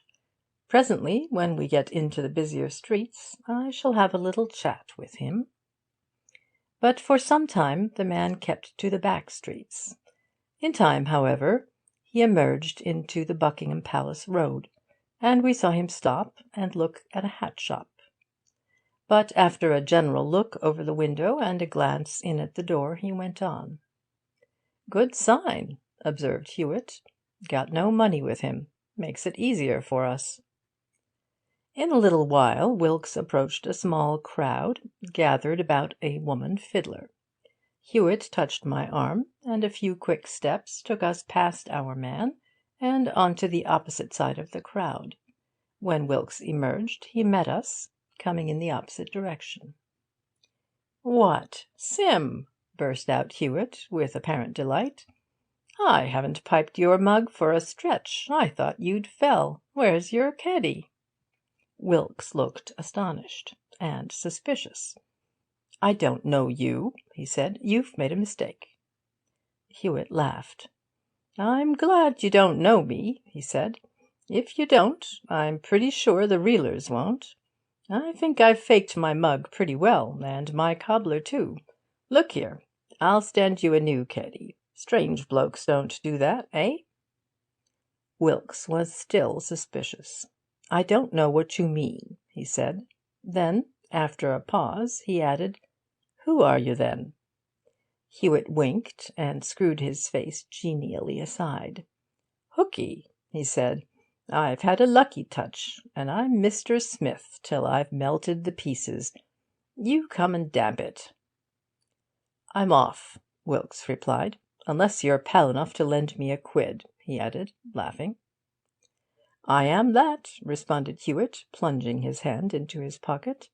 "I'm flush, my boy, flush, and I've been wetting it pretty well to-day. I feel pretty jolly now, and I shouldn't wonder if I went home cannon. Only a quid? Have two, if you want 'em, or three. There's plenty more, and you'll do the same for me some day. Here y'are." Hewitt had, of a sudden, assumed the whole appearance, manners, and bearings of a slightly elevated rowdy.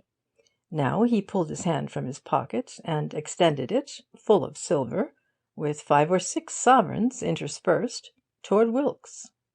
"I'll have 3 quid," Wilkes said, with decision, taking the money. "But I'm blowed if I remember you. Who's your pal?" Hewitt jerked his hand in my direction, winked, and said in a low voice, "He's all right. Having a rest. Can't stand Manchester," and winked again. Wilkes laughed and nodded, and I understood from that Hewitt had very flatteringly given me credit for being wanted by the Manchester police. We lurched into a public-house, and drank very little, very bad whisky and water. Wilkes still regarded us curiously, and I could see him again and again glancing doubtfully in Hewitt's face. But the loan of £3 had largely reassured him. Presently Hewitt said, "How about our old pal down in Gold Street? Do anything with him now? Seen him lately?" Wilkes looked up at the ceiling and shook his head. "That's a good job. It'd be awkward if you were about there today, I can tell you." "Why?" "Never mind, so long as you're not there. I know something, if I have been away. I'm glad I haven't had any truck with Gold Street lately, that's all." "Do you mean the Reelers are on it?" Hewitt looked cautiously over his shoulder, leaned toward Wilkes, and said, "Look here, this is the straight tip. I know this. I got it from the very nark that's given the show away. By 6 o'clock, No. 8 Gold Street will be turned inside out like an old glove, and everyone in the place will be—" He finished the sentence by crossing his wrists like a handcuffed man. "What's more," he went on, "they know all about what's gone on there lately, and everybody that's been in or out for the last 2 months will be wanted particular, and will be found, I'm told." Hewitt concluded with a confidential frown, a nod, and a wink, and took another mouthful of whisky. Then he added as an afterthought, "So I'm glad you haven't been there lately." Wilkes looked in Hewitt's face and asked, "Is that straight?" "Is it?" replied Hewitt with emphasis. "You go and have a look if you ain't afraid of being smugged yourself. Only I shan't go near No. 8 just yet, I know that." Wilkes fidgeted, finished his drink, and expressed his intention of going. "Very well, if you won't have another," replied Hewitt, but he had gone. "Good," said Hewitt, moving toward the door. "He has suddenly developed a hurry. I shall keep him in sight, but you had better take a cab and go straight to Euston. Take tickets to the nearest station to Radcott, Kettersby, I think it is, and look up the train arrangements. Don't show yourself too much, and keep an eye on the entrance. Unless I am mistaken, Wilkes will be there pretty soon, and I shall be on his heels. If I am wrong, then you won't see the end of the fun, that's all." Hewitt hurried after Wilkes, and I took the cab and did as he wished. There was an hour and a few minutes, I found, to wait for the next train, and that time I occupied as best I might, keeping a sharp lookout across the quadrangle. Barely 5 minutes before the train was to leave, and just as I was beginning to think about the time of the next, a cab dashed up and Hewitt alighted. He hurried in, found me, and drew me aside into a recess, just as another cab arrived. "Here he is," Hewitt said. "I followed him as far as Euston Road, and then got my cabby to spurt up and pass him. He had had his moustache shaved off, and I feared you mightn't recognize him, and so let him see you." From our retreat we could see Wilkes hurry into the booking-office. We watched him through to the platform, and followed. He wasted no time, but made the best of his way to a third-class carriage at the extreme fore end of the train. "We have 3 minutes," Hewitt said, "and everything depends on his not seeing us get into this train. Take this cap. Fortunately, we're both in tweeds." He had bought a couple of tweed cricket caps, and these we assumed, sending our bowler hats to the cloak-room. Hewitt also put on a pair of blue spectacles, and then walked boldly up the platform and entered a first-class carriage. I followed, close on his heels, in such a manner that a person looking from the fore end of the train would be able to see but very little of me. "So far, so good," said Hewitt, when we were seated and the train began to move off. I must keep a lookout at each station in case our friend goes off unexpectedly." "I waited some time," I said. "Where did you both go to?" "First, he went and bought that hat he is wearing. Then he walked some distance, dodging the main thoroughfares and keeping to the back streets in a way that made following difficult, till he came to a little tailor's shop. There he entered and came out in a quarter of an hour with his coat mended. This was in a street in Westminster. Presently he worked his way up to Tottle Street, and there he plunged into a barber's shop. I took a cautious peep at the window, saw 2 or 3 other customers also waiting, and took the opportunity to rush over to a notion shop and buy these blue spectacles, and to a hatter's for these caps, of which I regret to observe that yours is too big." He was rather a long while in the barber's, and finally came out, as you saw him, with no moustache. This was a good indication. It made it plainer than ever that he had believed my warning as to the police descent on the house in Gold Street and its frequenters, which was right and proper, for what I told him was quite true. The rest you know. He cabbed to the station, and so did I. "And now, perhaps," I said, "after giving me the character of a thief wanted by Manchester police, forcibly depriving me of my hat in exchange for this all too large cap, and rushing me out of London without any definite idea of when I'm coming back, perhaps you'll tell me what we're after." Hewitt laughed. "You wanted to join in, you know," he said, "and you must take your luck as it comes. As a matter of fact, there is scarcely anything in my profession so uninteresting and so difficult as this watching and following business.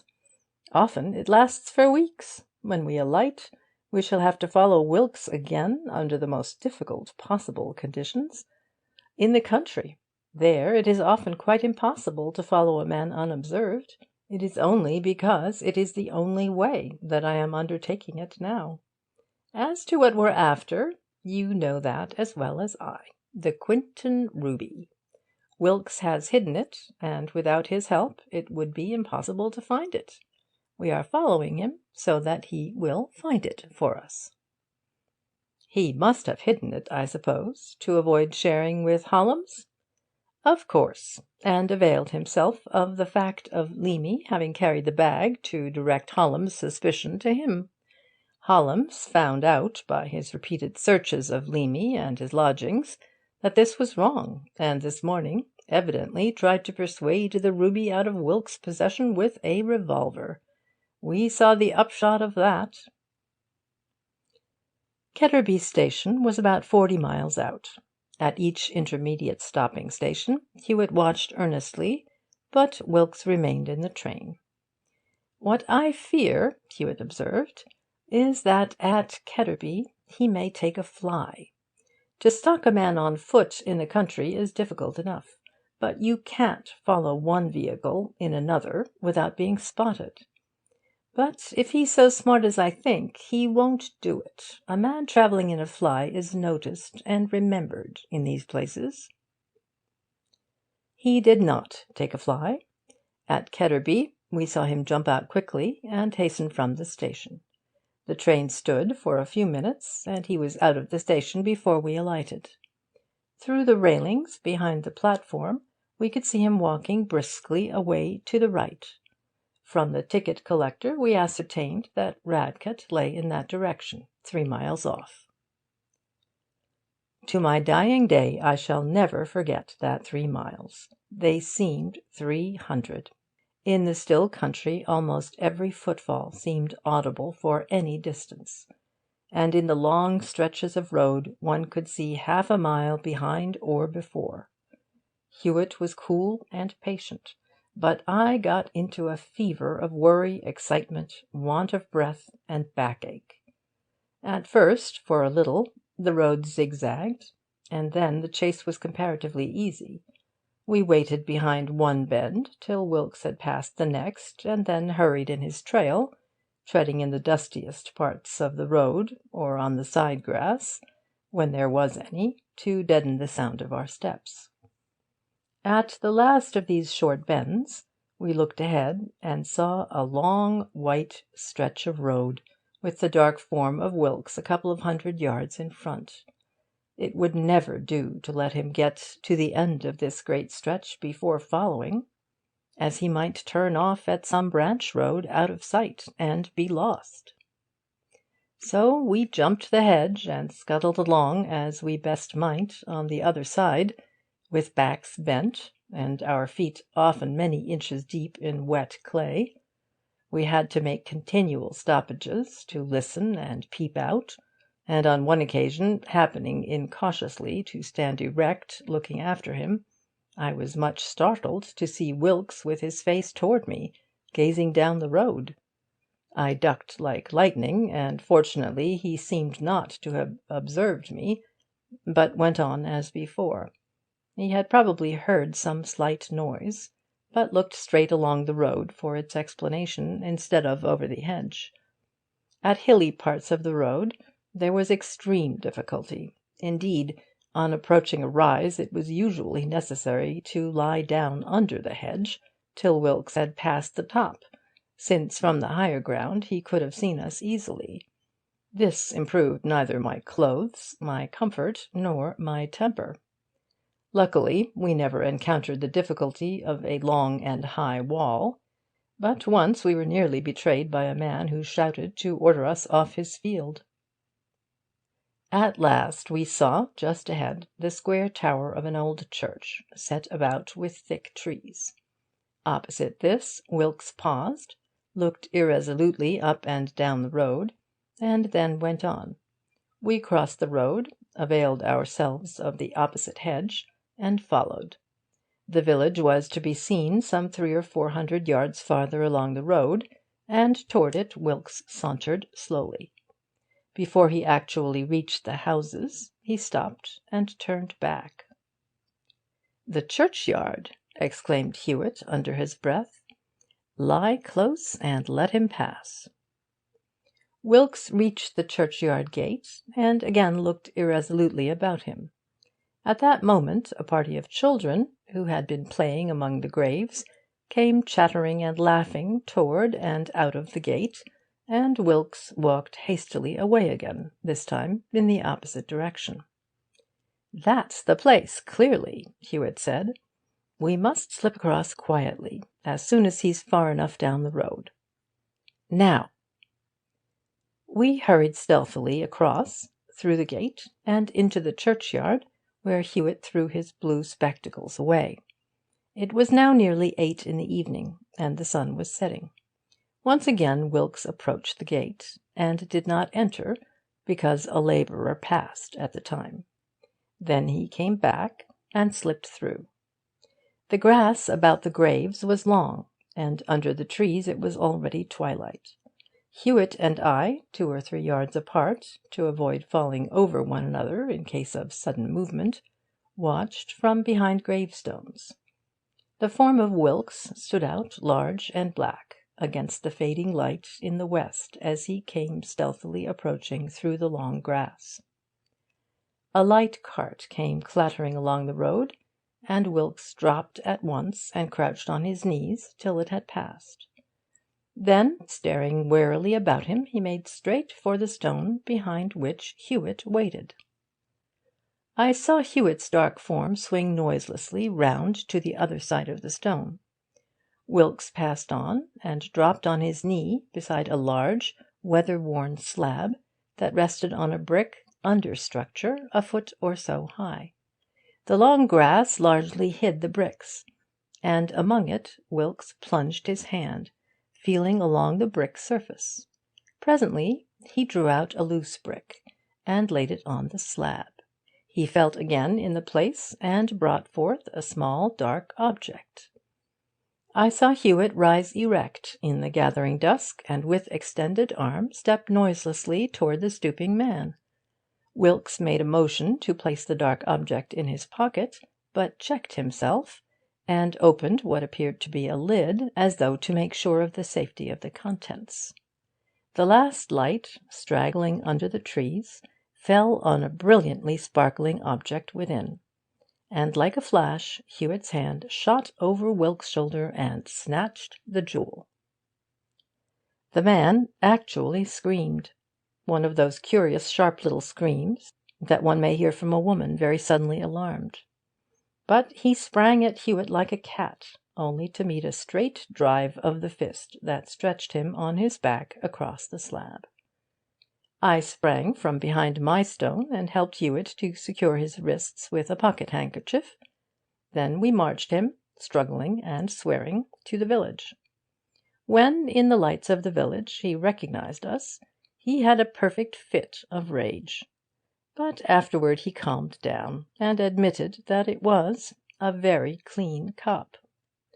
There was some difficulty in finding the village constable, and Sir Valentine Quinton was dining out and did not arrive for at least an hour.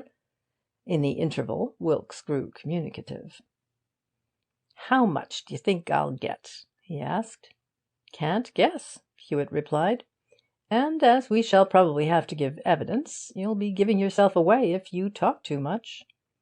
"Oh, I don't care. That'll make no difference. It's a fair cop, and I'm in for it. You got me nicely, lending me 3 quid. I never knew a reeler do that before. That blinded me. But was it kid about Gold Street?" "No, it wasn't. Mr. Holmes is safely shut up by this time, I expect, and you are avenged for your little trouble with him this afternoon." "What do you know about that?" "Well, you've got it up nicely for me, I must say. Suppose you've been following me all the time?" "Well, yes, I haven't been far off. I guessed you'd want to clear out of town if Holmes was taken, and I knew this," Hewitt tapped his breast pocket, "was what you'd care to get hold of first. You hid it, of course, because you knew that Holmes would probably have you searched for it, if he got suspicious." "Yes, he did, too. 2 blokes went over my pockets one night, and somebody got into my room. But I expected that. Holmes is such a greedy pig. Once he's got you under his thumb, he don't give you half your markings, and if you kick him, he'll have you smugged. So that I wasn't going to give him that, if I could help it. I s'pose it ain't any good asking how you got put on to our mob?" "No," said Hewitt, "it isn't." We didn't get back till the next day, staying for the night, despite an inconvenient want of requisites, at the Hall. There were, in fact, no late trains. We told Sir Valentine the story of the Irishman, much to his amusement. "Leamy's tale sounded unlikely, of course," Hewitt said, "but it was noticeable that every one of his misfortunes pointed in the same direction, that certain persons were tremendously anxious to get at something they supposed he had. When he spoke of his adventure with the bag, I at once remembered Wilkes's arrest and subsequent release. It was a curious coincidence, to say the least, that this should happen at the very station to which the proceeds of this robbery must come, if they came to London at all, and on the day following the robbery itself. Ketterby is one of the few stations on this line where no trains would stop after the time of the robbery, so that the thief would have to wait till the next day to get back. Leamy's recognition of Wilkes's portrait made me feel pretty certain. Plainly he had carried stolen property. The poor innocent fellow's conversation with Holmes showed that, as in fact did the sum £5 paid to him by way of regulars, or customary toll, from the plunder of services of carriage. Holmes obviously took Leamy for a criminal friend of Wilkes, because of his use of the thieves' expression "sparks" and "regulars," and suggested, in terms which Leamy misunderstood, that he should sell any plunder he might obtain to himself, Holmes. Altogether it would have been very curious if the plunder were not that from Radcot Hall, especially as no other robbery had been reported at the time. Now, among the jewels taken, only one was of a very preeminent value, the famous ruby. It was scarcely likely that Holmes would go to so much trouble and risk, attempting to drug, injuring, waylaying, and burgling the rooms of the unfortunate Leamy, for a jewel of small value, for any jewel, in fact, but the ruby. So that I felt a pretty strong presumption, at all events, that it was the ruby Holmes was after. Leamy had not had it, I was convinced, from his tale and his manner, and from what I judged of the man himself. The only other person was Wilkes, and certainly he had a temptation to keep this to himself, and avoid, if possible, sharing with his London director or principal, while the carriage of the bag by the Irishman gave him a capital opportunity to put suspicion on him, with the results seen. The most daring of Holmes' attacks on Leamy was doubtless the attempted maiming or killing at the railway station, so as to be able, in the character of a medical man, to search his pockets. He was probably desperate at the time, having, I have no doubt, been following Leamy about all day at the Crystal Palace, without finding an opportunity to get at his pockets. The struggle and flight of Wilkes from Holmes confirmed my previous impressions. Holmes, finally satisfied that very morning that Leamy certainly had not the jewel, either on his person or at his lodging, and knowing, from having so closely watched him, that he had been nowhere where it could be disposed of, concluded that Wilkes was cheating him, and attempted to extort the ruby from him by the aid of another ruffian and a pistol. The rest of my way was plain. Wilkes, I knew, would seize the opportunity of Holmes being safely locked up to get at and dispose of the ruby. I supplied him with funds, and left him to lead us to his hiding-place. He did it, and I think that's all. "He must have walked straight away from my house to the churchyard," Sir Valentine remarked, "to hide that pendant. That was fairly cool." "Only a cool hand could carry out such a robbery single-handed," Hewitt answered. "I expect his tools were in the bag that Leamy carried, as well as the jewels. They must have been a small and neat set." They were. We ascertained, on our return to town the next day, that the bag, with all its contents intact, including the tools, had been taken by the police at their surprise visit to No. 8 Gold Street, as well as much other stolen property. Holmes and Wilkes each got very wholesome doses of penal servitude, to the intense delight of Mick Leamy.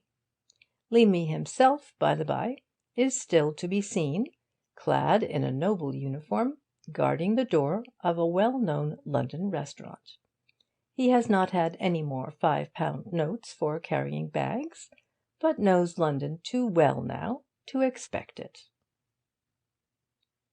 End of chapter 5.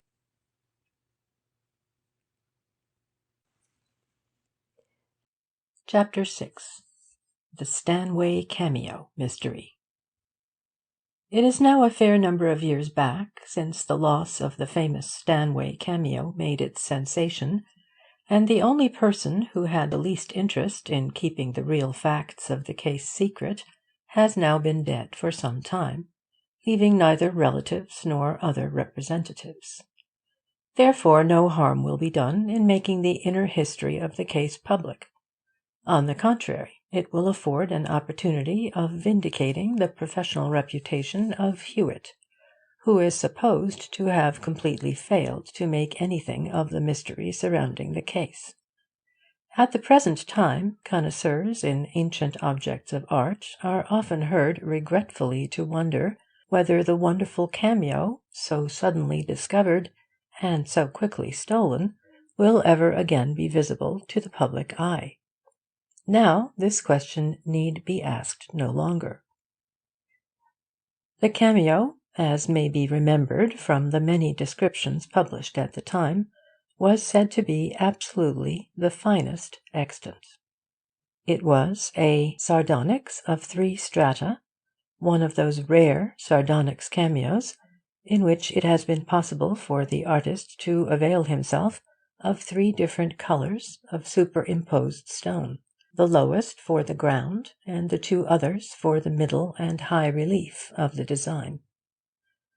In size it was, for a cameo, immense, measuring 7½ inches by nearly 6. In subject it was similar to the renowned Gonzaga cameo, now the property of the Tsar of Russia, a male and a female head with imperial insignia, but in this case supposed to represent Tiberius Claudius and Messalina. Experts considered it probably to be the work of Athenion, a famous gem-cutter of the first Christian century, whose most notable other work, now extant, is a smaller cameo, with a mythological subject, preserved in the Vatican.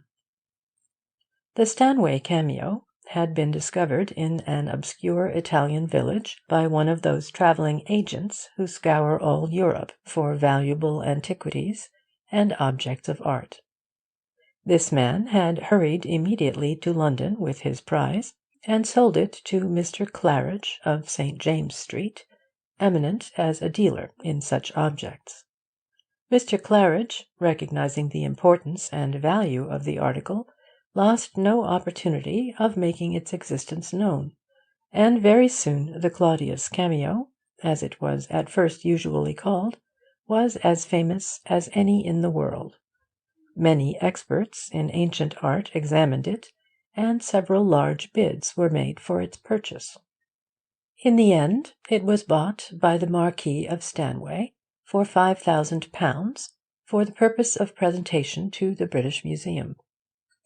The Marquis kept the cameo at his town house for a few days, showing it to his friends, and then returned it to Mr. Claridge to be finally and carefully cleaned before passing into the national collection. 2 nights after, Mr. Claridge's premises were broken into, and the cameo stolen. Such, in outline, was the generally known history of the Stanway cameo. The circumstances of the burglary, in detail, were these. Mr. Claridge had himself been the last to leave the premises at about 8 in the evening, at dusk, and had locked the small side door as usual. His assistant, Mr. Cutler, had left an hour and a half earlier.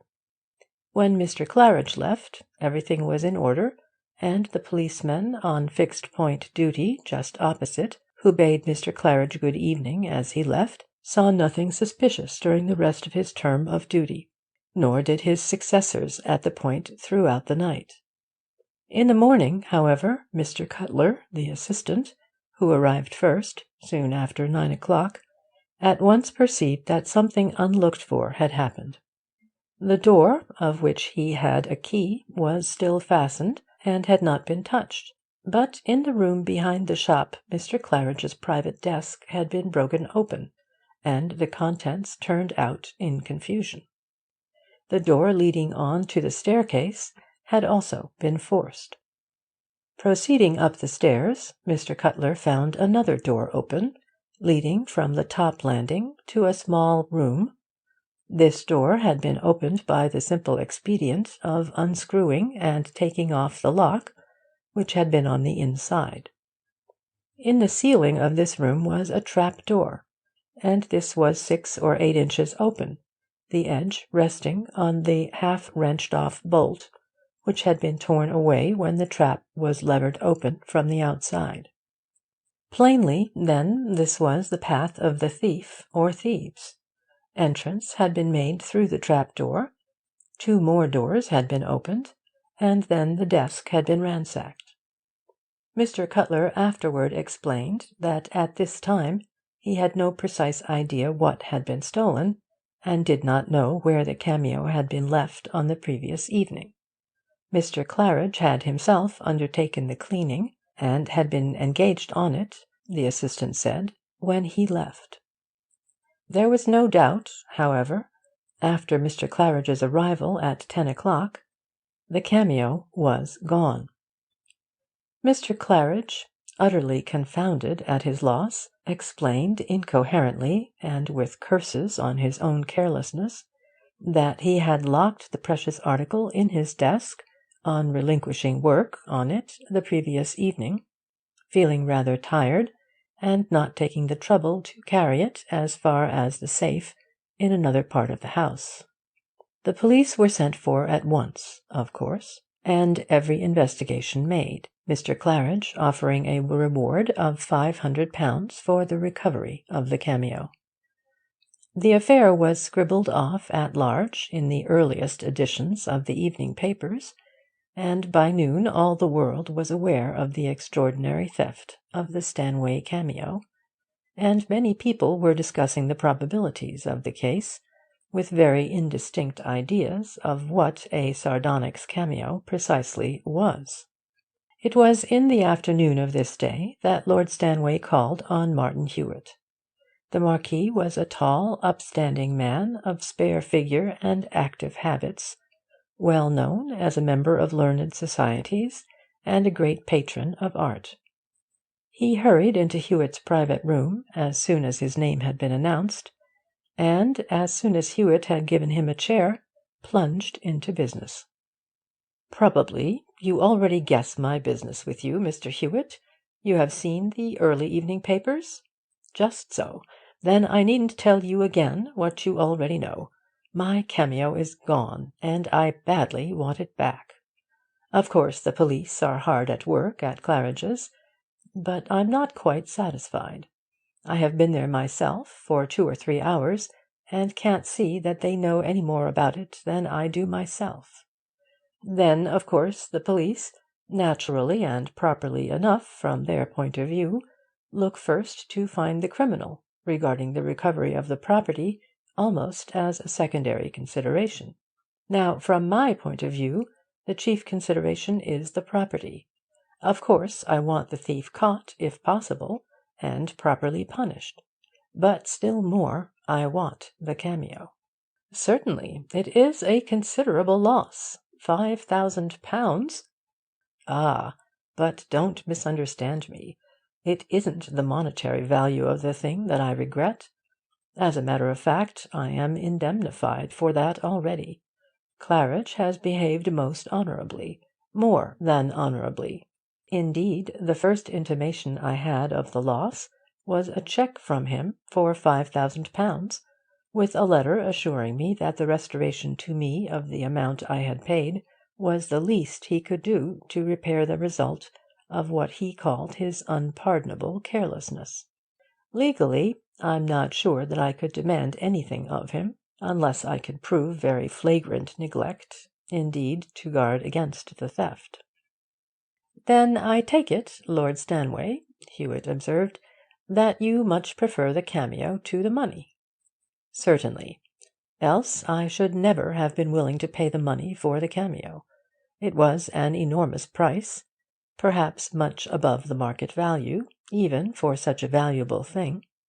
But I was particularly anxious that it should not go out of the country. Our public collections here are not so fortunate as they should be in the possession of the very finest examples of that class of work. In short, I had determined on the cameo, and, fortunately, happened to be able to carry out determinations of that sort without regarding an extra £1,000 or so as an obstacle. So that, you see, what I want is not the value, but the thing itself. Indeed, I don't think I can possibly keep the money Claridge has sent me. The affair is more his misfortune than his fault. But I shall say nothing about returning it for a little while. It may possibly have the effect of sharpening everybody in the search." "Just so. Do I understand that you would like me to look into the case independently on your behalf?" "Exactly. I want you, if you can, to approach the matter entirely from my point of view, your sole object being to find the cameo. Of course, if you happen on the thief as well, so much the better. Perhaps, after all, looking for the one is the same thing as looking for the other." "Not always, but usually it is, of course. Even if they are not together, they certainly have been at one time, and to have one is a very long step toward having the other. Now, to begin with, is anybody suspected?" "Well, the police are reserved. But I believe the fact is, they've nothing to say. Claridge won't admit that he suspects anyone, though he believes that whoever it was must have watched him yesterday evening through the back window of his room, and must have seen him put the cameo away in his desk, because the thief would seem to have gone straight to the place. But I half fancy that in his inner mind he is inclined to suspect one of two people. You see, a robbery of this sort is different from others. The cameo would never be stolen, I imagine, with the view of its being sold. It is much too famous a thing. A man might as well walk about offering to sell the Tower of London. There are only a very few people who buy such things, and every one of them knows all about it. No dealer would touch it. He could never even show it, much less sell it, without being called to account. So that it really seems more likely that it has been taken by somebody who wishes to keep it for the mere love of the thing. A collector, in fact, who would then have to keep it secretly at home, and never let a soul beside himself see it, living in the consciousness that at his death it must be found, and this theft known. Unless, indeed, an ordinary vulgar burglar has taken it without knowing its value." "That isn't likely," Hewitt replied. "An ordinary burglar, ignorant of its value, wouldn't have gone straight to the cameo and have taken it in preference to many other things of more apparent worth, which must be lying near in such a place as Claridge's." "True. I suppose he wouldn't. Although the police seem to think that the breaking in is clearly the work of a regular criminal, from the jimmy marks, you know, and so on." "Well, but what of the two people you think Mr. Claridge suspects?" "Of course I can't say that he does suspect them. I only fancied from his tone that it might be possible. He himself insists that he can't, in justice, suspect anybody. One of these men is Hahn, the travelling agent who sold him the cameo. This man's character does not appear to be absolutely irreproachable. No dealer trusts him very far. Of course Claridge doesn't say what he paid him for the cameo. These dealers are very reticent about their profits, which I believe are as often something like 500% as not. But it seems Hahn bargained to have something extra, depending on the amount Claridge could sell the carving for.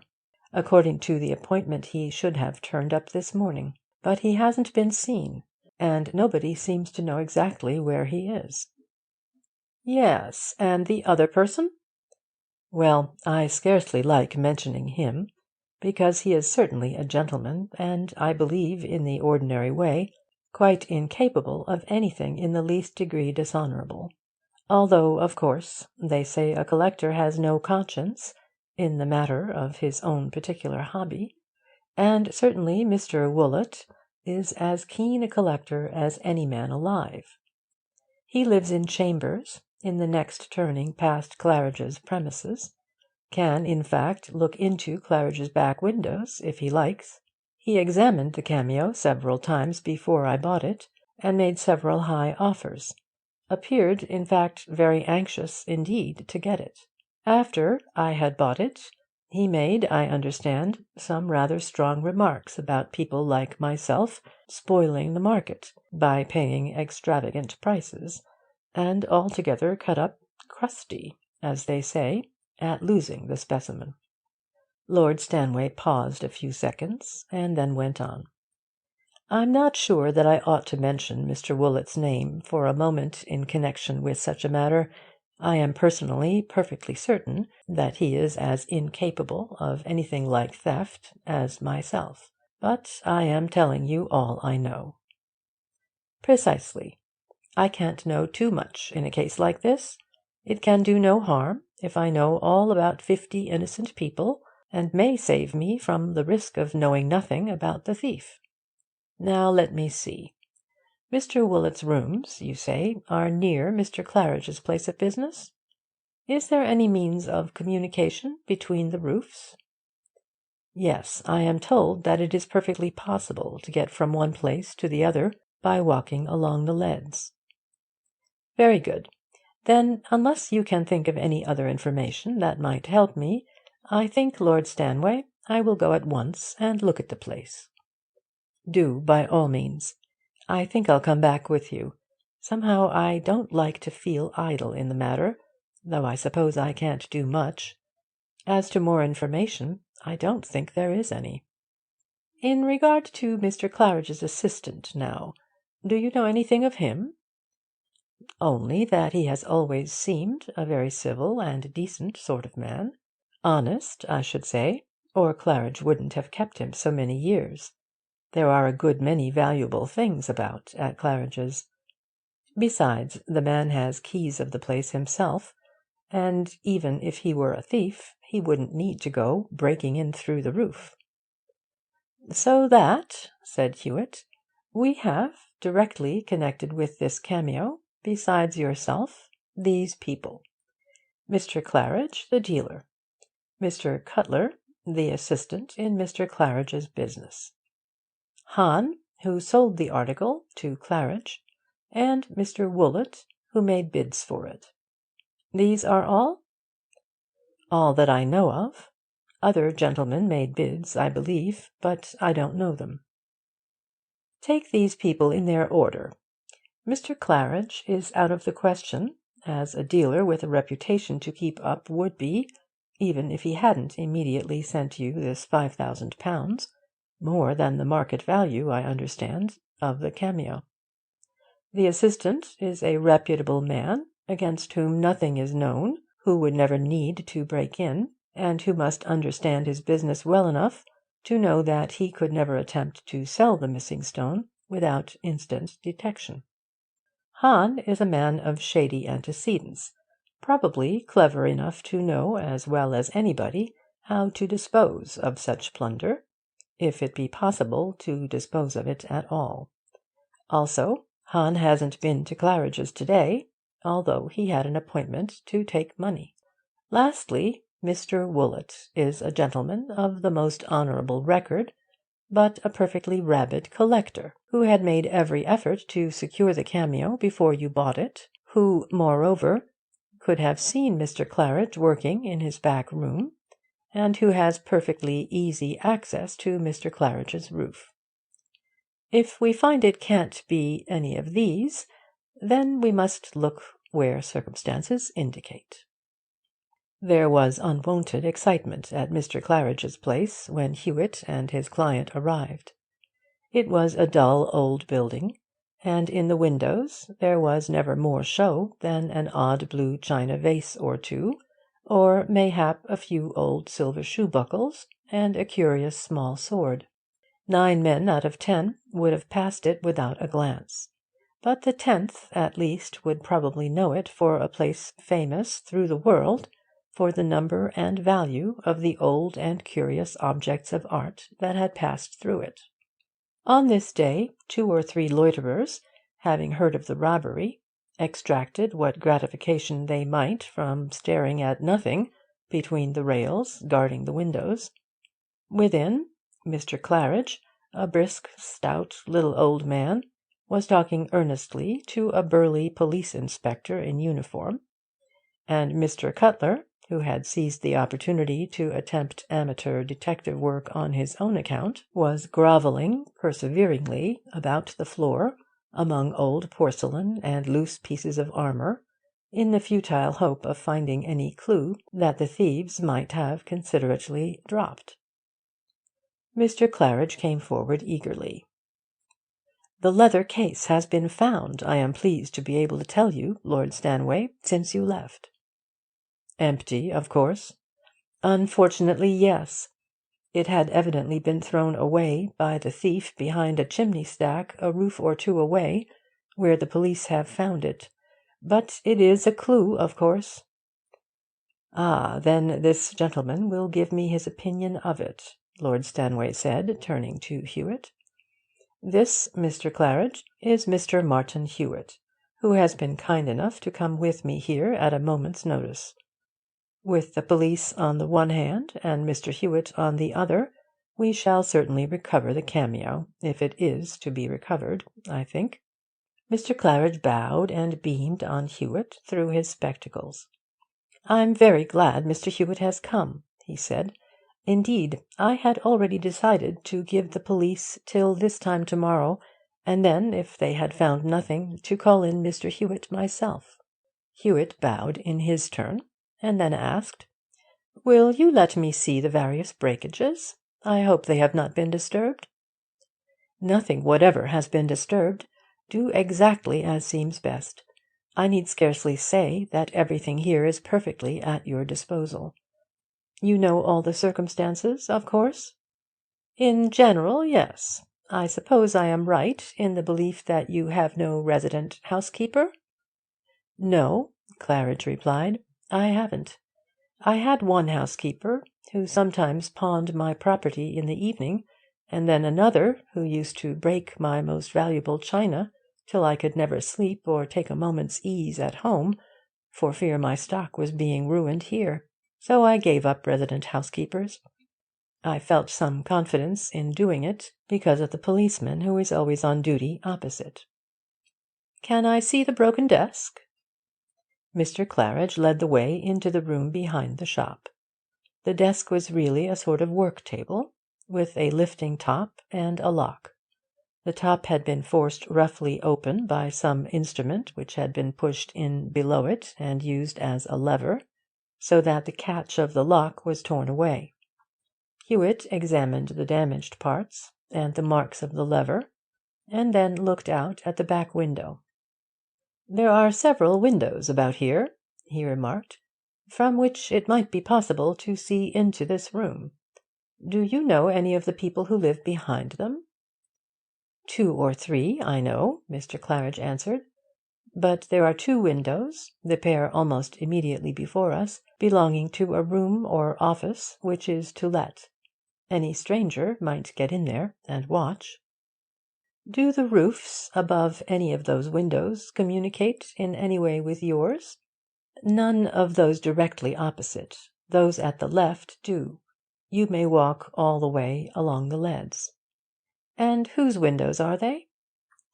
Mr. Claridge hesitated.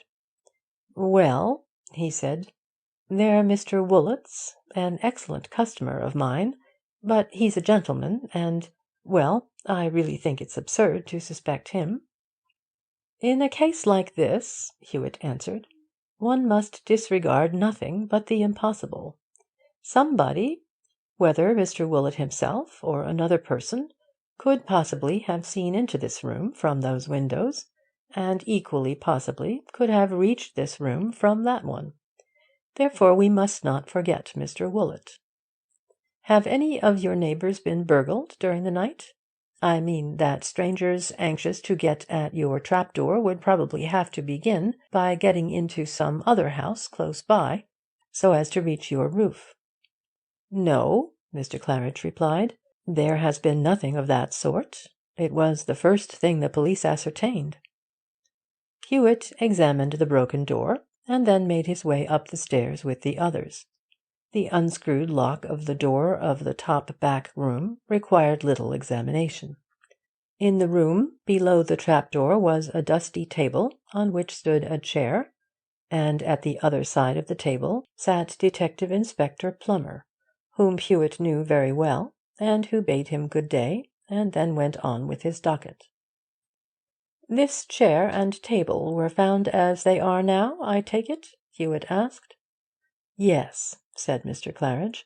"The thieves, I should think, dropped in through the trapdoor, after breaking it open, and had to place this chair where it is to be able to climb back." Hewitt scrambled up through the trapway and examined it from the top.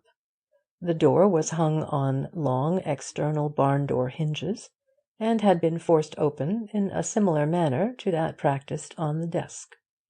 A jimmy had been pushed between the frame and the door near the bolt, and the door had been pried open, the bolt being torn away from the screws in the operation. Presently Inspector Plummer, having finished his docket, climbed up to the roof after Hewitt, and the two together went to the spot, close under a chimney-stack on the next roof but one, where the case had been found. Plummer produced the case, which he had in his coat-tail pocket, for Hewitt's inspection. "I don't see anything particular about it, do you?" he said. "It shows us the way they went, though, being found just here." "Well, yes," Hewitt said. "If we kept on in this direction, we should be going toward Mr. Woolett's house and his trap-door, shouldn't we?" The inspector pursed his lips, smiled, and shrugged his shoulders. "Of course, we haven't waited till now to find that out," he said. "No, of course not. And, as you say, I didn't think there is much to be learned from this leather case.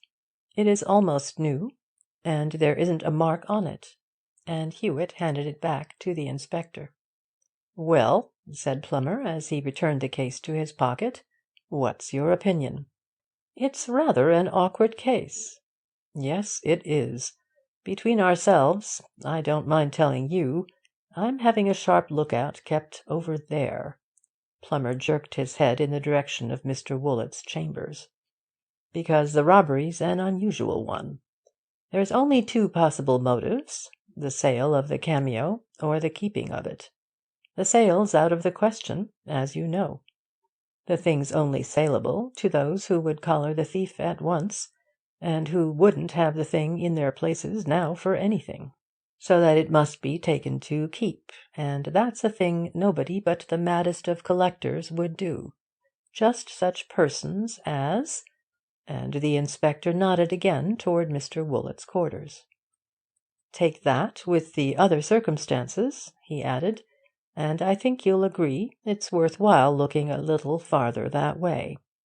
Of course, some of the work, taking off the lock and so on, looks rather like a regular burglary, but it's just possible that anyone badly wanting the cameo would like to hire a man who was up to the work." "Yes, it's possible." "Do you know anything of Hahn, the agent?" Plummer asked a moment later. "No, I don't. Have you found him yet?" "I haven't yet, but I'm after him. I've found he was at Charing Cross a day or two ago, booking a ticket for the Continent. That, and his failing to turn up to-day, seem to make it worth while not to miss him, if we can help it. He isn't the sort of man that lets a chance of drawing a bit of money go for nothing." They returned to the room. "Well," said Lord Stanway, "what's the result of the consultation? We've been waiting here very patiently while you two clever men have been discussing the matter on the roof." On the wall, just beneath the trap-door, a very dusty old tall hat hung on a peg. This Hewitt took down and examined very closely, smearing his fingers with the dust from the inside lining. "Is this one of your valuable and crusted old antiques?" he asked with a smile of Mr. Claridge. "That's only an old hat that I used to keep here for use in bad weather," Mr. Claridge said, with some surprise at the question. "I haven't touched it for a year or more." "Oh, then it couldn't have been left here by your last night's visitor," Hewitt replied, carelessly replacing it on the hook. "You left here at 8 last night, I think?" "8 exactly, or within a minute or two." "Just so. I think I'll look at the room on the opposite side of the landing, if you'll let me." "Certainly, if you'd like to," Claridge replied. "But they haven't been there. It is exactly as it was left. Only a lumber room, you see," he concluded, flinging the door open. A number of partly broken-up packing-cases littered about this room, with much other rubbish. Hewitt took the lid of one of the newest-looking packing-cases and glanced at the address label. Then he turned to a rusty old iron box that stood against a wall. "I should like to see behind this," he said, tugging at it with his hands. "It is heavy and dirty. Is there a small crowbar about the house, or some similar lever?" Mr. Claridge shook his head. "Haven't such a thing in the place," he said. "Never mind," Hewitt replied. "Another time will do to shift that old box, and perhaps, after all, there's little reason for moving it. I will just walk round the police station, I think, and speak to the constables who were on duty opposite during the night. I think, Lord Stanway, I have seen all that is necessary here." "I suppose," asked Mr. Claridge, "it is too soon yet to ask if you have formed any theory in the matter?" "Well, yes, it is," Hewitt answered. "But perhaps I may be able to surprise you in an hour or two. But that I don't promise. By the by," he added suddenly, "I suppose you're sure the trap-door was bolted last night?" "Certainly," Mr. Claridge answered, smiling. "Else how could the bolt have been broken? As a matter of fact, I believe the trap hasn't been opened for months. Mr. Cutler, do you remember when the trap-door was last opened?" Mr. Cutler shook his head. "Certainly not for 6 months," he said. "Ah, very well. It's not very important," Hewitt replied. As they reached the front shop, a fiery-faced old gentleman bounced in at the street door, stumbling over an umbrella that stood in a dark corner, and kicking it 3 yards away. "What the deuce do you mean," he roared at Mr. Claridge, "by sending these police people smelling about my rooms and asking questions of my servants? What do you mean, sir, by treating me as a thief? Can't a gentleman come into this place to look at an article without being suspected of stealing it when it disappears through your wretched carelessness? I'll ask my solicitor, sir, if there isn't a remedy for this sort of thing, and if I catch another of your spy fellows on my staircase or crawling about my roof, I'll shoot him." "Really, Mr. Woollett," began Mr. Claridge, somewhat abashed, but the angry old man would hear nothing. "Don't talk to me, sir.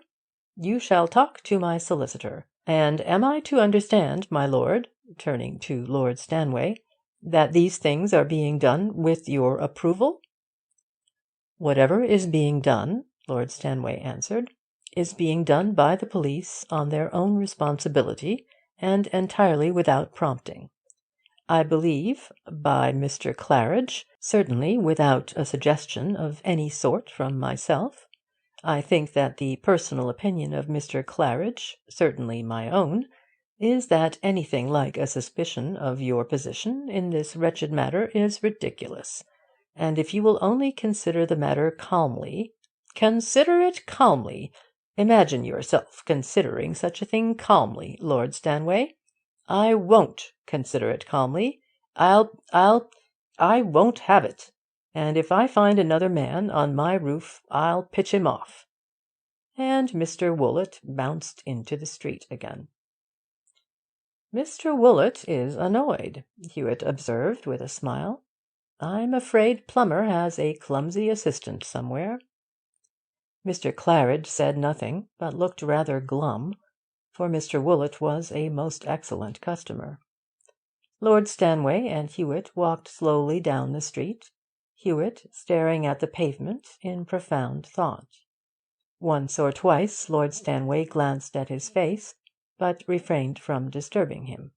Presently, however, he observed, "You seem, at least, Mr. Hewitt, to have noticed something that has set you thinking.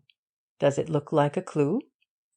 Hewitt came out of his cogitation at once. "A clue?" he said. "The case bristles with clues. The extraordinary thing to me is that Plummer, usually a smart man, doesn't seem to have seen one of them. He must be out of sorts, I'm afraid. But the case is decidedly a most remarkable one."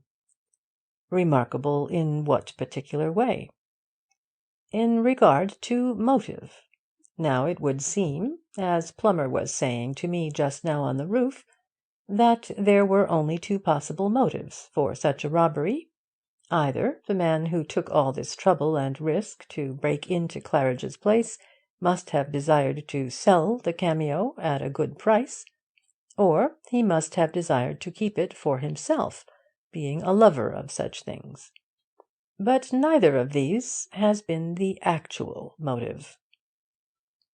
Perhaps he thinks he can extort a good sum from me by way of ransom. No, it isn't that, nor is it jealousy, nor spite, nor anything of that kind. I know the motive, I think, but I wish we could get hold of Han.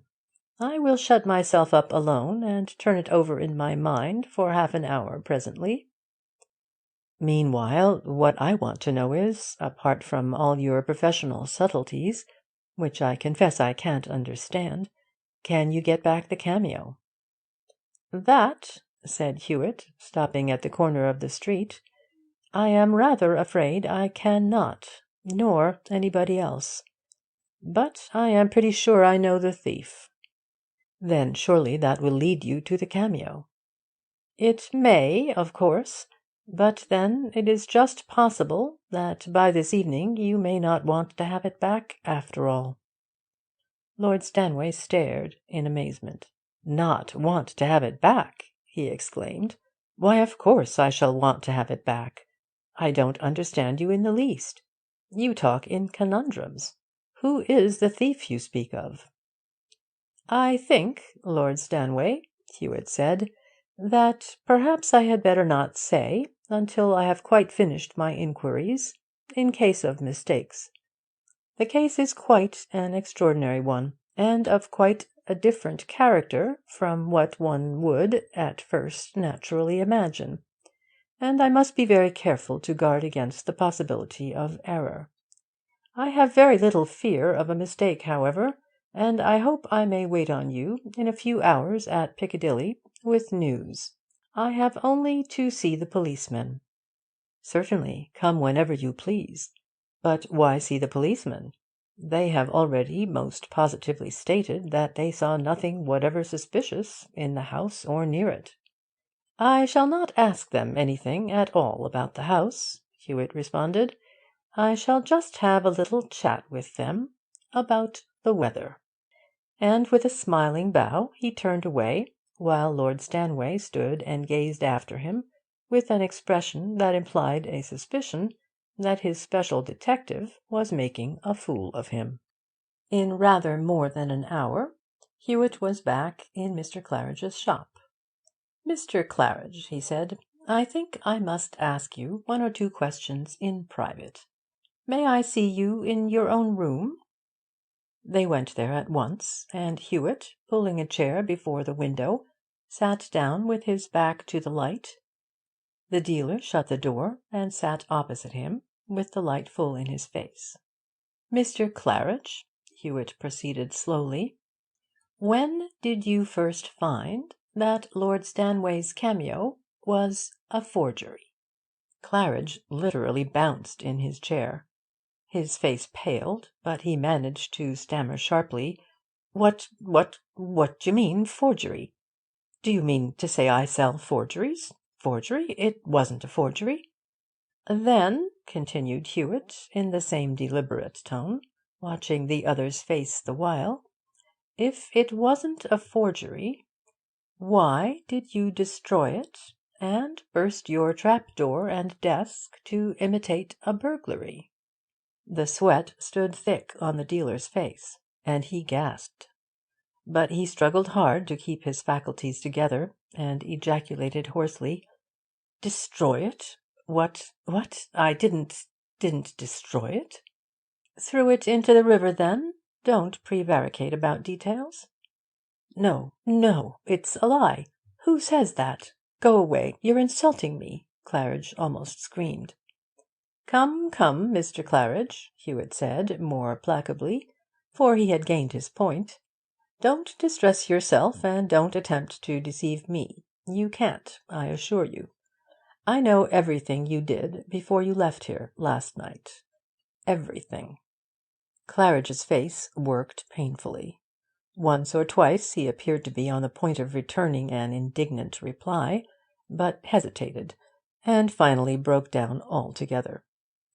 "Don't expose me, Mr. Hewitt," he pleaded. "I beg you won't expose me. I haven't harmed a soul but myself. I've paid Lord Stanway every penny back, and I never knew the thing was a forgery till I began to clean it. I'm an old man, Mr. Hewitt, and my professional reputation has been spotless until now. I beg you won't expose me." Hewitt's voice softened. "Don't make an unnecessary trouble of it," he said. "I see a decanter on your sideboard. Let me give you a little brandy and water. Come, there's nothing criminal, I believe, in a man's breaking open his own desk, or his own trap-door, for that matter. Of course, I'm acting for Lord Stanway in this affair, and I must, in duty, report to him without reserve. But Lord Stanway is a gentleman, and I'll undertake he'll do nothing inconsiderate of your feelings. If you're disposed to be frank, let us talk the affair over. Tell me about it." "It was that swindler Hahn who deceived me in the beginning," Claridge said. "I have never made a mistake with a cameo before, and I never thought so close an imitation was possible. I examined it most carefully, and was perfectly satisfied, and many experts examined it afterward, and were all equally deceived. I felt as sure as I possibly could feel that I had bought one of the finest, if not actually the finest, cameos known to exist.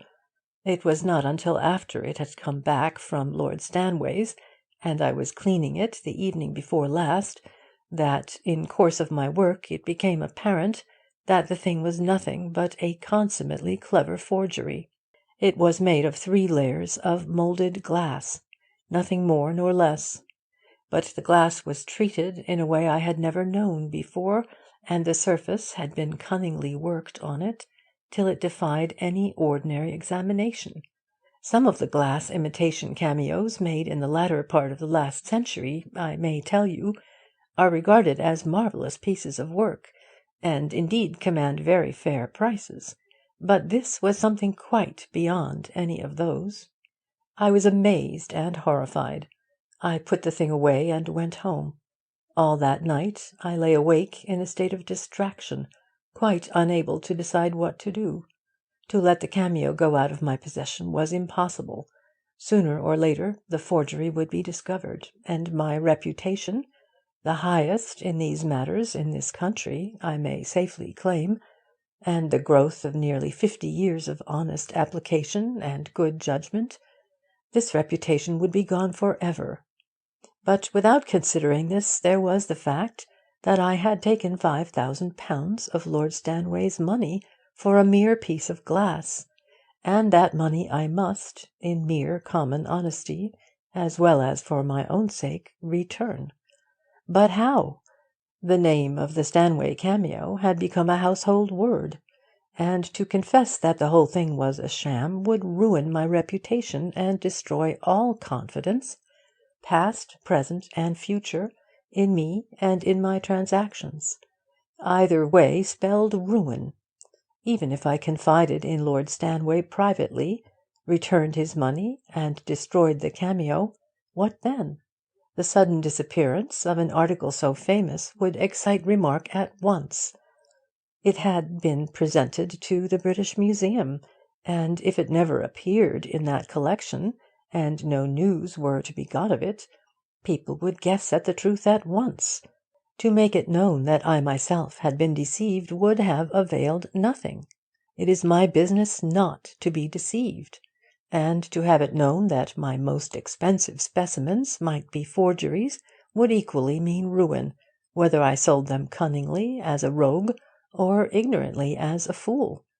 Indeed, my pride, my reputation as a connoisseur, is a thing near to my heart, and it would be an unspeakable humiliation to me to have it known that I had been imposed on by such a forgery.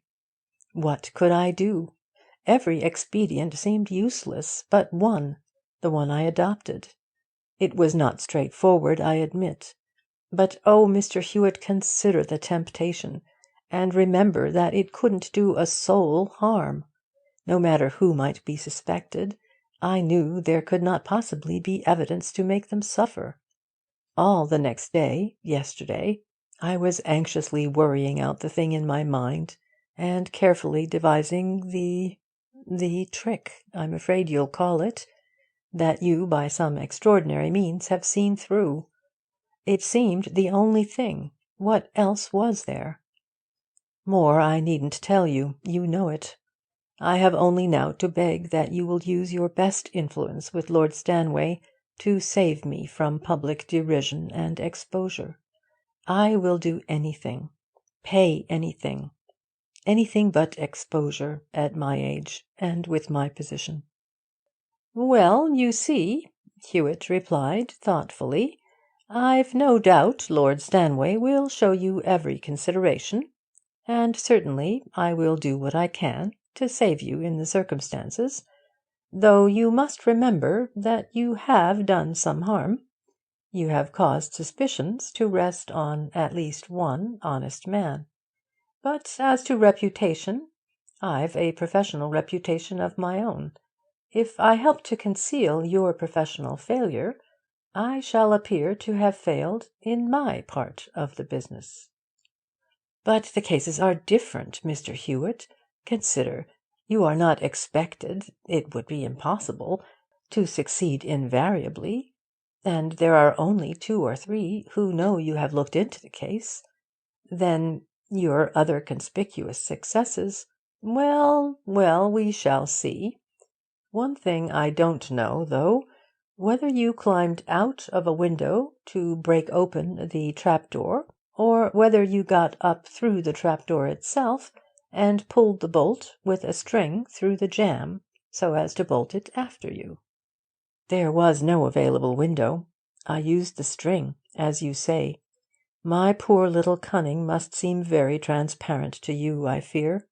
I spent hours of thought over the question of the trap-door, how to break it open so as to leave a genuine appearance, and especially how to bolt it inside after I had reached the roof. I thought I had succeeded beyond the possibility of suspicion. How you penetrated the device surpasses my comprehension. How, to begin with, could you possibly know that the cameo was a forgery? Did you ever see it?" "Never.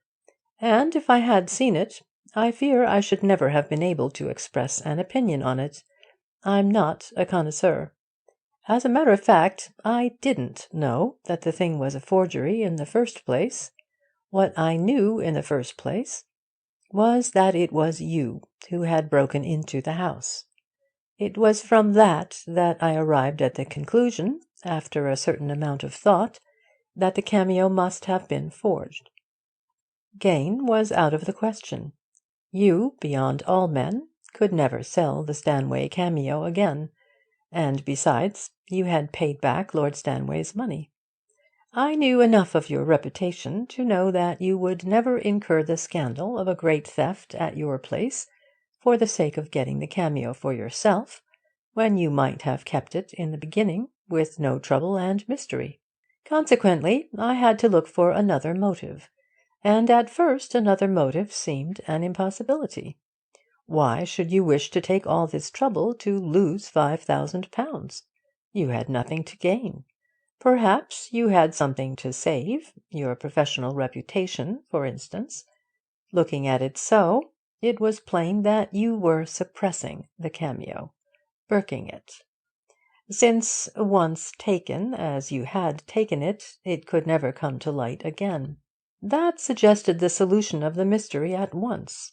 You had discovered, after the sale, that the cameo was not genuine." Yes, I see.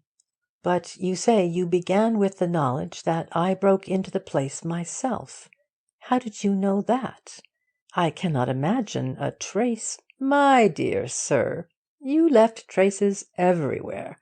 In the first place, it struck me as curious, before I came here, that you had sent off that cheque for £5,000 to Lord Stanway an hour or so after the robbery was discovered. It looked so much as though you were sure of the cameo never coming back, and were in a hurry to avert suspicion. Of course, I understood that, so far as I then knew the case, you were the most unlikely person in the world, and that your eagerness to repay Lord Stanway might be the most creditable thing possible. But the point was worth remembering, and I remembered it. When I came here, I saw suspicious indications in many directions, but the conclusive piece of evidence was that old hat hanging below the trap-door. But I never touched it, I assure you, Mr. Hewitt. I never touched that hat. Haven't touched it for months. Of course, if you had touched it, I might never have got the clue. But we'll deal with the hat presently. That wasn't what struck me at first. The trap-door first took my attention. Consider now.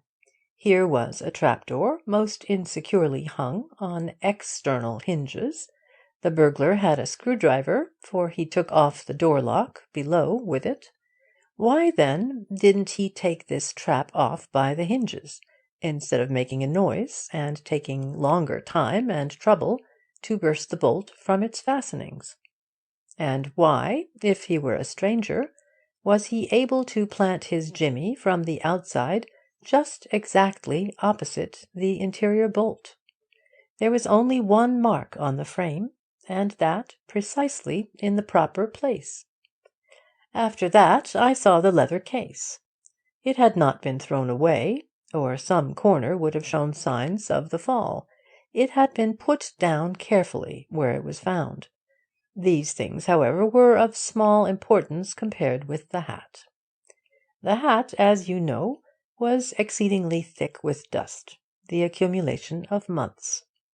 But on the top side, presented toward the trap-door, were a score or so of raindrop marks. That was all. They were new marks, for there was no dust over them. They had merely had time to dry and cake the dust they had fallen on. Now, there had been no rain since a sharp shower just after 7 o'clock last night. At that time you, by your own statement, were in the place. You left at 8, and the rain was all over at 10 minutes or quarter past 7. The trap-door, you also told me, had not been opened for months. The thing was plain. You, or somebody who was here when you were here, had opened the trap-door during or just before that shower. I said little then, but went, as soon as I had left, to the police station. There I made perfectly certain that there had been no rain during the night, by questioning the policemen who were on duty outside all the time. There had been none. I knew everything. The only other evidence there was pointed with all the rest. There were no rain marks on the leather case. It had been put on the roof as an afterthought when there was no rain. A very poor afterthought, let me tell you, for no thief would throw away a useful case that concealed his booty and protected it from breakage, and throw it away just so as to leave a clue as to what direction he had gone in. I also saw in the lumber room a number of packing cases, one with a label dated 2 days back, which had been opened with an iron lever, and yet, when I made an excuse to ask for it, you said there was no such thing in the place. Inference? You didn't want me to compare it with the marks on the desks and doors. That is all, I think. Mr. Claridge looked dolorously down at the floor. "I'm afraid," he said, "that I took an unsuitable role when I undertook to rely on my wits to deceive men like you. I thought there wasn't a single vulnerable spot in my defence, but you walk calmly through it at the first attempt. Why did I never think of those raindrops?" "Come," said Hewitt with a smile, "that sounds unrepentant. I am going now to Lord Stanway's. If I were you, I think I should apologize to Mr. Woollett in some way." Lord Stanway, who, in the hour or two of reflection left him after parting with Hewitt, had come to the belief that he had employed a man whose mind was not always in order, received Hewitt's story with natural astonishment. For some time he was in doubt as to whether he would be doing right in acquiescing in anything but a straightforward public statement of the facts connected with the disappearance of the cameo, but in the end was persuaded to let the affair drop, on receiving an assurance from Mr. Woollett that he unreservedly accepted the apology offered him by Mr. Claridge. As for the latter, he was at least sufficiently punished in loss of money and personal humiliation for his escapade. But the bitterest and last blow he sustained, when the unblushing Hahn walked smilingly into his office 2 days later to demand the extra payment agreed on in consideration of the sale. He had been called suddenly away, he exclaimed, on the day he should have come, and hoped his missing the appointment had occasioned no inconvenience. As to the robbery of the cameo, of course he was very sorry, but pishness was pishness, and he would be glad of a cheque for the sum agreed on. And the unhappy Claridge was obliged to pay it, knowing that the man had swindled him, but unable to open his mouth to say so. The reward remained on offer for a long time. Indeed, it was never publicly withdrawn, I believe, even at the time of Claridge's death. And several intelligent newspapers enlarged upon the fact that an ordinary burglar had completely baffled and defeated the boasted acumen of Mr. Martin Hewitt, the well-known private detective. End of chapter 6.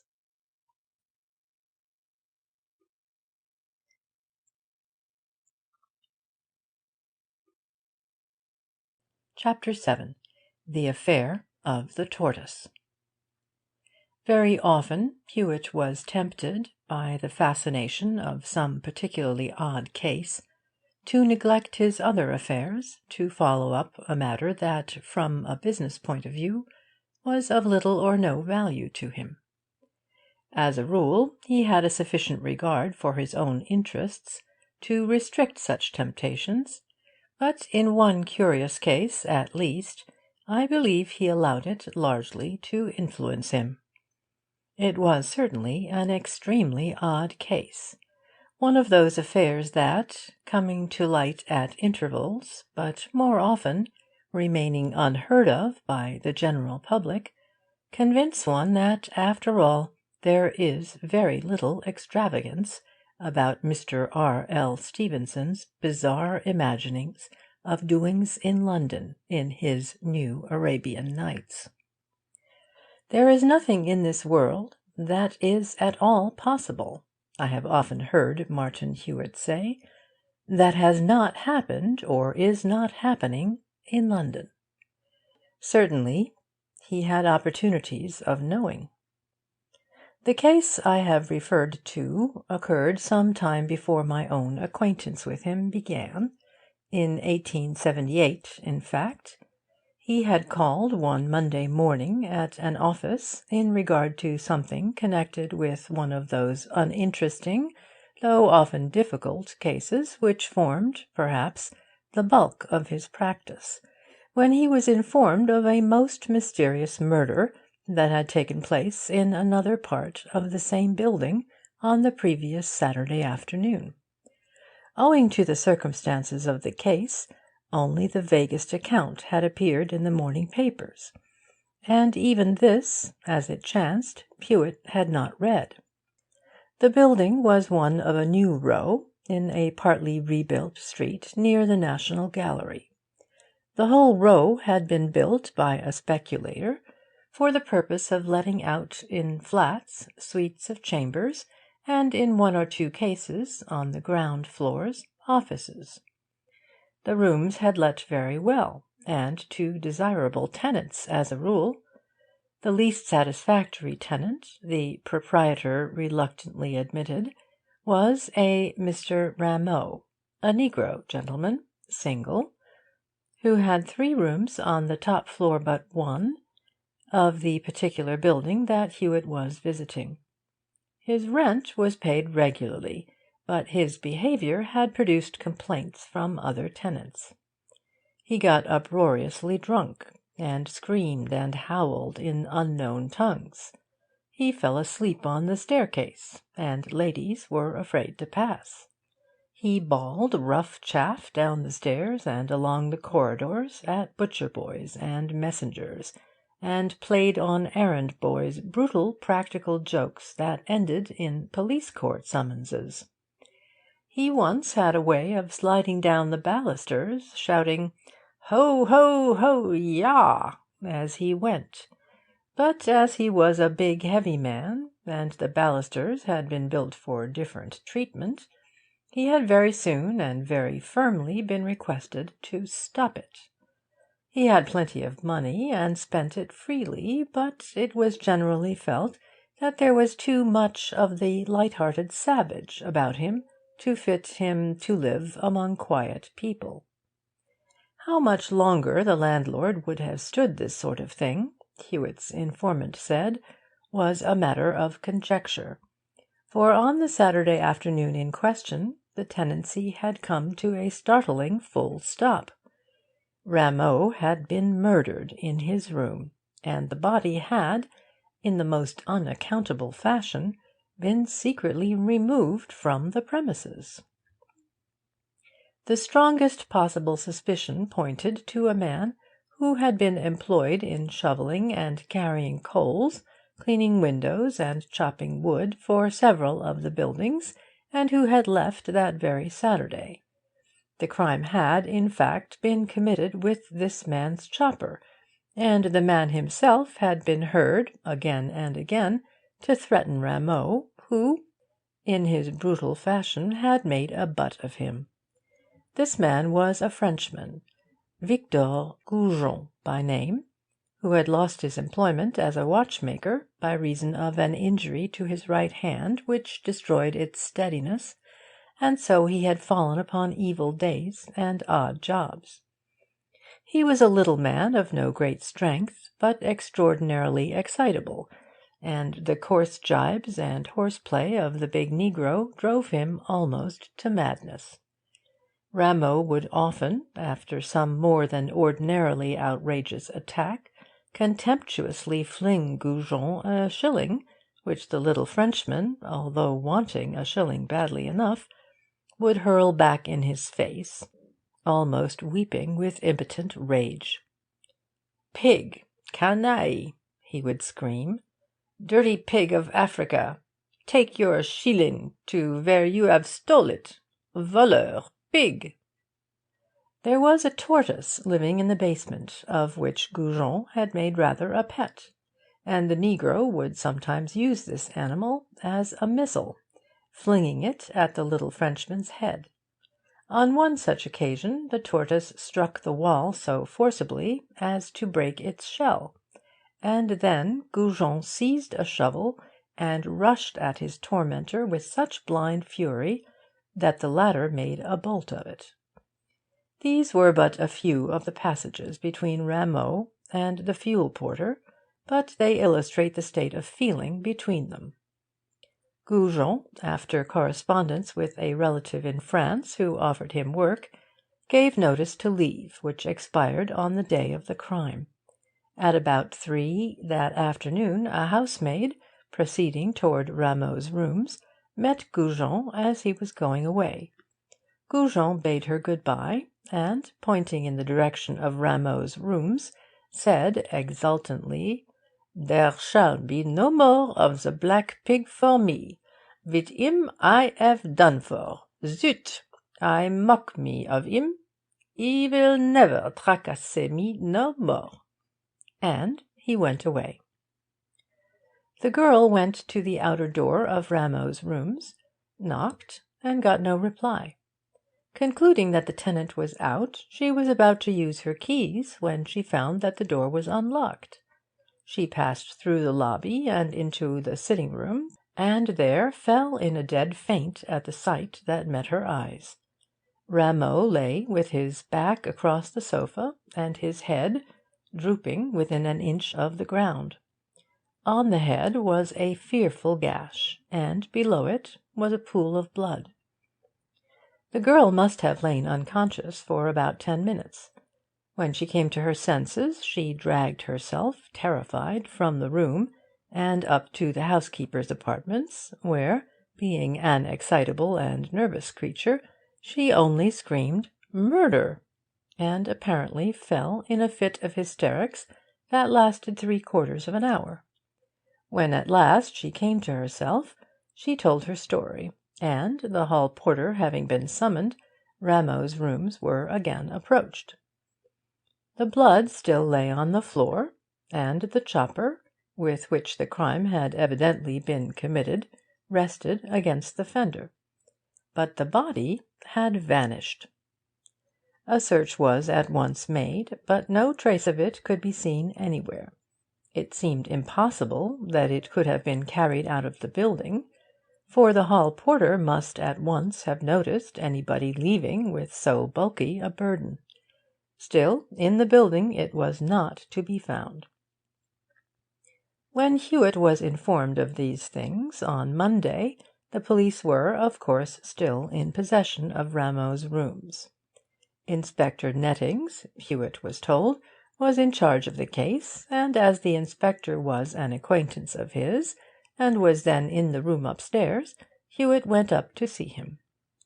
Nettings was pleased to see Hewitt, and invited him to look around the rooms. "Perhaps you can spot something we have overlooked," he said, "though it's not a case there can be much doubt about." "You think it's Goujon, don't you?" "Think? Well, rather. Look here. As soon as we got here on Saturday, we found this piece of paper and pin on the floor. We showed it to the housemaid, and then she remembered (she was too much upset to think of it before) that when she was in the room the paper was laying on the dead man's chest, pinned there, evidently. It must have dropped off when they removed the body. It's a case of half-mad revenge on Goujon's part, plainly. See it? You read French, don't you?"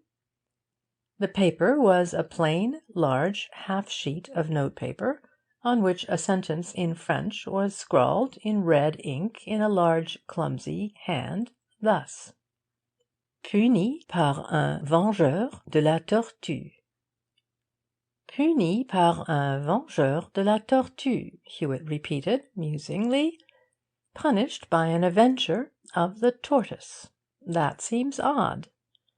"Well, rather odd. But you understand the reference, of course.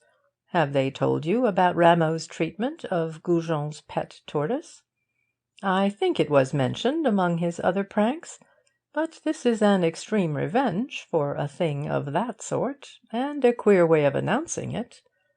"Oh, he's mad, mad with Rameau's continual ragging and baiting," Nettings answered. "Anyway, this is a plain indication, plain as though he'd left his own signature. Besides, it's in his own language, French. And there's his chopper, too." "Speaking of signatures," Hewitt remarked, "perhaps you have already compared this with other specimens of Goujon's writing?" "I did think of it, but they don't seem to have a specimen to hand. And anyway, it doesn't seem very important. There's Avenger of the Tortoise, plain enough, in the man's own language, and that tells everything. Besides, handwritings are easily disguised." "Have you got Goujon?" "Well, no, we haven't. There seems to be some little difficulty about that, but I expect to have him by this time tomorrow. Here comes Mr. Styles, the landlord."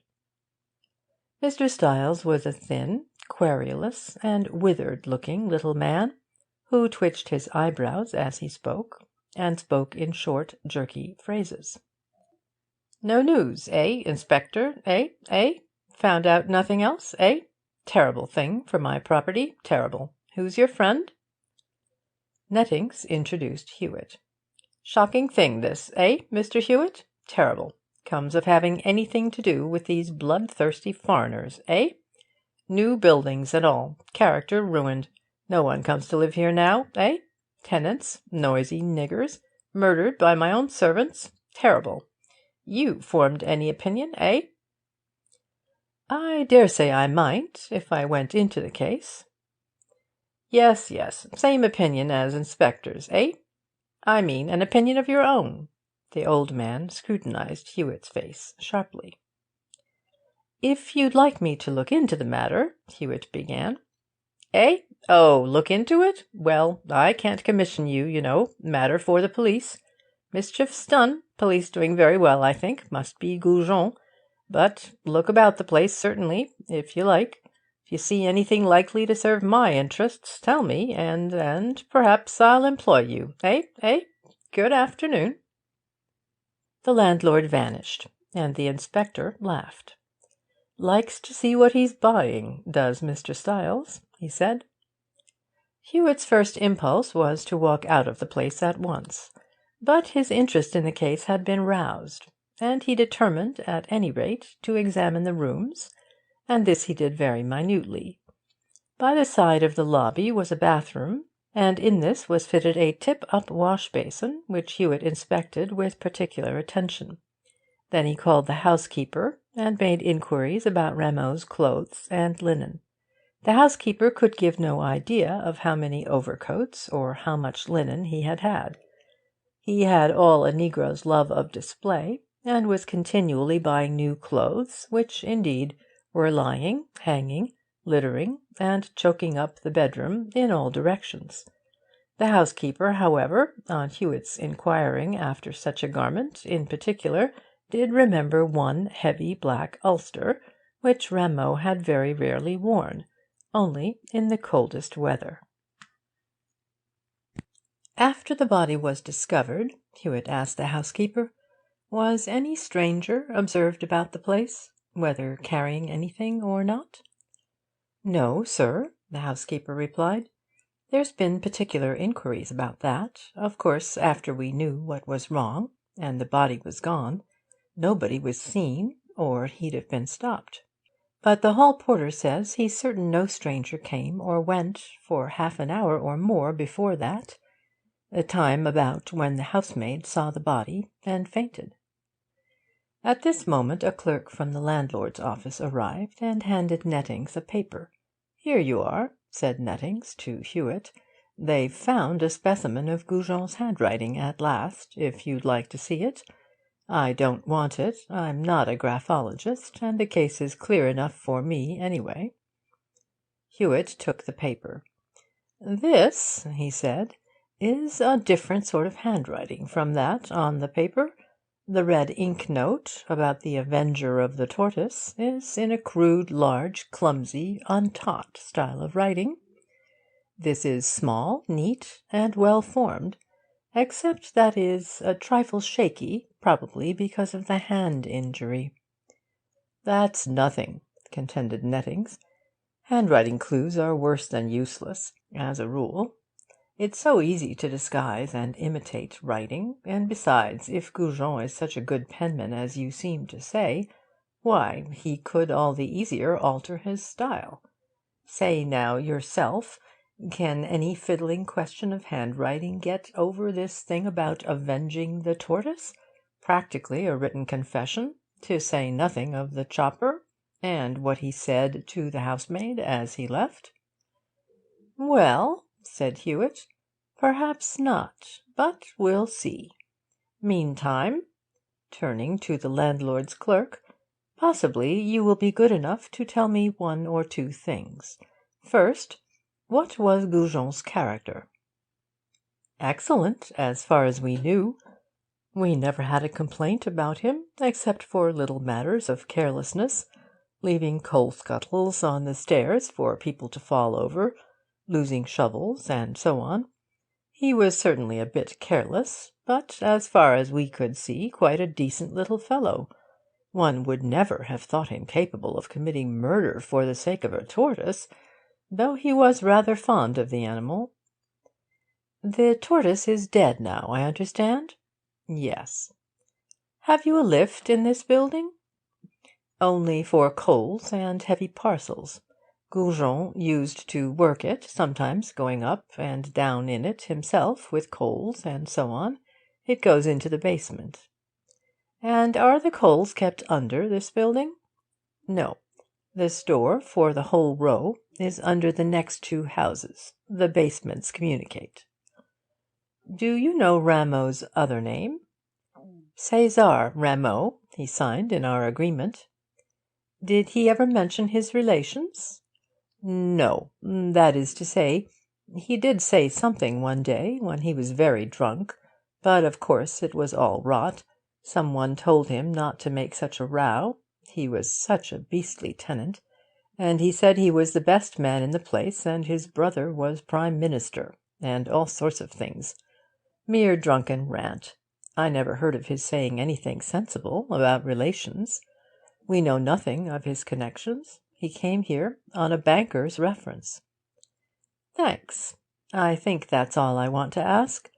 You notice, Hewitt proceeded, turning to Nettings, the only ink in this place is scented and violet, and the only paper is tinted and scented too, with a monogram, characteristic of a negro with money.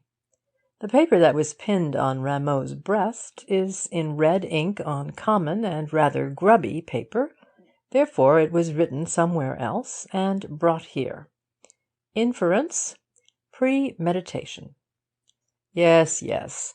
But are you an inch nearer with all these speculations? Can you get nearer than I am now without them?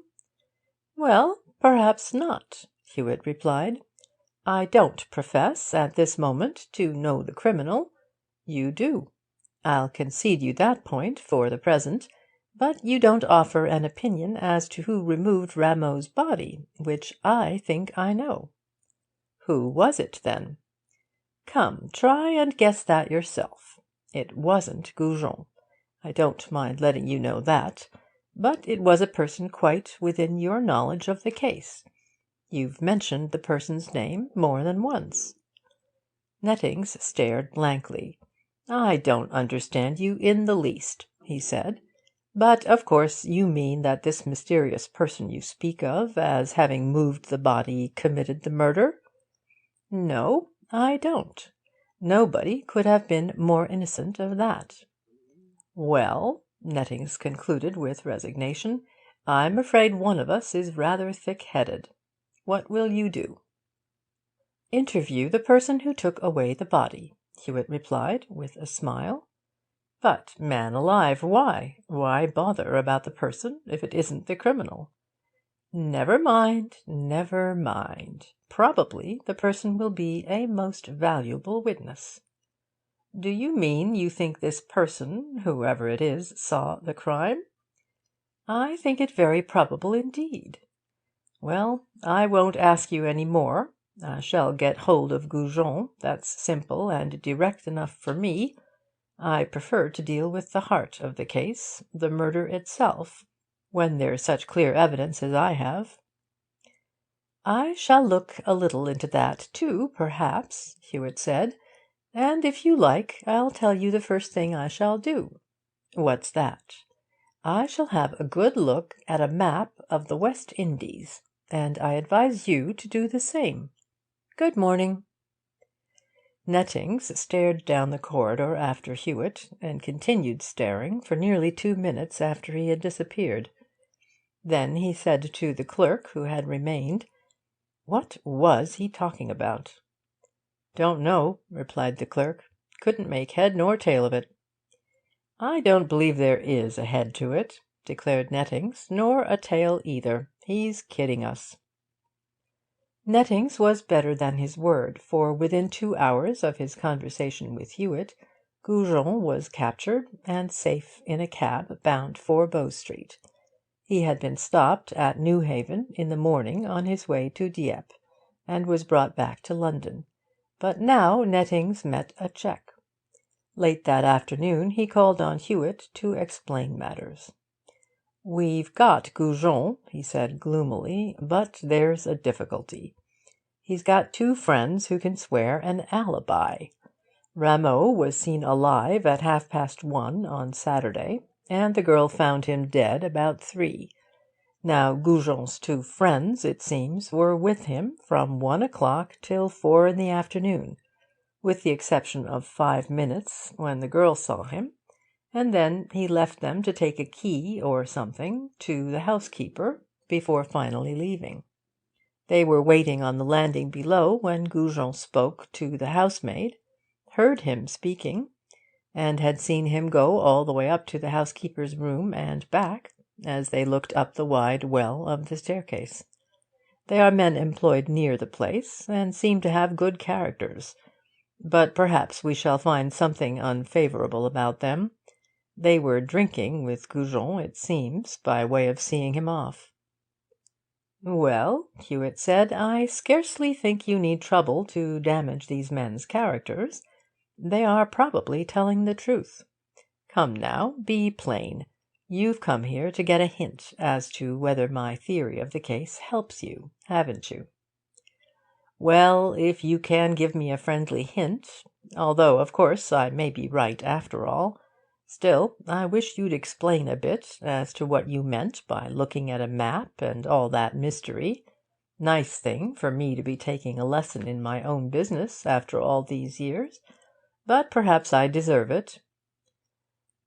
"See now," quoth Hewitt, "you remember what map I told you to look at?" "The West Indies."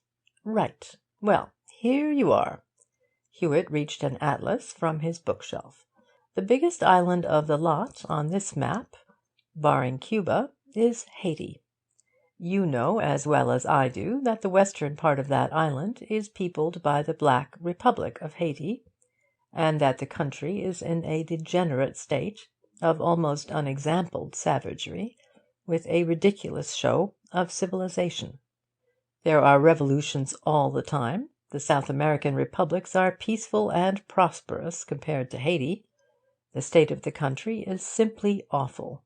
Read Sir Spencer St. John's book on it.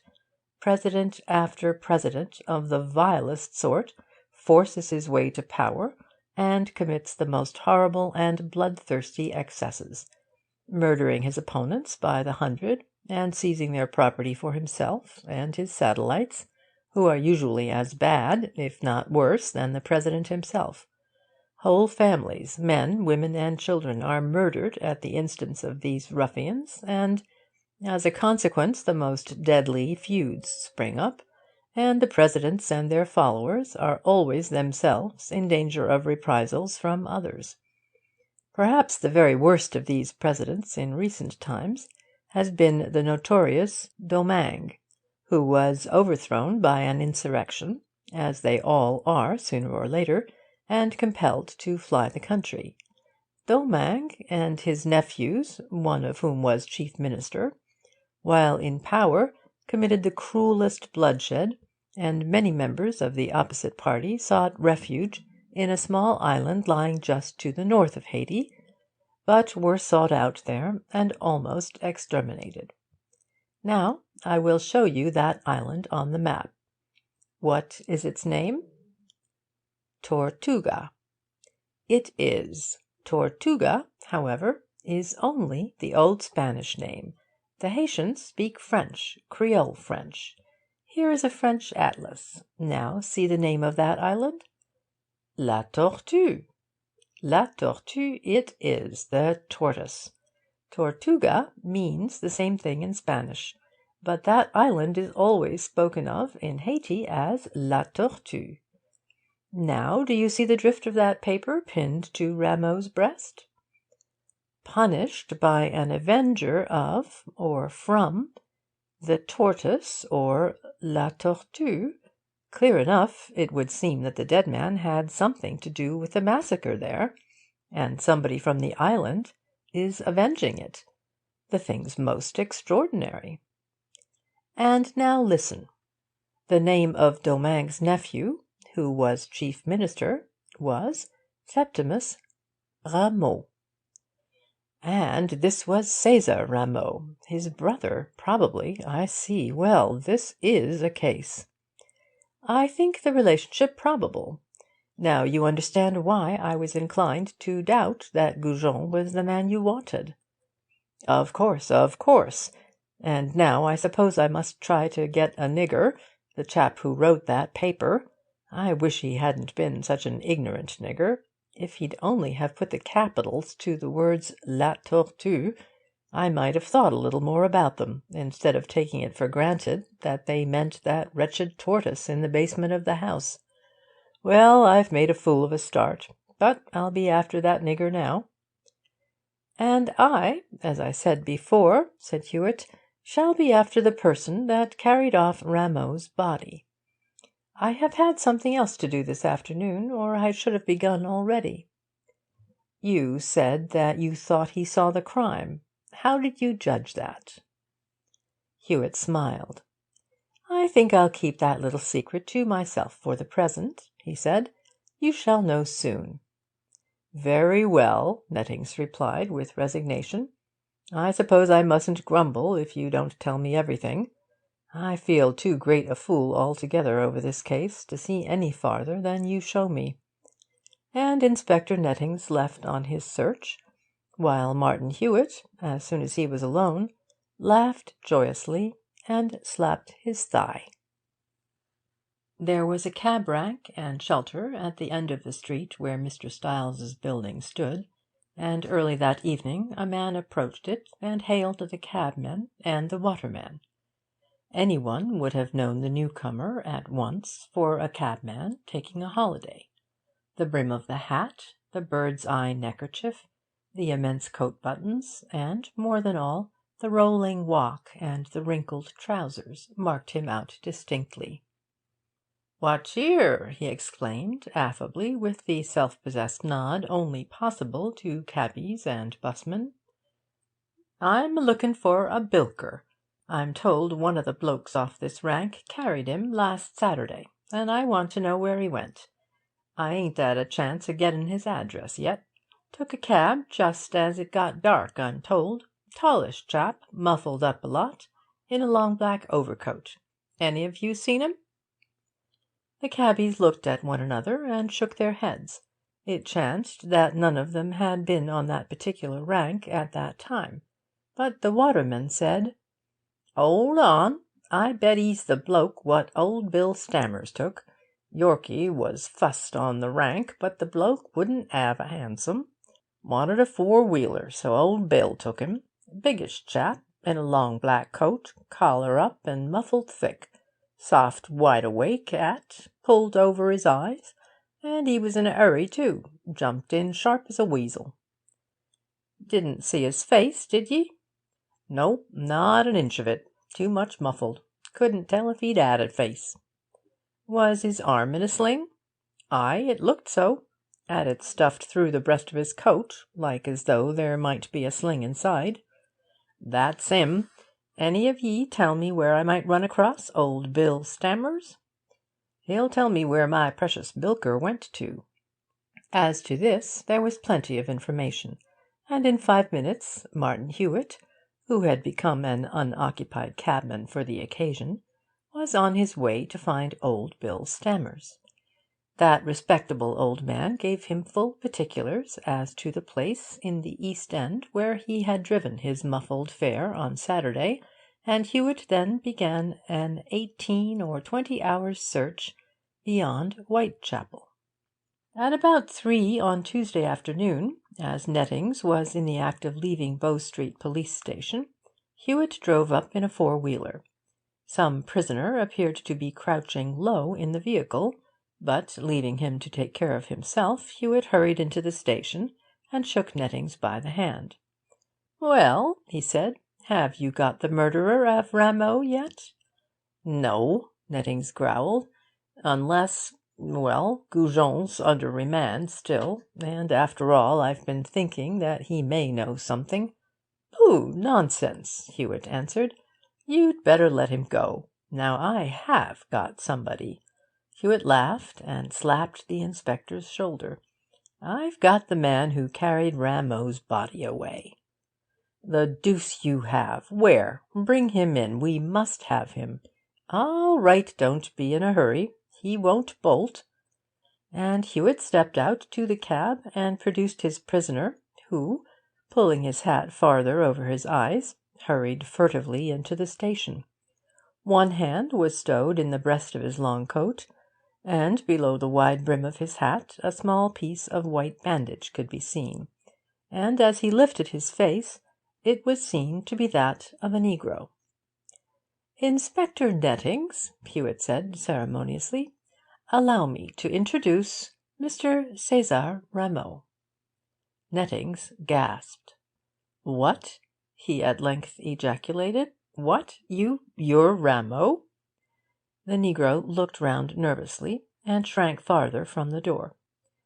"Yes," he said, "but please, not so loud, please, not so loud. They may be near, and I am afraid." "You will certify, will you not," asked Hewitt, with malicious glee, "not only that you were not murdered last Saturday by Victor Goujon, but that in fact you were not murdered at all? Also that you carried your own body away in the usual fashion, on your own legs?" "Yes, yes," responded Rameau, looking haggardly about. "But is not this room public? I should not be seen." "Nonsense," replied Hewitt, rather testily. "You exaggerate your danger, and your own importance, and your enemy's abilities as well. You're safe enough." "I suppose, then," Nettings remarked slowly, like a man on whose mind something vast was beginning to dawn, "I suppose why, hang it, you must have just got up while that fool of a girl was screaming and fainting upstairs, and walked out. They say there's nothing so hard as a nigger's skull, and yours certainly made a fool of me. But then somebody must have chopped you over the head. Who was it?" "My enemies, my great enemies, enemies politique. I am a great man," this with a faint revival of vanity amid his fear, "a great man in my country. They have great secret club societies to kill me and my friends. And one enemy coming in my rooms does this. 1, 2," he indicated wrist and head, "with a chopper." Rameau made the case plain to Nettings, so far as the actual circumstances of the assault on himself were concerned. A negro whom he had noticed near the place more than once during the previous day or two had attacked him suddenly in his rooms, dealing him 2 savage blows with a chopper. The first he had caught on his wrist, which was seriously damaged, as well as excruciatingly painful. But the second had taken effect on his head. His assailant had evidently gone away then, leaving him for dead. But, as a matter of fact, he was only stunned by the shock, and had, thanks to the adamantine thickness of the negro's skull and the ill direction of the chopper, only a very bad scalp wound, the bone being no more than grazed. He had lain insensible for some time, and must have come to his senses soon after the housemaid had left the room. Terrified at the knowledge that his enemies had found him out, his only thought was to get away and hide himself. He hastily washed and tied up his head, enveloped himself in the biggest coat he could find, and let himself down into the basement by the coal lift, for fear of observation. He waited in the basement of one of the adjoining buildings till dark, and then got away in a cab, with the idea of hiding himself in the East End. He had had very little money with him on his flight, and it was by reason of this circumstance that Hewitt, when he found him, had prevailed on him to leave his hiding-place, since it would be impossible for him to touch any of the large sums of money in the keeping of his bank so long as he was supposed to be dead. With much difficulty, and the promise of ample police protection, he was at last convinced that it would be safe to declare himself and get his property, and then run away and hide wherever he pleased. Nettings and Hewitt strolled off together for a few minutes and chatted, leaving the wretched Rameau to cower in a corner among several policemen. "Well, Mr. Hewitt," Nettings said, "this case has certainly been a shocking beating for me. I must have been as blind as a bat when I started on it. And yet I don't see that you had a deal to go on, even now. What struck you first?" "Well," In the beginning, it seemed rather odd to me that the body should have been taken away, as I had been told it was, after the written paper had been pinned on it. Why should the murderer pin a label on the body of his victim if he meant carrying that body away? Who would read the label and learn of the nature of the revenge gratified? Plainly that indicated that the person who had carried away the body was not the person who had committed the murder. But as soon as I began to examine the place, I saw the probability that there was no murder after all. There were any number of indications of this fact, and I can't understand your not observing them. First, although there was a good deal of blood on the floor just below where the housemaid had seen Rameau lying, there was none between that place and the door. Now, if the body had been dragged, or even carried, to the door, blood must have been smeared about the floor, or at least there would have been drops. But there were none, and this seemed to hint that the corpse might have come to itself, sat up on the sofa, stanched the wound, and walked out. I reflected at once that Rameau was a full-blooded negro, and that a negro's head is very nearly invulnerable to anything short of bullets. Then, if the body had been dragged out, as such a heavy body must have been, almost of necessity the carpet and rugs would show signs of the fact. But there were no such signs. But beyond these, there was the fact that no long black overcoat was left with the other clothes, although the housekeeper distinctly remembered Rameau's possession of such a garment. I judged he would use some such thing to assist his disguise, which was why I asked her. Why he would want to disguise was plain, as you shall see presently. There were no towels left in the bathroom. Inference: used for bandages. Everything seemed to show that the only person responsible for Rameau's removal was Rameau himself. Why, then, had he gone away secretly and hurriedly, without making complaint, and why had he stayed away?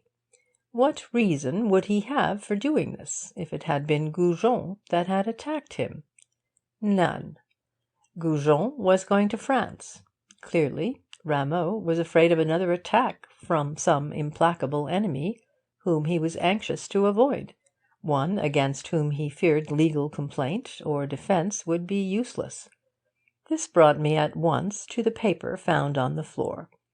If this were the work of Goujon, and an open reference to his tortoise, why should he be at such pains to disguise his handwriting?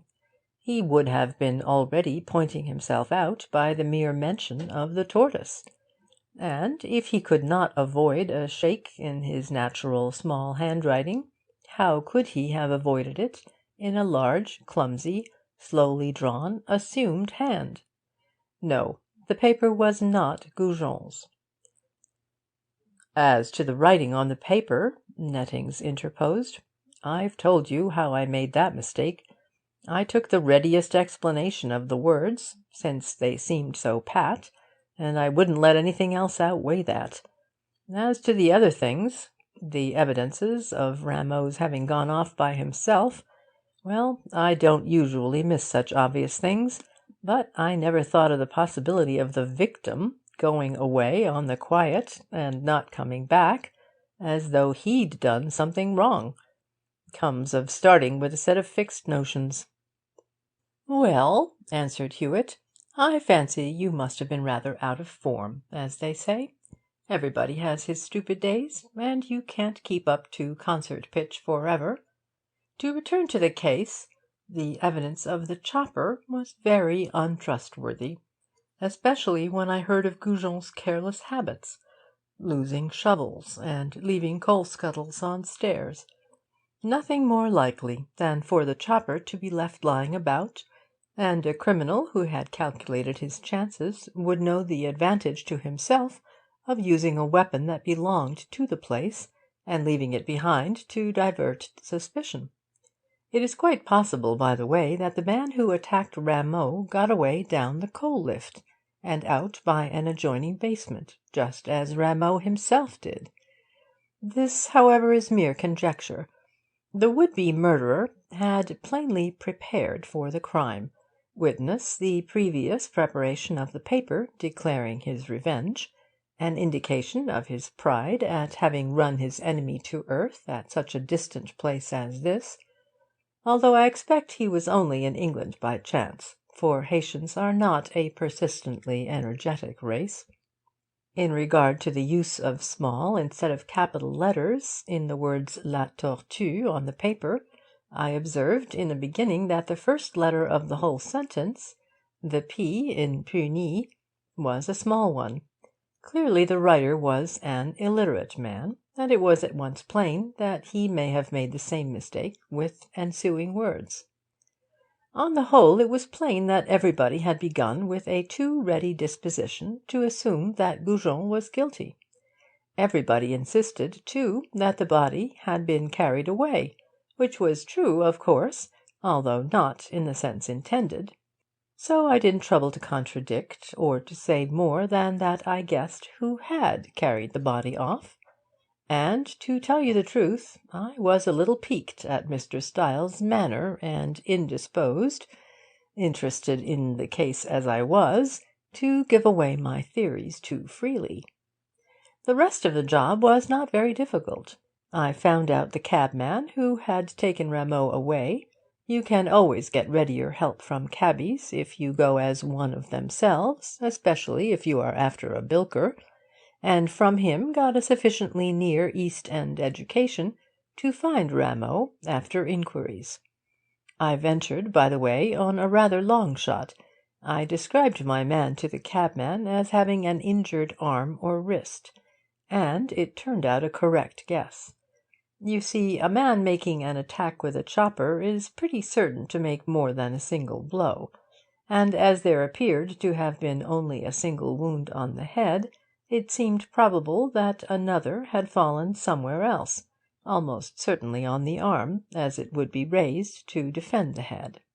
At Limehouse I found he had had his head and wrist attended to at a local medico's, and a big nigger in a fright, with a long black coat, a broken head, and a lame hand, is not so difficult to find in a small area.